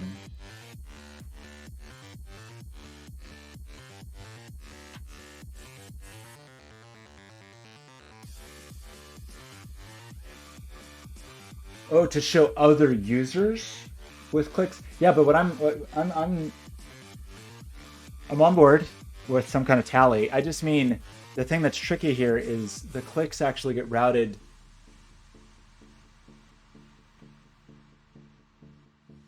You only know a particular connection at any given time, right? You don't know like long-term stats for a given channel or something. Maybe we could store that. Maybe that's like a KV thing we store. Would be kind of fun. Okay, I'm going to table that for now because I think it's actually better to associate that with a channel and not with a associate it with a channel and not with like a given connection from a broadcaster, which is not the same thing because the connections from the broadcaster are transient. So tracking clicks there is maybe not as interesting as tracking like total clicks for a channel, which I think is kind of cool. So we've got this.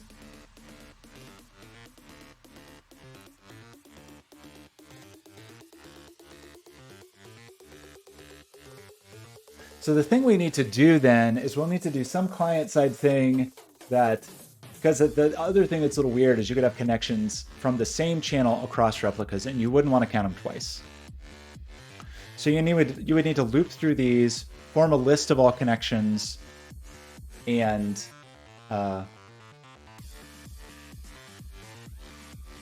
proceed from there. So, but I think this is enough to get us a start because it gives us the channel IDs. The thing that gets annoying, of course, is once we get these channel IDs, we have to go through and do a bunch of separate Twitch API requests. You know, for whatever that's worth.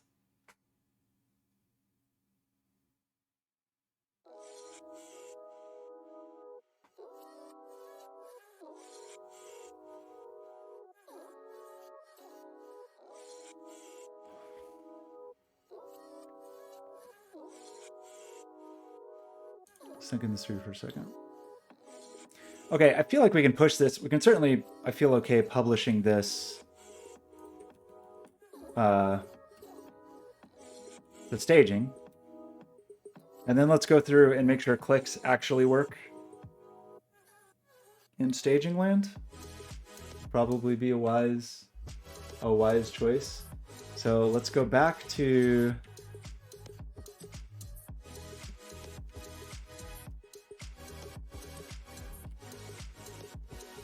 staging. We pushed here, seems okay. Let's refresh all this.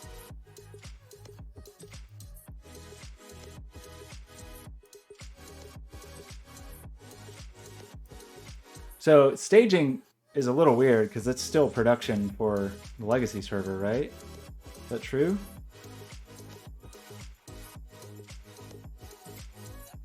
That's not where that was supposed to go. That was supposed to go to... No, that was right. That was to staging.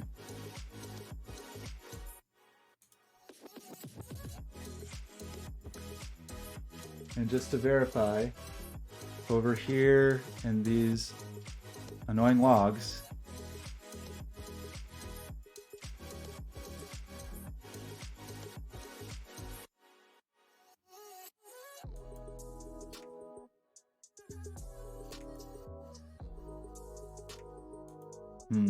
I'm not seeing numbers. I see a lot of fatals, which is, but I'm seeing the clicks here. Oh, wait, is this because we need to reset this and start a live tail here? What's all these fatals?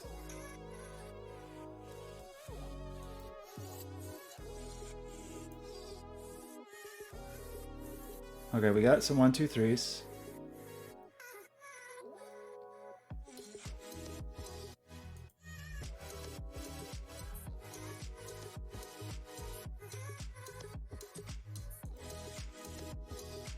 Okay, I feel like we're pushing there. How do we verify that we're getting data? Here is our dev. Let's connect here. Let's go up here. And we are getting clicks on dev. So am I ready to push this to prod? It's probably on my emails. I probably did. How many was it? How many thousands? Oh, it was only 156. Yeah, I probably did get 156. Okay, so that kind of seemed like it worked, right? What happened here?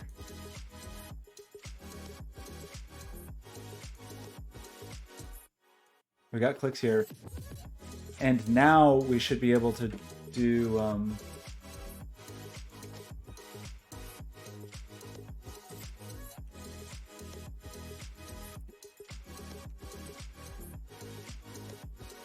this status page, and we get this, which is the only one connection. Okay, am I ready to push this to pub?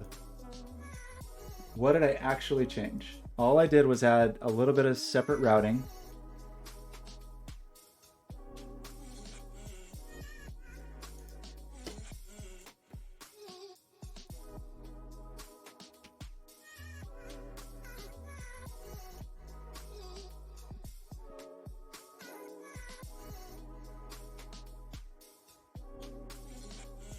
So we look, all we do is we look for if the endpoint is status. We just send you in there.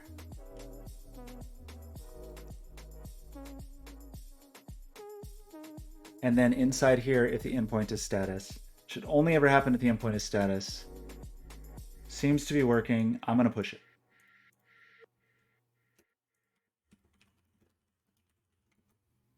I'm pushing it.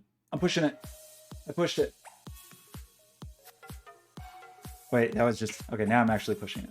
So now we need imp publish. No. Production. Okay, now, sorry. That was... I forgot. We had to manually push this.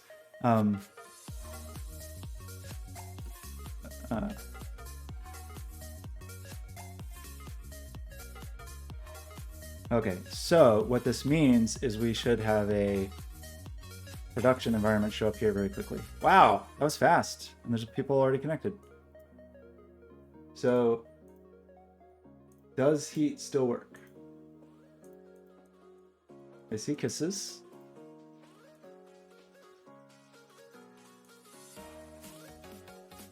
Uh-oh. Why does this show nobody connected? And now I don't see kisses anymore. What'd I break? Oh no. Oh no.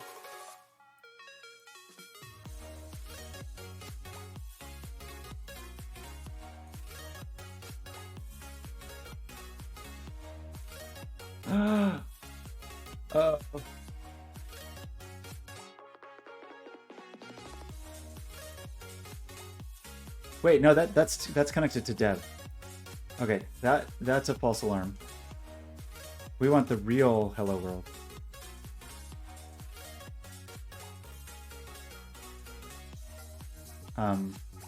Still doesn't seem right though. Why is there only one person connected? Go back over here. Let's go here. Let's connect again. There's me. Okay. Okay. False alarm. Mom's birthday. I think I need to close and open the heat overlay to force it to reconnect. Okay. I think we're okay. It was a little dicey. We do have people connected. I see people popping back on. That's 2 of me. So one of them is the heat overlay. One is right here. Kind of lost the track of the hello world we wanted. Well, I guess we want the real one. Well, let's keep this, actually. And now let's do...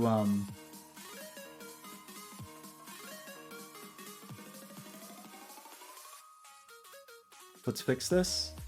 Confusing, because this is really pointed to production, but I'm gonna ignore that for the moment. I should have bumped the version number, huh? So I would know that I'm actually connected.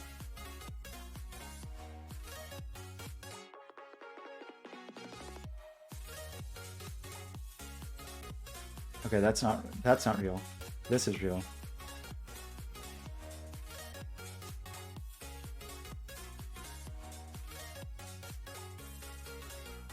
Okay, we got clicks. Okay, and then check on Clancy. How are we doing, Clance? Not looking good. Okay, there's clicks.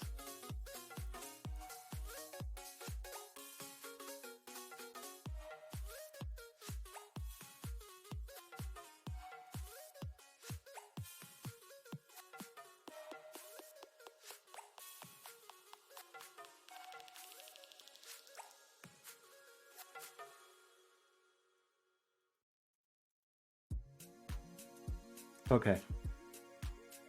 Mom's birthday is okay. I think Mom's birthday is going to be fun. So what were we actually trying to do? So this is prod. I see me 3 times because I'm connected. That makes sense. This person is connected twice. This person is connected once. But these are real connections. This is not counting legacy connections, so we should not see Clancy here. It was a little unnerving though, because there were a lot more people connected earlier, right? So where did all of those people go? I thought that I had the heat, the little heat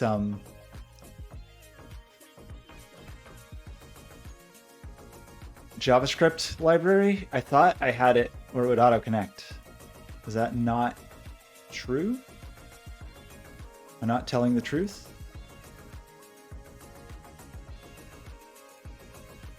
Like I thought this...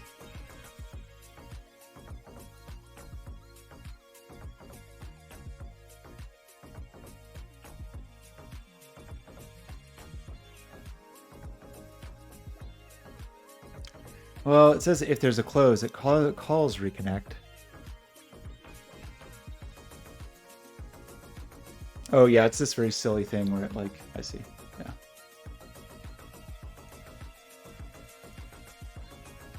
Well, there's people. We got people here, so that's cool. We kind of want to turn on the...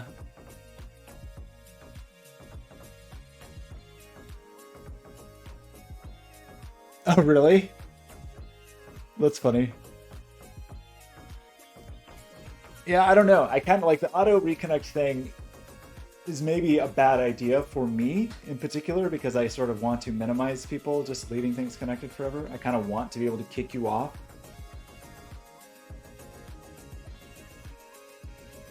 So what I could do actually is in the problem is when people aren't using my library, I have no control. And so I just would have to be aggressive with those people, I guess. But if you're using my JavaScript library, I could do stuff that's like, depending on the status you get from the server,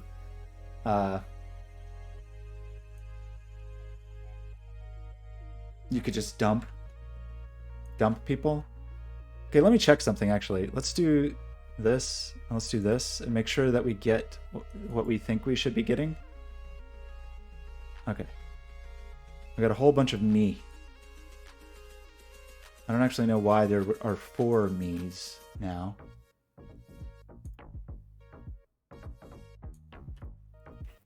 Why would there be 4 me's?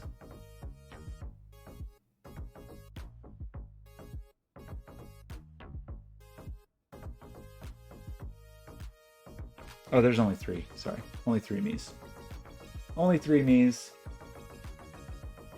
Okay, we are over 4 hours in. We have deployed. We have hopefully, like, saved my wallet. We sort of kind of started on this, uh-oh,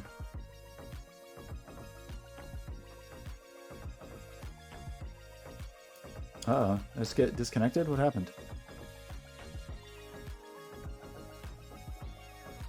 Or was that just clicks coming in? I guess it was just clicks. From this person. Who is this? Who just clicked me?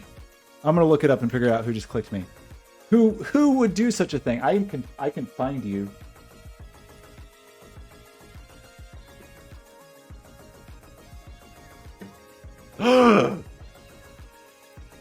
It was this, the life is yours the whole time. I used digital forensics to track you down, and now I'm going to report you to Interpol, and you're going to prison for a long time.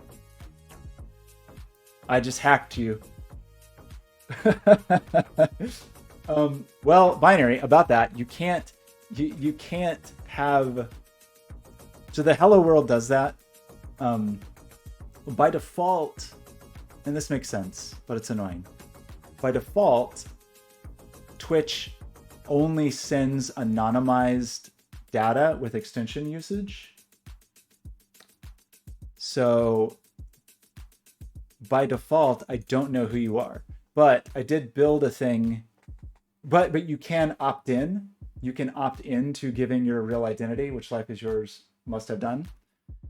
Ben, I'm in your computer. So then I basically, so this is an anonymous click and I can't do anything about it. But if, like, Life is Yours, if you click some, it's basically, you get anonymous user IDs unless someone specifically opts in after logging in. And then you can use that to separately make a call to the Twitch API. So then I make a call to the Twitch API. So if you use my library, I do look it up for you and, like, tell you the person. But it is annoying.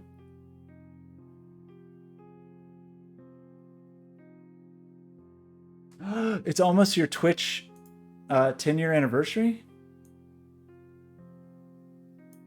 Here I will stream events and me playing games. Mostly the last thing.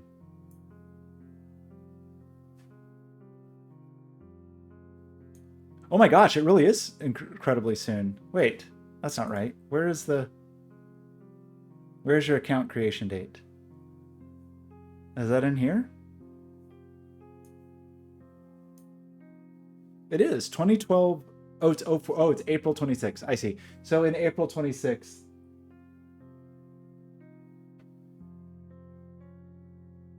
the bit transactions are different. But that is oh yeah, that's another thing that sucked though.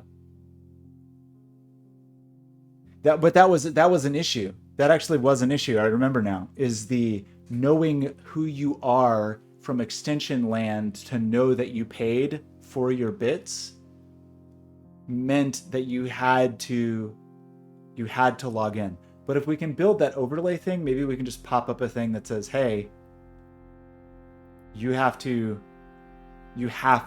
opt in. Yeah, autocorrect is terrible. It's true. I feel like autocorrect used to be better, and then they trained it more, and now it's worse. Maybe that's just me. Yeah, so I think for the extension purchasing thing to work, we have to, because we would know who the transaction was for, we could know that for sure. But when the clicks came in, to know that they came from you, you have to opt in.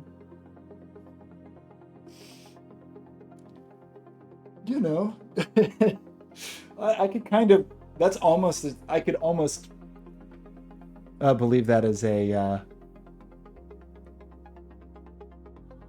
meaningful statement, since all of the words we're saying are weird made-up words anyway, like Twitch and dog.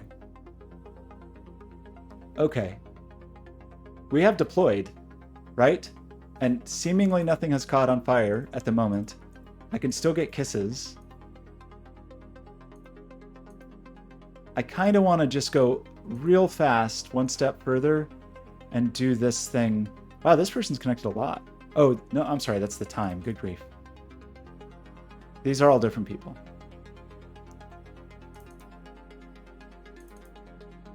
I was like, wow, look at these IDs are all the same. That's the time code. Okay, so here's what we want to do. I think this will be the most expedient way I can think of to do this, but let's try it. Status. Let's actually make something today instead of just trying to deploy. How does that sound?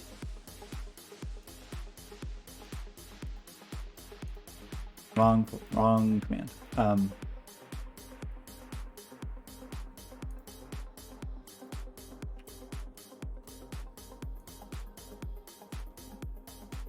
I don't remember how to do this.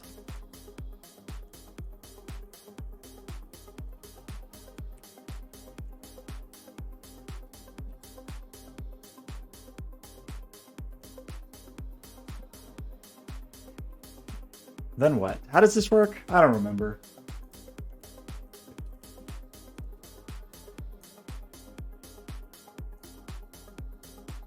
I can't remember if it's different than in if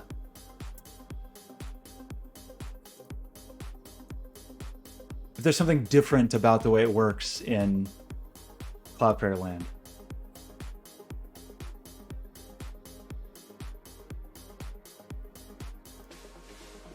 Because we want JSON, right? Isn't that the thing we need? We need to get a response object, and it needs to have that JSON property.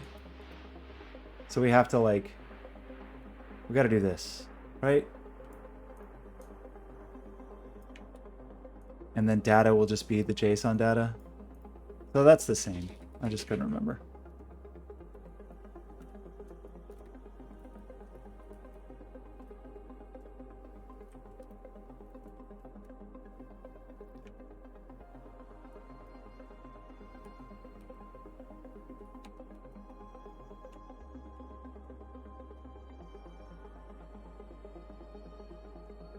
Is this all? I feel like I've screwed something up.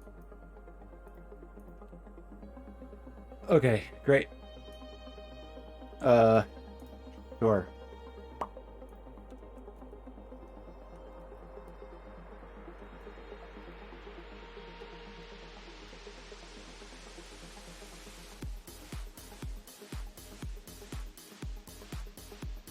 And how we do this? Great, we're doing great. Has been blocked.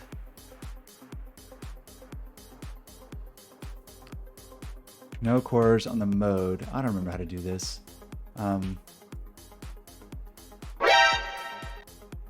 What's up? What's going on? I have to await this? You sure? Thank you for letting me know.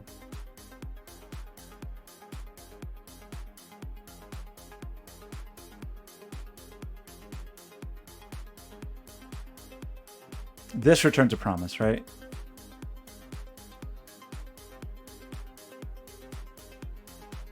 Is this right? Oh, I see. Wait, you mean instead of using a then? Well, why? Wait, this works. What's wrong with this? There's nothing wrong with this, right?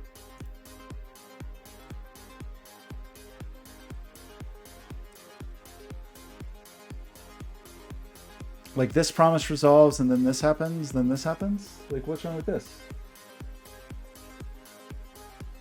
Are you sure? I don't think that's true. Like I just looked at MDN and MDN... You sure?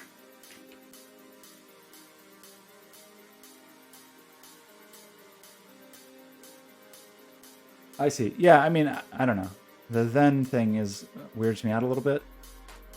I would rather just await the response, but I see what you're saying, is I don't need to do this. I just do this. Right.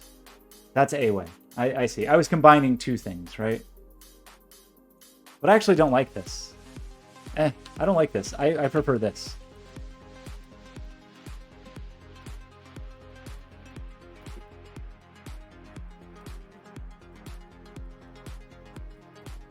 Right? So what is wrong?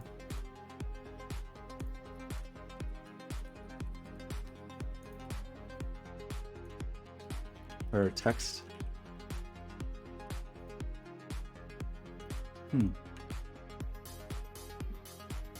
But what, did I not do this right? Because I thought I sent it as the API. Is this not right? I thought I specifically sent this as that didn't work at all.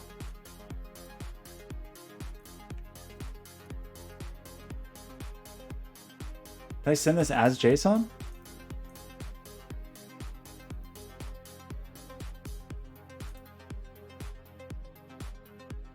How do you see the headers of this?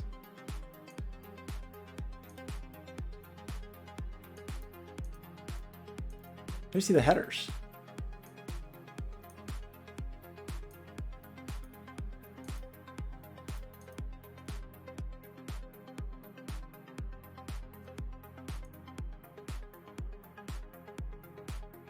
Yeah, I like that better. That's my preference. But I'm confused why I'm not getting this data. So I thought it was JSON. I thought I specifically set the header, but now I don't even see how to view the headers. To do it in here.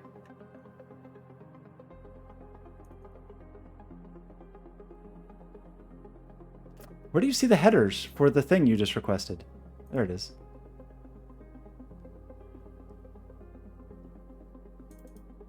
That says content type plain text, but that's not. Didn't we very specifically set it to be content type?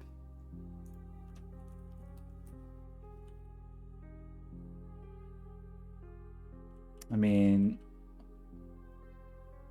maybe I did this wrong.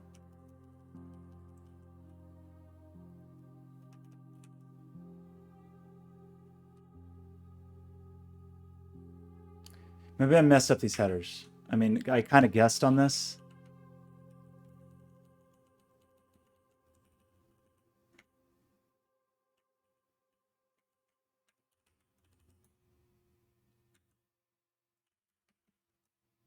I know, I changed it to text because JSON wasn't working because I'm not sending JSON. Because I think I did this wrong. Because I thought I could like concatenate headers. And maybe I just can't. I thought I could use this spread operator and then just cram this in, but maybe I cannot do any such thing.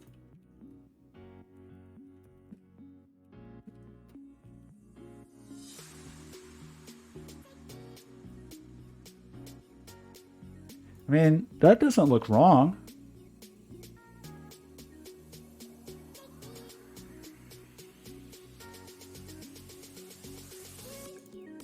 Let me triple check here.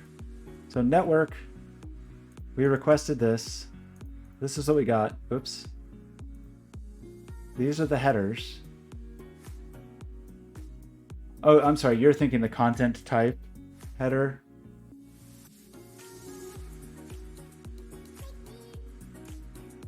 Oh, these are what we'll accept. Does that mean I won't accept JSON?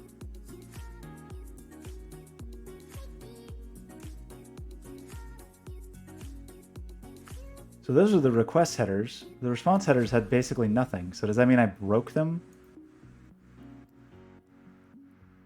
Oh, yeah, I did. Good grief. That would do it. I forgot I like had a separate set of headers. Okay, now we should have a content type. That's better. Okay, that was my fault.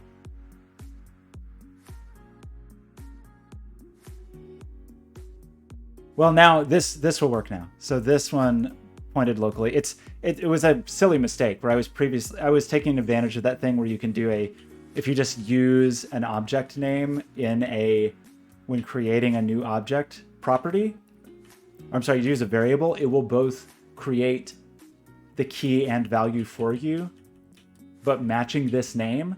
And that was working before, but then when I did this thing to cram my content type in here, status headers, it meant that I was trying to set something called status headers instead of headers. So it was a silly mistake by making, I made a change and I did not properly evaluate the change. So the UTF-8 I just got from somewhere. From MDN? I don't know. I just stole it. Okay, so we're not going to do the clicks now.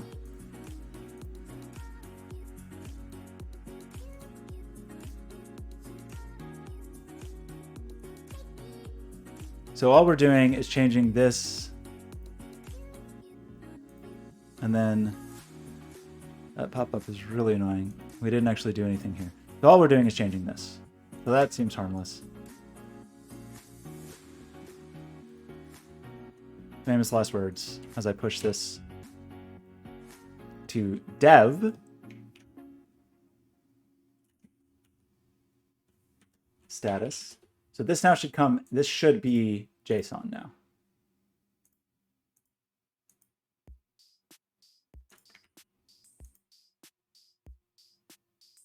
And it is. Okay, should I actually go through and do testing before? Well, but I specifically want to... Wait, is that not what I did? Well, but I don't want to mess with my headers variable because I use that headers variable everywhere else. So I very specifically only wanted a local copy of headers with the thing added to it. Because I don't want to, everywhere else I am sending plain text, not JSON. So that was by design. Okay, so really should do some testing before I deploy, right? Right? Let's just say if legacy works, then it's good, because that's the most complicated pathway. So if we're getting legacy data, then we're just going to say we're okay.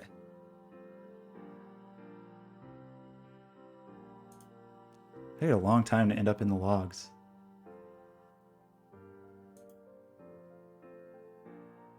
Where are you? 1, 2, 3s? Okay, 1, 2, 3. Wait a second. Click. 1, 2, 3. Okay, I think it's working. I think legacy is okay with dev. So I'm pushing to prod. I'm pushing to prod. We're doing it. I mean, I really shouldn't. I should just develop this on not. Well, but prod is where people are. So yeah, I'm going to do it on prod.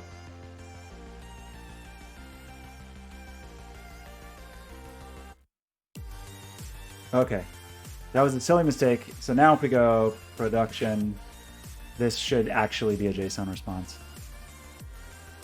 Okay, so that was fine. That was just a little mistake. So now when we do this, not this, that's heat API, so that's the real output. Status, it's here. So now we should be getting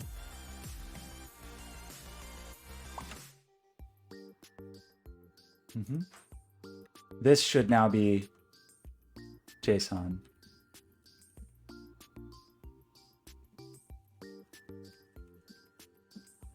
Right? Is this going to work now?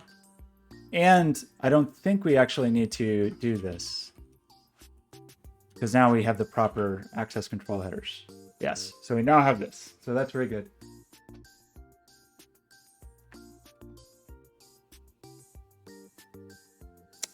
I did locally and on dev by changing the max number of replicas to 1. so that every connection got its own replica, and it did work. Maybe there's a more robust way I could have tested that, but I was able to see that I had multiple connections spanning across replicas, and that those replicas were able to talk. Although now you're making me nervous. But doesn't look like we're gonna have 100 people connected today, so I think I'm not gonna worry about it too much today. Okay, so we have this. So, excuse me, this is where it's gonna get weird.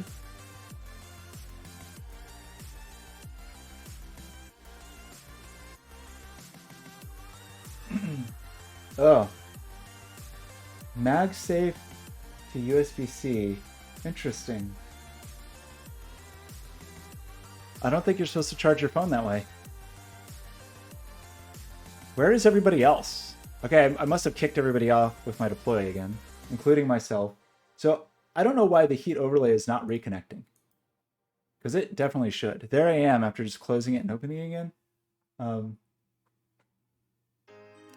I don't know, something must be wrong with my reconnect in heat,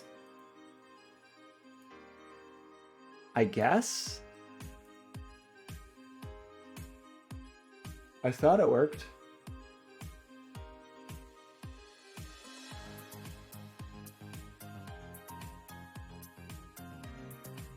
That's not how charging works. I think if your percentage goes down, I think you've got some issues with your charging. Okay, so what we need to do now is, we should really call this like replica channel connections or something, but whatever. So now we want to,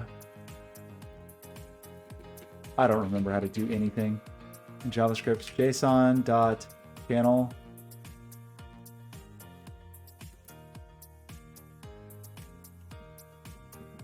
For each.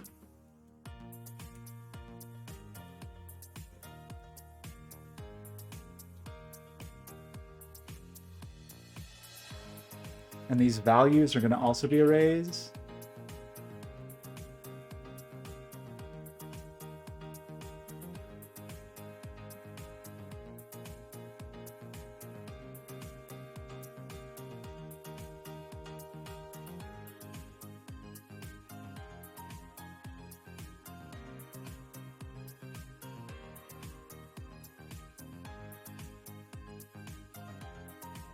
Maybe we'll do that. Oh, I'm getting ahead of myself.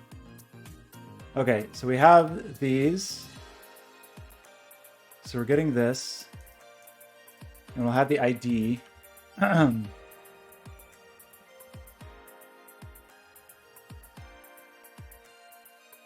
then now we have to hit that Twitch API endpoint to look up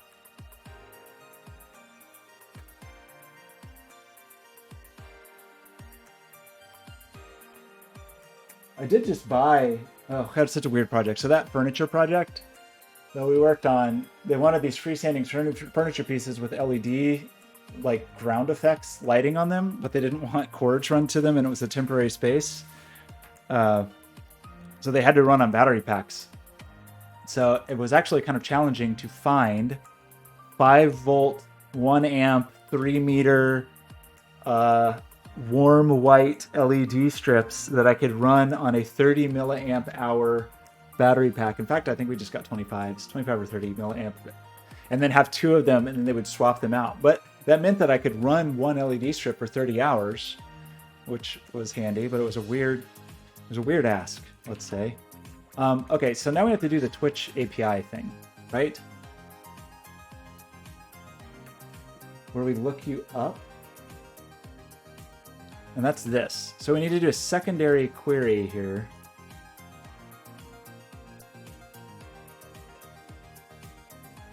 Does it give us a link to your... I mean, I guess we can just make up the link, right?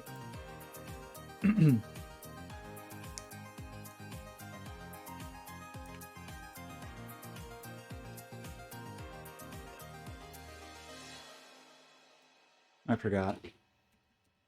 Oh boy. Okay. I forgot the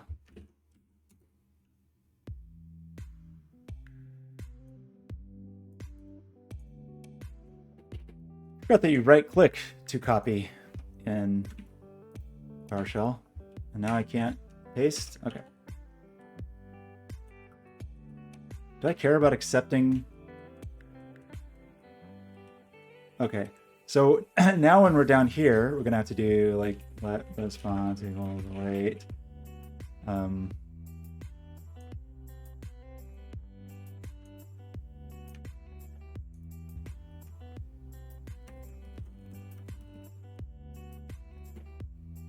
Having some real exciting cut and paste issues today. Maybe it's just me. Are you sure? Are you sure? Because I'm pretty sure I did this and I hit Control C. Does that not let me paste? It doesn't. Why? Unclear. Do I have to go yank it? I thought cut and paste still worked.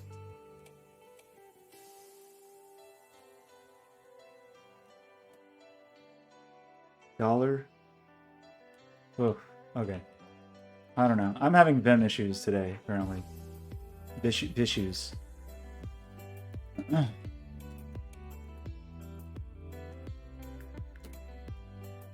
So we need to do this. We need headers to have the client ID in it.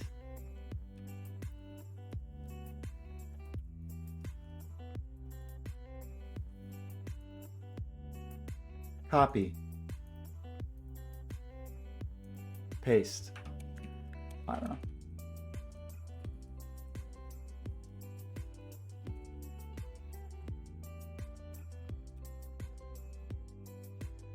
Did I forget something? I don't know if we really need that header accept. I guess we'll put it in because why not?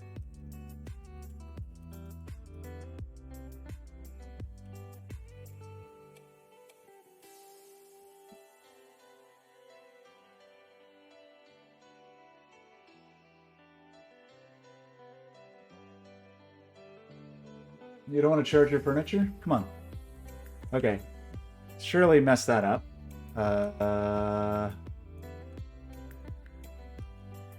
This is not going to be the best. Oh, sorry, async. I gotta stop fairly soon. Wait, it's only available. What are you talking about? This is async. Oh, this isn't. This is async.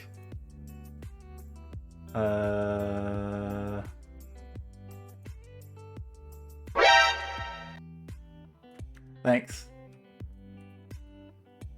Wait, where? Headers.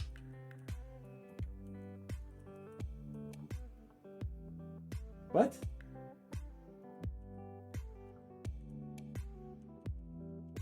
Oh. This needs to be inside of a dude. Of course. Of course. Who could forget the secondary dude? Wait, was that one too many? What did I do now?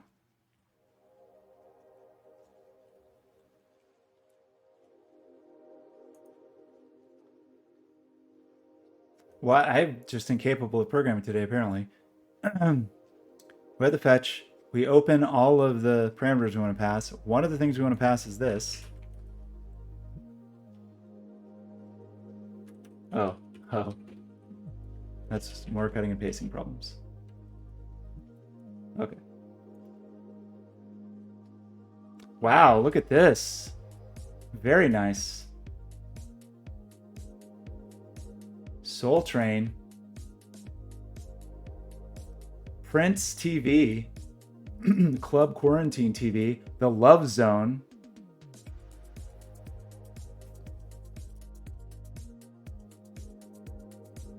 Is this one person using all of these? Mr. Sure, Voinex, Love Zone, Disco TV. Okay, somebody's really into Heat.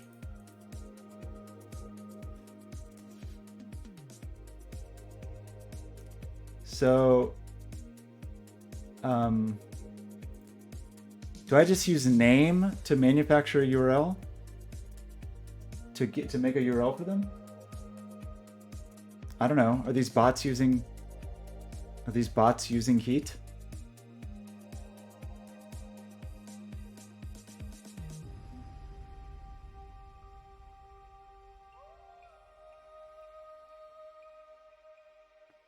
Look, it's me. It's me. Okay, so what do we actually want out of this? Is the name? So here's all of our people.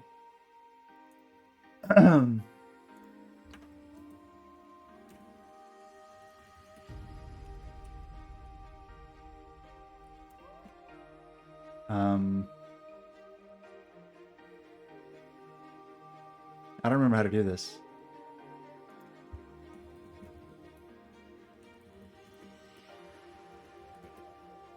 I mean, I don't know. Maybe we'll use that. We had that view thing.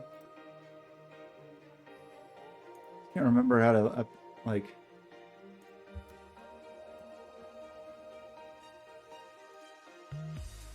What's the way to do this? Just don't remember. Create element. Okay.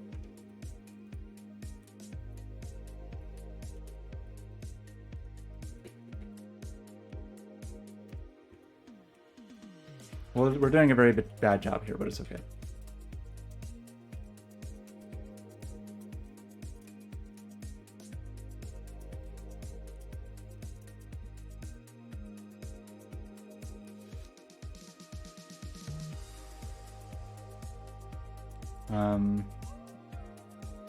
Attributes.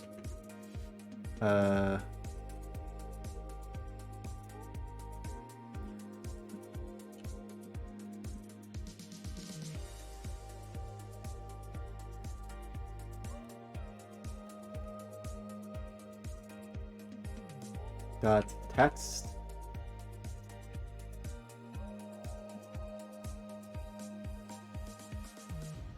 Well, that doesn't seem right. Maybe I can't chain this. Chain these. Sure, there's a way to do this all at once, but let's just try it like this. Or is it inner text? That's it. Inner text.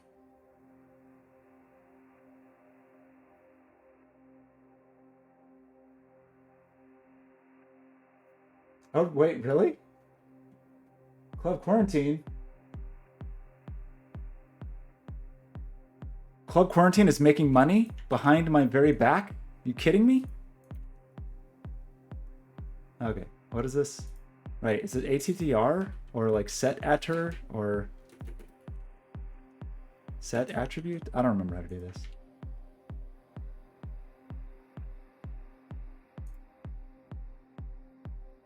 Inner text.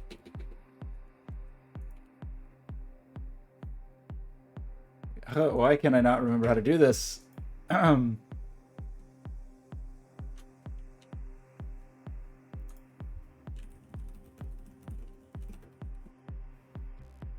I don't really need to do it very often, I guess. Okay, what do we actually need to do? We make an anchor tag. How do you... Oh, you have to make the text node and put it inside. Really? I thought you could do an inner text. I don't believe this. Inner text. What's wrong with my inner text?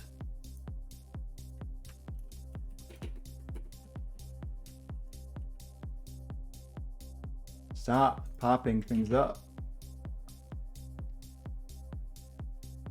Oh, it's not a function. Duh. It turns out the error was exactly what it said the error is, and I just ignored it. So this looks great.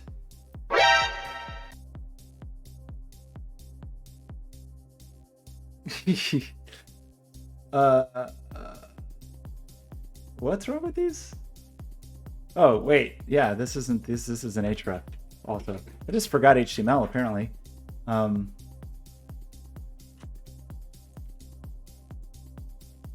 Beautiful. Look at this beautiful website I made.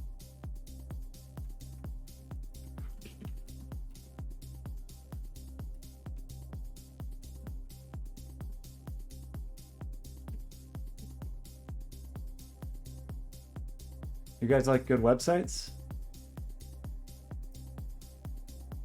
So we really should like build a list of people and then, so how do you do that? It's a set, right? Like, So what's going on?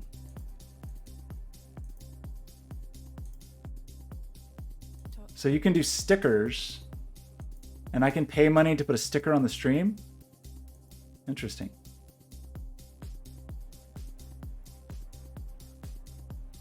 Is this like actually sanctioned by Prince?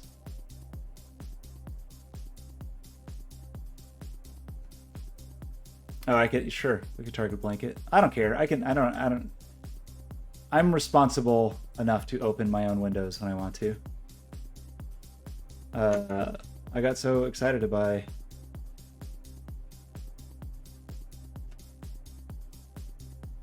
Okay, so what we need to do is actually do not this and do like, kind of set, is it set all unique? Like if you try to add to a set,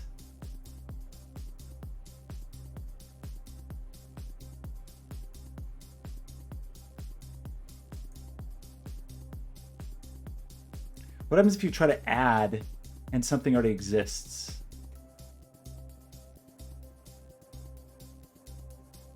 Okay, so you can add all you want. So what we want to do is make a new set. And then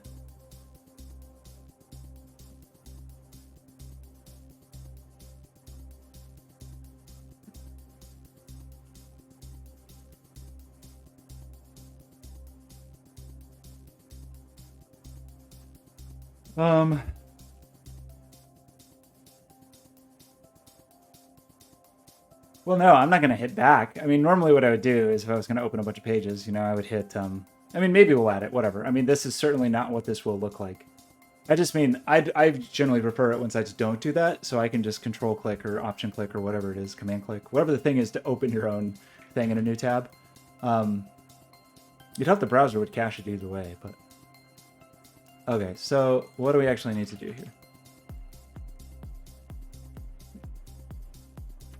So this will be our cheap way to remove duplicates.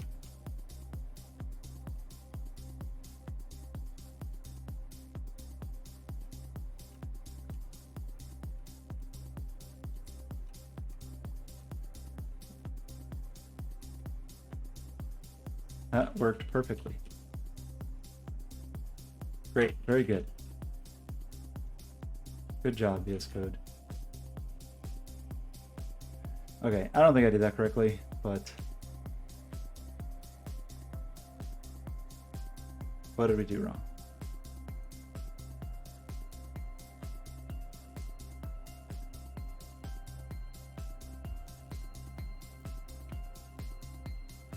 Uh-huh.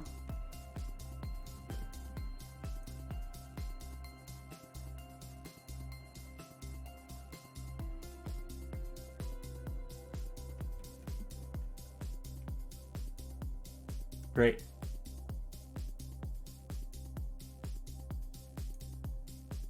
So these are people actually actively using heat right now. What happens if you use heat just on the print stream? Are they even okay? It's all kisses. They have kisses and the heat map on. I don't dare unmute. Never mess with Prince. The ghost of Prince will come back and file a lawsuit. Okay. Well. Oh, I made these all block, so they're all full width. Very good.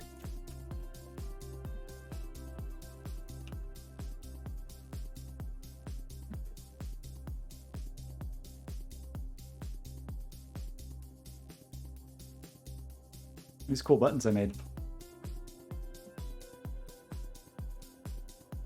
Very good. Very, very good. Okay.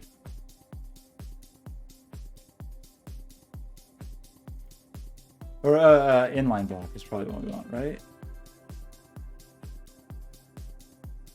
What we really want to do is make a table, right? Or a list. Probably a list would actually be the thing, right? You just LI'd these. Oh, but you still have to have an anchor, and you have to put the anchor in it. Whatever. I'm not going to worry about the design of this at this moment. We'll cross that bridge some other some other day. How did I lose my display block? Okay.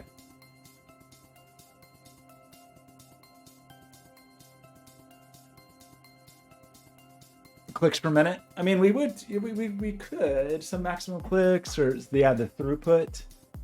Okay.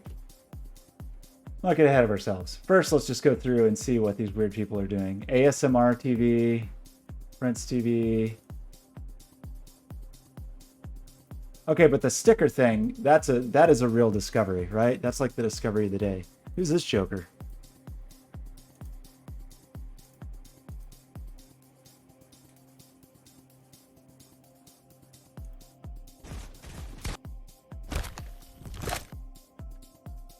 Okay, let's go through and get all the ads loading.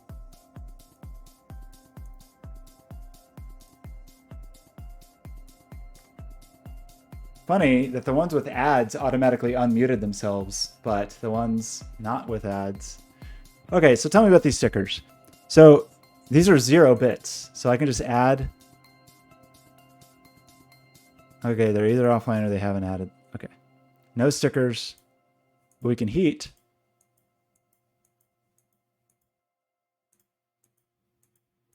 How do you place the stickers? Is heat doing anything? Okay. Very latent here on ASMR TV. What's it sound like? Beautiful. Okay, well, I'm very curious about the stickers, I gotta say.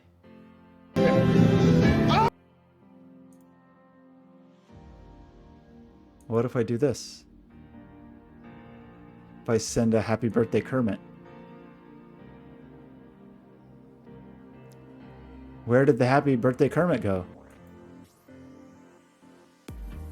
100 bits. I can't afford this stuff. Okay, so you're telling me what you think is that we can do, like, we can do this. But then we have to somehow tie it to, yeah, boy. Okay. Okay. This is interesting. This stream stripper like brought this bits balance up. I don't know if it's Twitch doing that. I think it's Twitch doing that, not Okay, we got Mr. Sure. A 1200p video source. So what are we doing with heat over here, Mr. Sure? Maybe nothing? Mr. Sure is working on some kind of game. Maybe does not have a heat overlay active at the moment.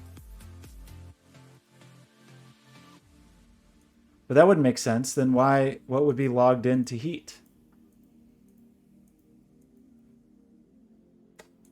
I don't know, Mr. Sure. Something doesn't add up. Asphaldo must have just gone offline.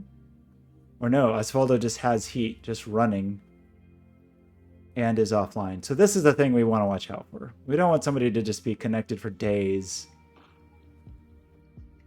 that isn't actually streaming. Prince would never do that. Okay, the stickers though, really something to that. The stickers, good to know. A Factorio stream.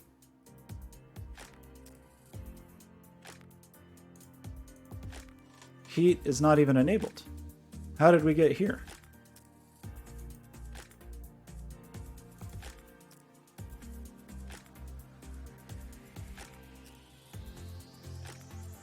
Wait, how did we, right there? Okay. No, they're right there. So this person is connected to heat, but doesn't even have heat enabled? Yeah, probably, right? This is an extra weird one. Yeah, they probably just have it in OBS and some other thing or whatever. You're probably right, which is bad news for me.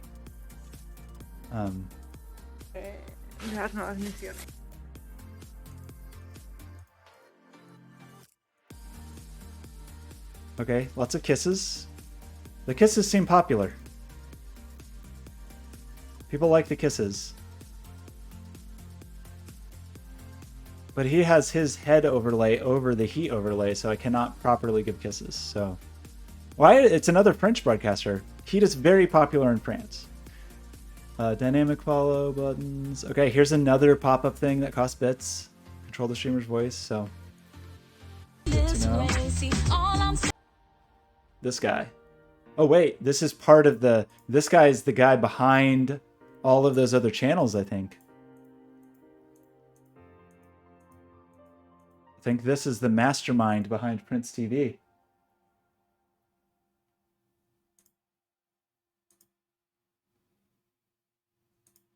Ay, qué hostión me ha dado.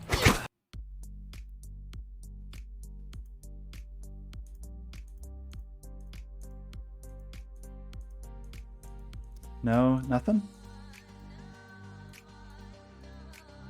Funny, so heat is on, but just not the heat overlay. So yeah, maybe they only do it when they go to the bathroom or something.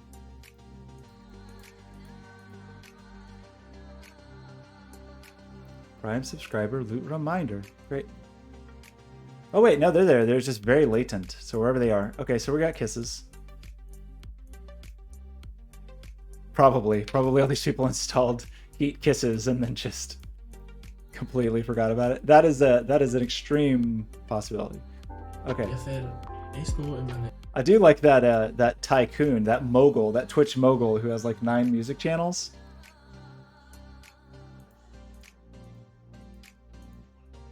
I gotta say, so far, is 20 the highest viewer count we've seen so far? No, there's 33 on this one. Okay, so 33 viewers was is our star at the moment. I love all these little friends.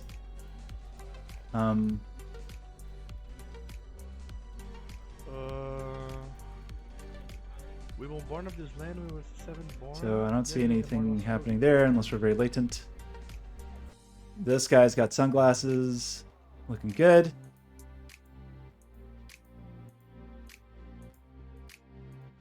Not seeing anything going on. I mean, maybe they use it for like voting or whatever, and yeah, it is. I mean, it is nice that somebody's using heat somewhere.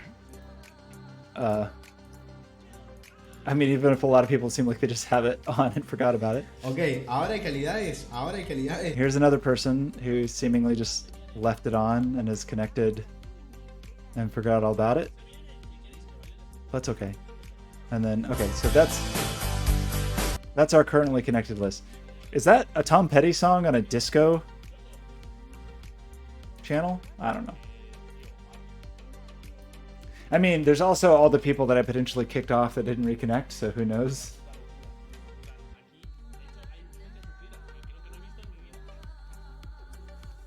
Yeah, we'll try better. We'll document it better. I mean, there was a corner. The thing I didn't really see there, and maybe some of those dev streams for people that actually did build weird things,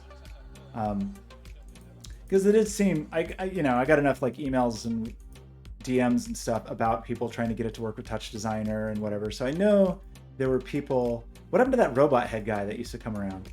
Like the robot head guy. There were people that were making weird things. Cool things. So those people were heating it up. Lots of offline people. Shouty. Is this a robot?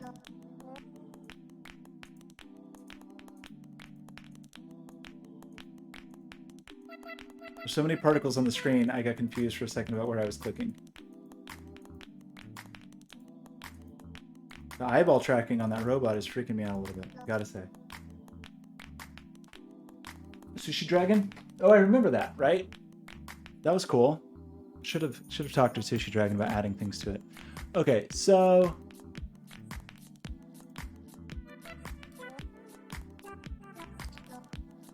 is this our buddy that had the crazy green screen headphones before? Or these are just other insane headphones?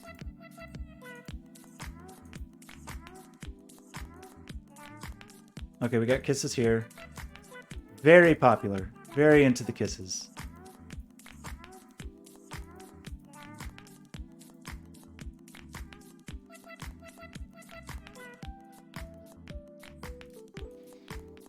Okay, so but here a thing that's a little lame though, actually. Oh no, I accidentally kissed his bottom. I'm so embarrassed. We don't really want user info, right? We actually want channel info. So because we want like the channel, we want the channel thumbnail or like the link to embed the channel video or whatever is what we actually want.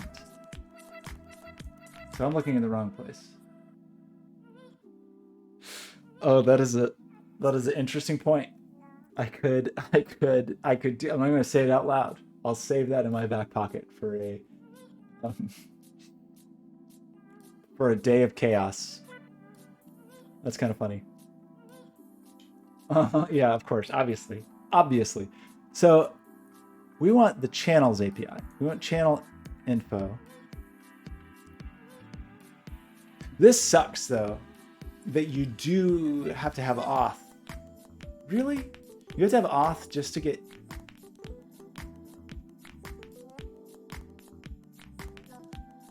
I mean, sometimes you can find stuff like this and go back to the legacy API and find it in the legacy API.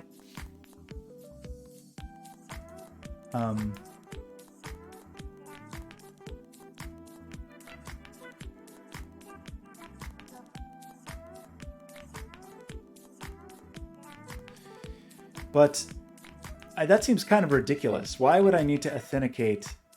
Why do I need to authenticate just for Twitch postcards? You mean the like the stills?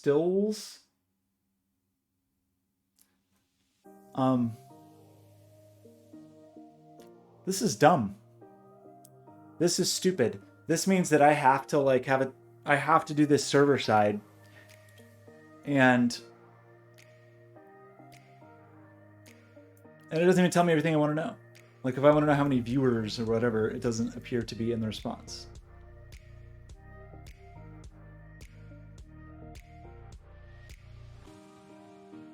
And it doesn't give an image. There's a way to do that though. URL placard with stream. Yeah. I thought I could get that here. Because that other site, that other, where were we just looking? There was like some extension that did that listed everybody that was using the extension.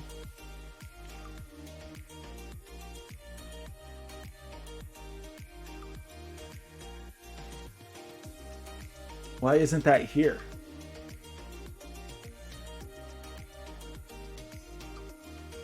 I mean, is there some other...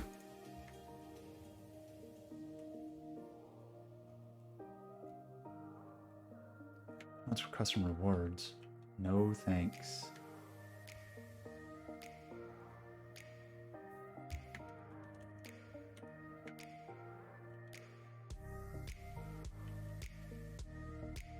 You know, I kind of want to say there was something in the old API. So if we go to the legacy API, video broadcast API.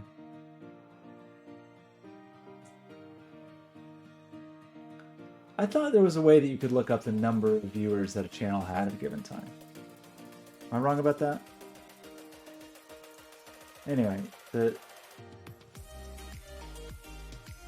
guide. Where's the legacy?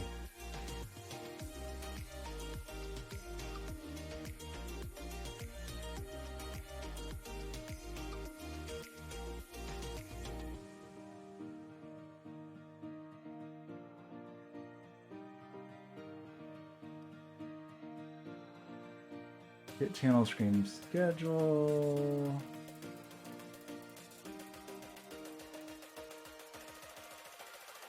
Get channel chat badges. Yeah, I don't know. Okay, whatever. Where's the legacy thing? Legacy API.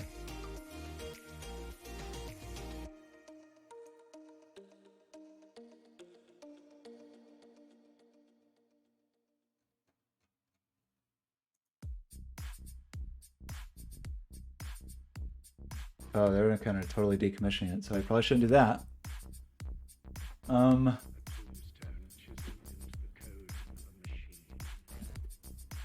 For example. Oh, it's get streams. Is that different than get channel? Get streams.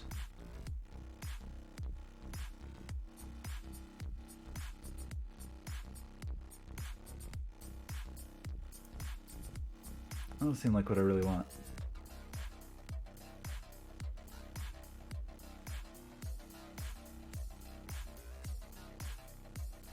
But it has like the viewer, it has the thumbnail, so that's all this stuff.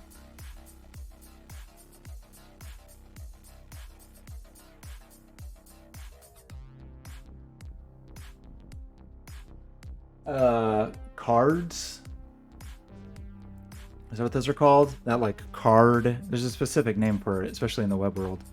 I can't remember.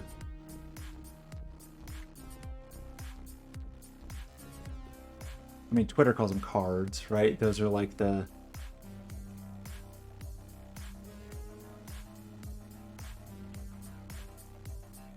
I don't know if other people call them that. Okay, this is the thing I want. I want this.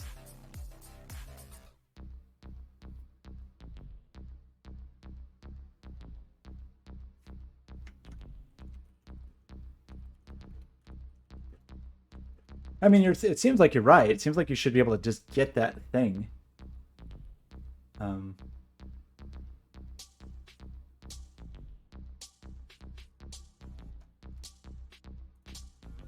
Seems really weird that that would be like, what a strange thing that you can look up users without authorization, but you can't look up. You gotta have OAuth or app access to get the stream info, which is okay. It just means that we have to. If we do it this way, it means we have to do it server side, which is always annoying.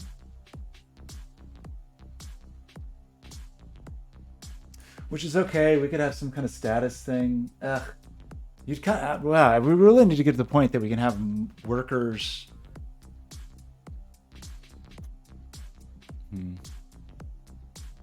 Like cross-talk with workers would be very helpful at the moment. Well, as it stands, I think we'd have to have like a separate worker that every 10 minutes would like collate all the data, do all this stuff. It would like get the stats from my server, but then it would collate it all with the Twitch data and let you download that. Like, that would not be too difficult. It would just be annoying. But it would let us do the thing. And maybe the only way.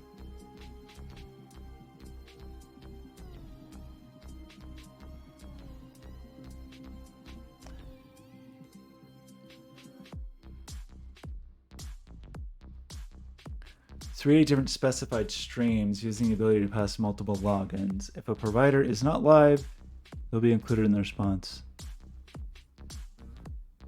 Streams, user login. Okay, so that's looking them up by user login.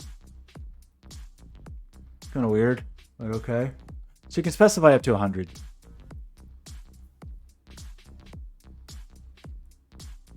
So you basically do the thing I just did, build a list of 100, do a single call to this, and then you'd have the info you want, and then you could like collate it with whatever stuff you wanted. But I think we're not going to do that today. I think we deployed, right? We've deployed. We still have more work to do. Maybe we'll do it this weekend of the like, whatever. Some kind of migration guide for the people using the legacy server, all of that stuff. But it kind of seems like Twitch. I mean, it seems like Heatworks. We went and clicked those other streams. We saw kisses where we expected to see kisses. There is some real possibility that like there's something broken with the replicas. I mean, every time I do this, there's more people. So things seem to be slowly reconnecting, maybe.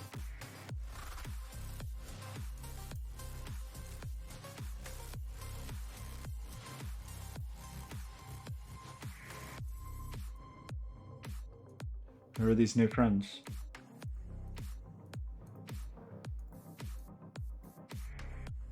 Offline person. An offline person. Sure, a lot of offline people that I'm paying a lot of money for.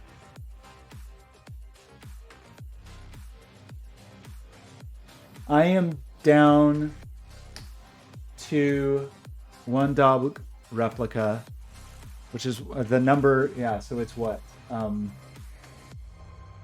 30 days in a month, 24 hours in a day, 60 minutes an hour, 60 seconds in a minute, times 128 meg per.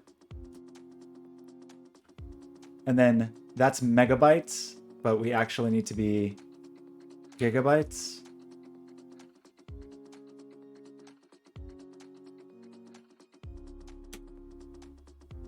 So we're at 330,000, and I believe you get 340 a month for free.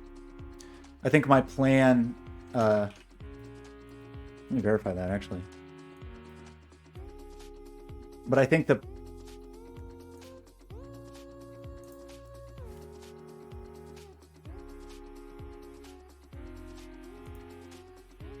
okay, you get 400,000. So yeah, so one running 24/7. We may be in trouble with these requests. Too many clicks. Basically, yeah.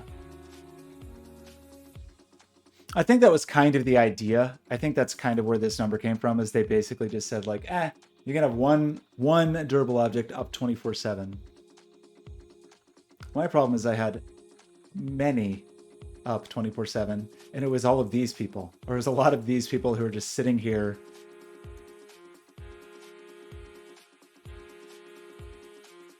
Drinky Berry, who hasn't even streamed for 19 days. Twitch solves cube. Oh. Does this use heat to solve a Rubik's Cube?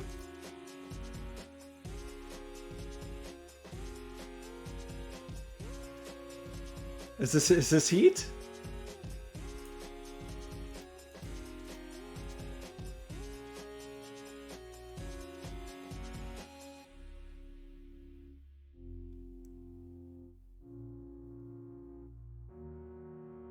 Okay, wait. Yeah, okay. This is pretty funny. Whoa, what? Okay. Requires phone verification to participate in chat. Please verify your account with a mobile phone number to continue. You'll only need to complete the step once per account. What? Yes, thank you. Okay, no, it's by...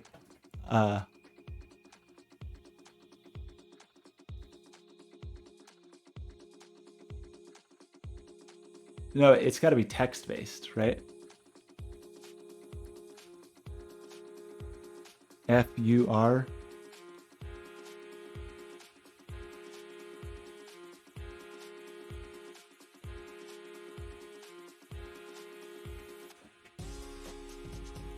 It's capital letters to move.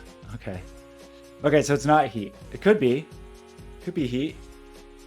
Or is that just to rotate? I'm pretty confused.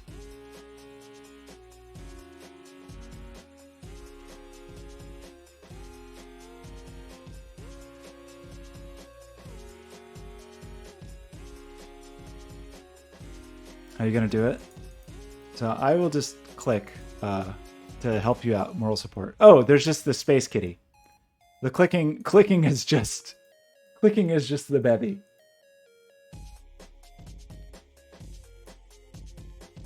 No, what was day 9? Did viewers submit games? Was there anything good?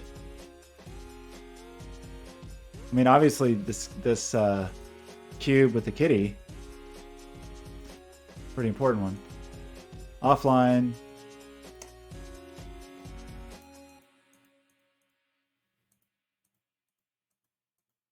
Lord Chop's got a lot going on in the old chat.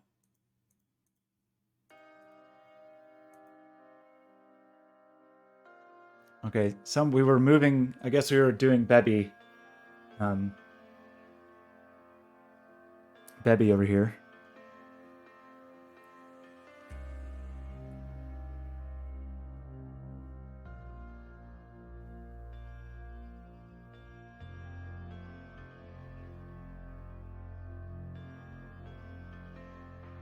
What? Bebby lerp stupid. What are you talking about? The Bebby's what?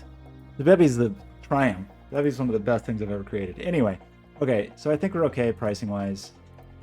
I guess we'll see how bad it is.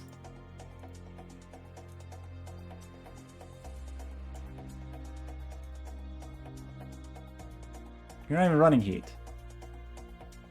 These people are killing me. Like, what am I going to do about this?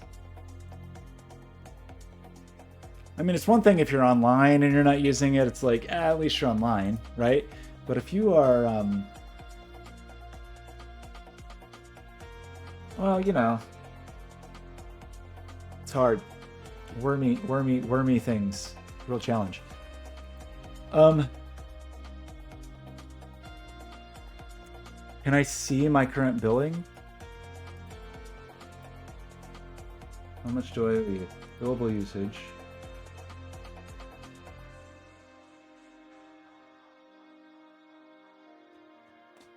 Suspiciously, I'm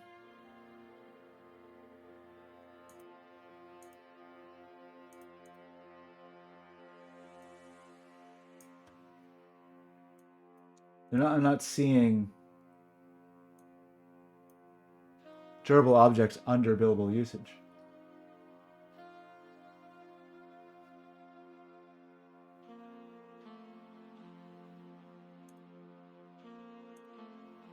What is Spectrum?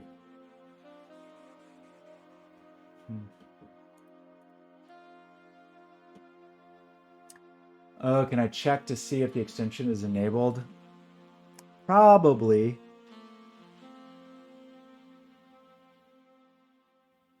The issue is like the best I can do is just kick you off, you know? Like if you're not streaming and the extension isn't enabled, I can just kick you off. You can keep reconnecting all you want and I'm just kicking you off over and over again. I guess I could give you a longer timeout or something.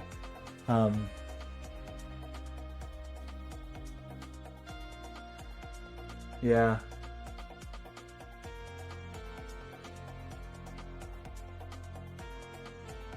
I mean, for the moment, it seems like we're well within. I don't know. Every time I refresh this, I feel like there's some more idle people. But I'm gonna call this improvement.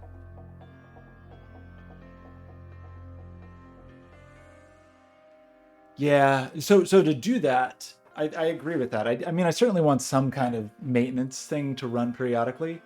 I don't have a way to do that yet. Unless I have a separate worker, this is dumb. I should be able to do this more easily, but it's annoying to to schedule a task in a worker using their cron setup and then have it funnel into the replicas would be really annoying. And it wouldn't take but an hour, but it's annoying. Like you have to do some kind of synthetic request, which we saw broke, but presumably we could do, and then pass things in. Or we could have a separate worker whose job was just to hit a maintenance URL once an hour or something. Yeah, I mean, eventually I want to get the thing I'm eventually worried about is fragmentation.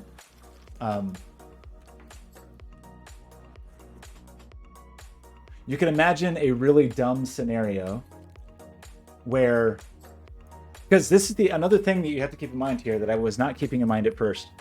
It's not just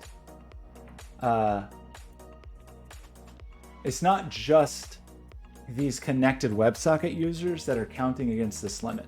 Any request, so every single click that comes in momentarily ties up one of these. So when you have high volumes of clicks, you could easily saturate one replica and require a new replica, which is fine, you know, that's by design. But you can imagine a scenario where one replica gets saturated and then somebody joins who's going to just be like a lazy join and just stay forever. On replica 2, the saturation goes down, and then you have replica 1 and replica 2 with like forever connections on them, and you're suddenly paying for 2 replicas. User clicks count against a connection to a replica, which I did not realize. It's you know, it's transient, it's very fast, It's within, I think my average time is like a millisecond, although that's probably being slowed down a little bit because of the legacy server connection.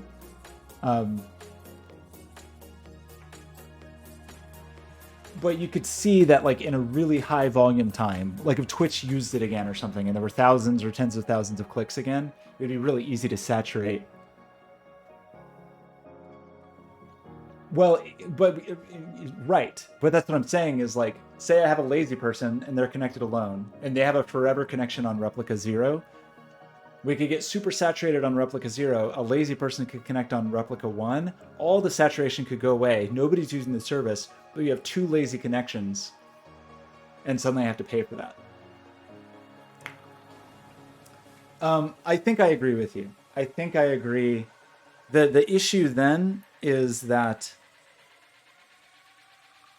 then I almost definitely am going to pay, right? Like I have a separate, so I did consider that, is sending all requests, like all click requests to their own replica, and then they would just use Gossip to talk to the other replicas. But it means that like for, you know, if there was medium, moderate usage and actually something was happening, you know, what do we were at like 1 million clicks. I forgot what it was last month. Say it was 1 million clicks. If we get 1 million clicks over the course of a month, and each click takes a millisecond, that's 1 million milliseconds, and you just kind of go back from there, and it suddenly we're probably breaking out of our 400,000 gigabyte seconds per. So my solution for that was just to kick people off every hour if they hadn't had any clicks, which requires the maintenance script. And so the maintenance script I looked at and I thought it was going to be annoying, so I didn't do it right away. Actually, since we added the status endpoint, it would not be that hard to add a maintenance endpoint. It's just, yeah, you still have to like manufacture a fake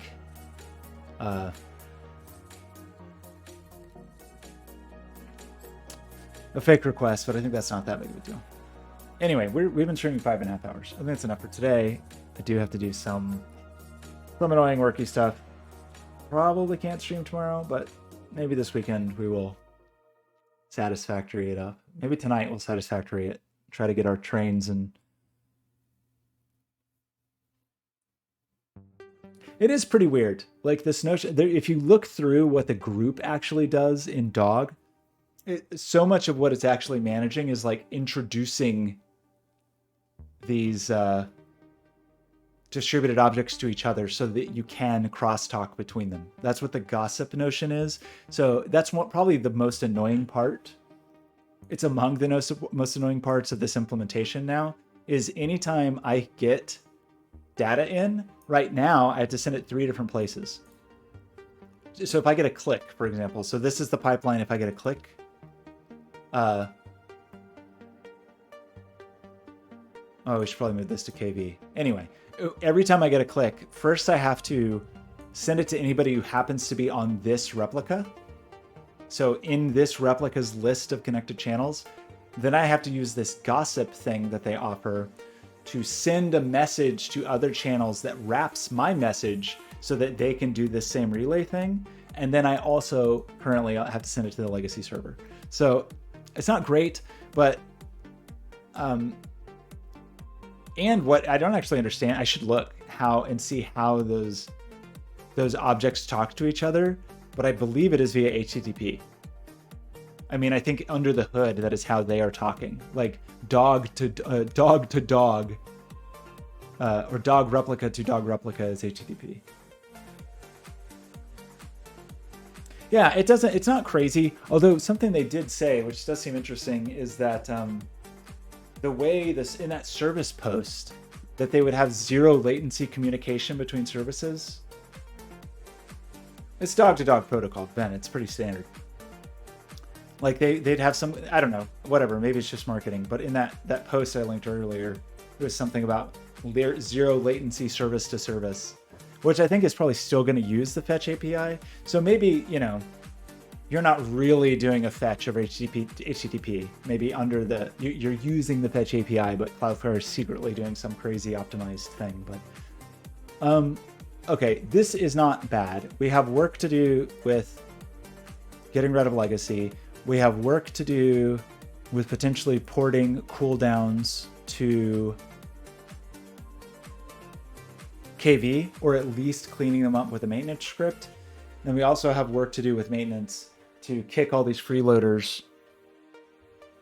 Kick all these freeloaders out of here. Look, there's more of them every time. Did I close the freeloader window? Maybe I did.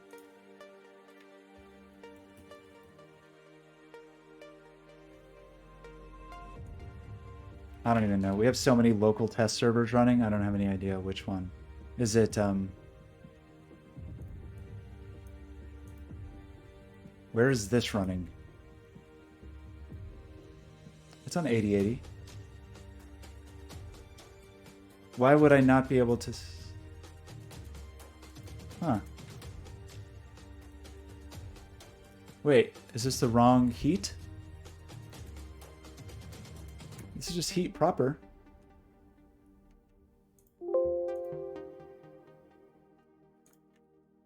That was weird.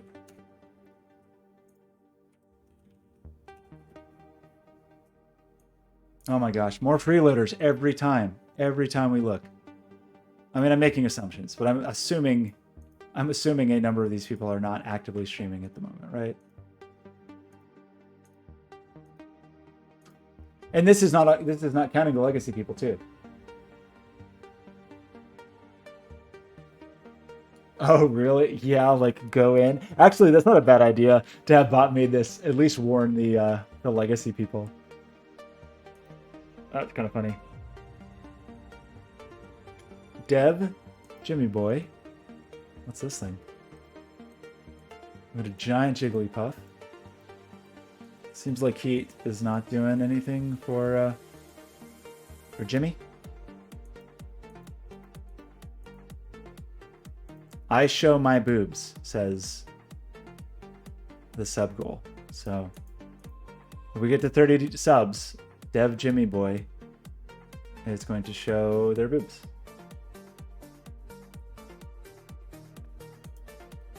I didn't see any kisses here. That was another weird bot stream. Look at all these people not connected. What are they running? Do they just have like OBS just running on their computer left open or something? Like they just didn't close OBS and so it still has the browser extension open and it's still cramping my style? Is that what's going on here? Or because they're these weird robot streams, is it some other thing going on?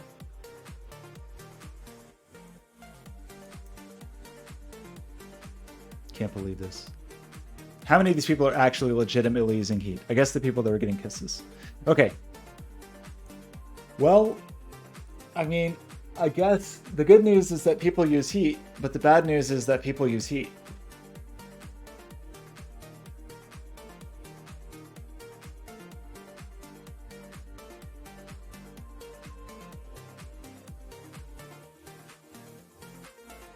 So that's 35 people connected right now out of 100 on a single replica.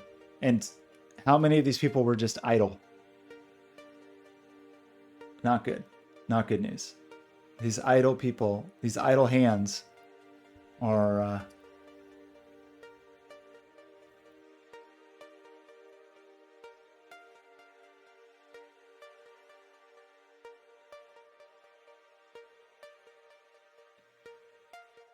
Yeah, possibly. I mean, yeah. So the thing about the clicks is they could be faster without the legacy. So maybe we should prioritize getting rid of legacy stuff. But we'll see how this goes. I mean, this was a pretty big change to try to do in a few days. And we did it. Hooray. Okay. Ben, Binary, life is yours. Thanks for hanging out. Especially thanks to that confused person who stopped by when Life is Yours said the funniest thing I've ever seen in my life.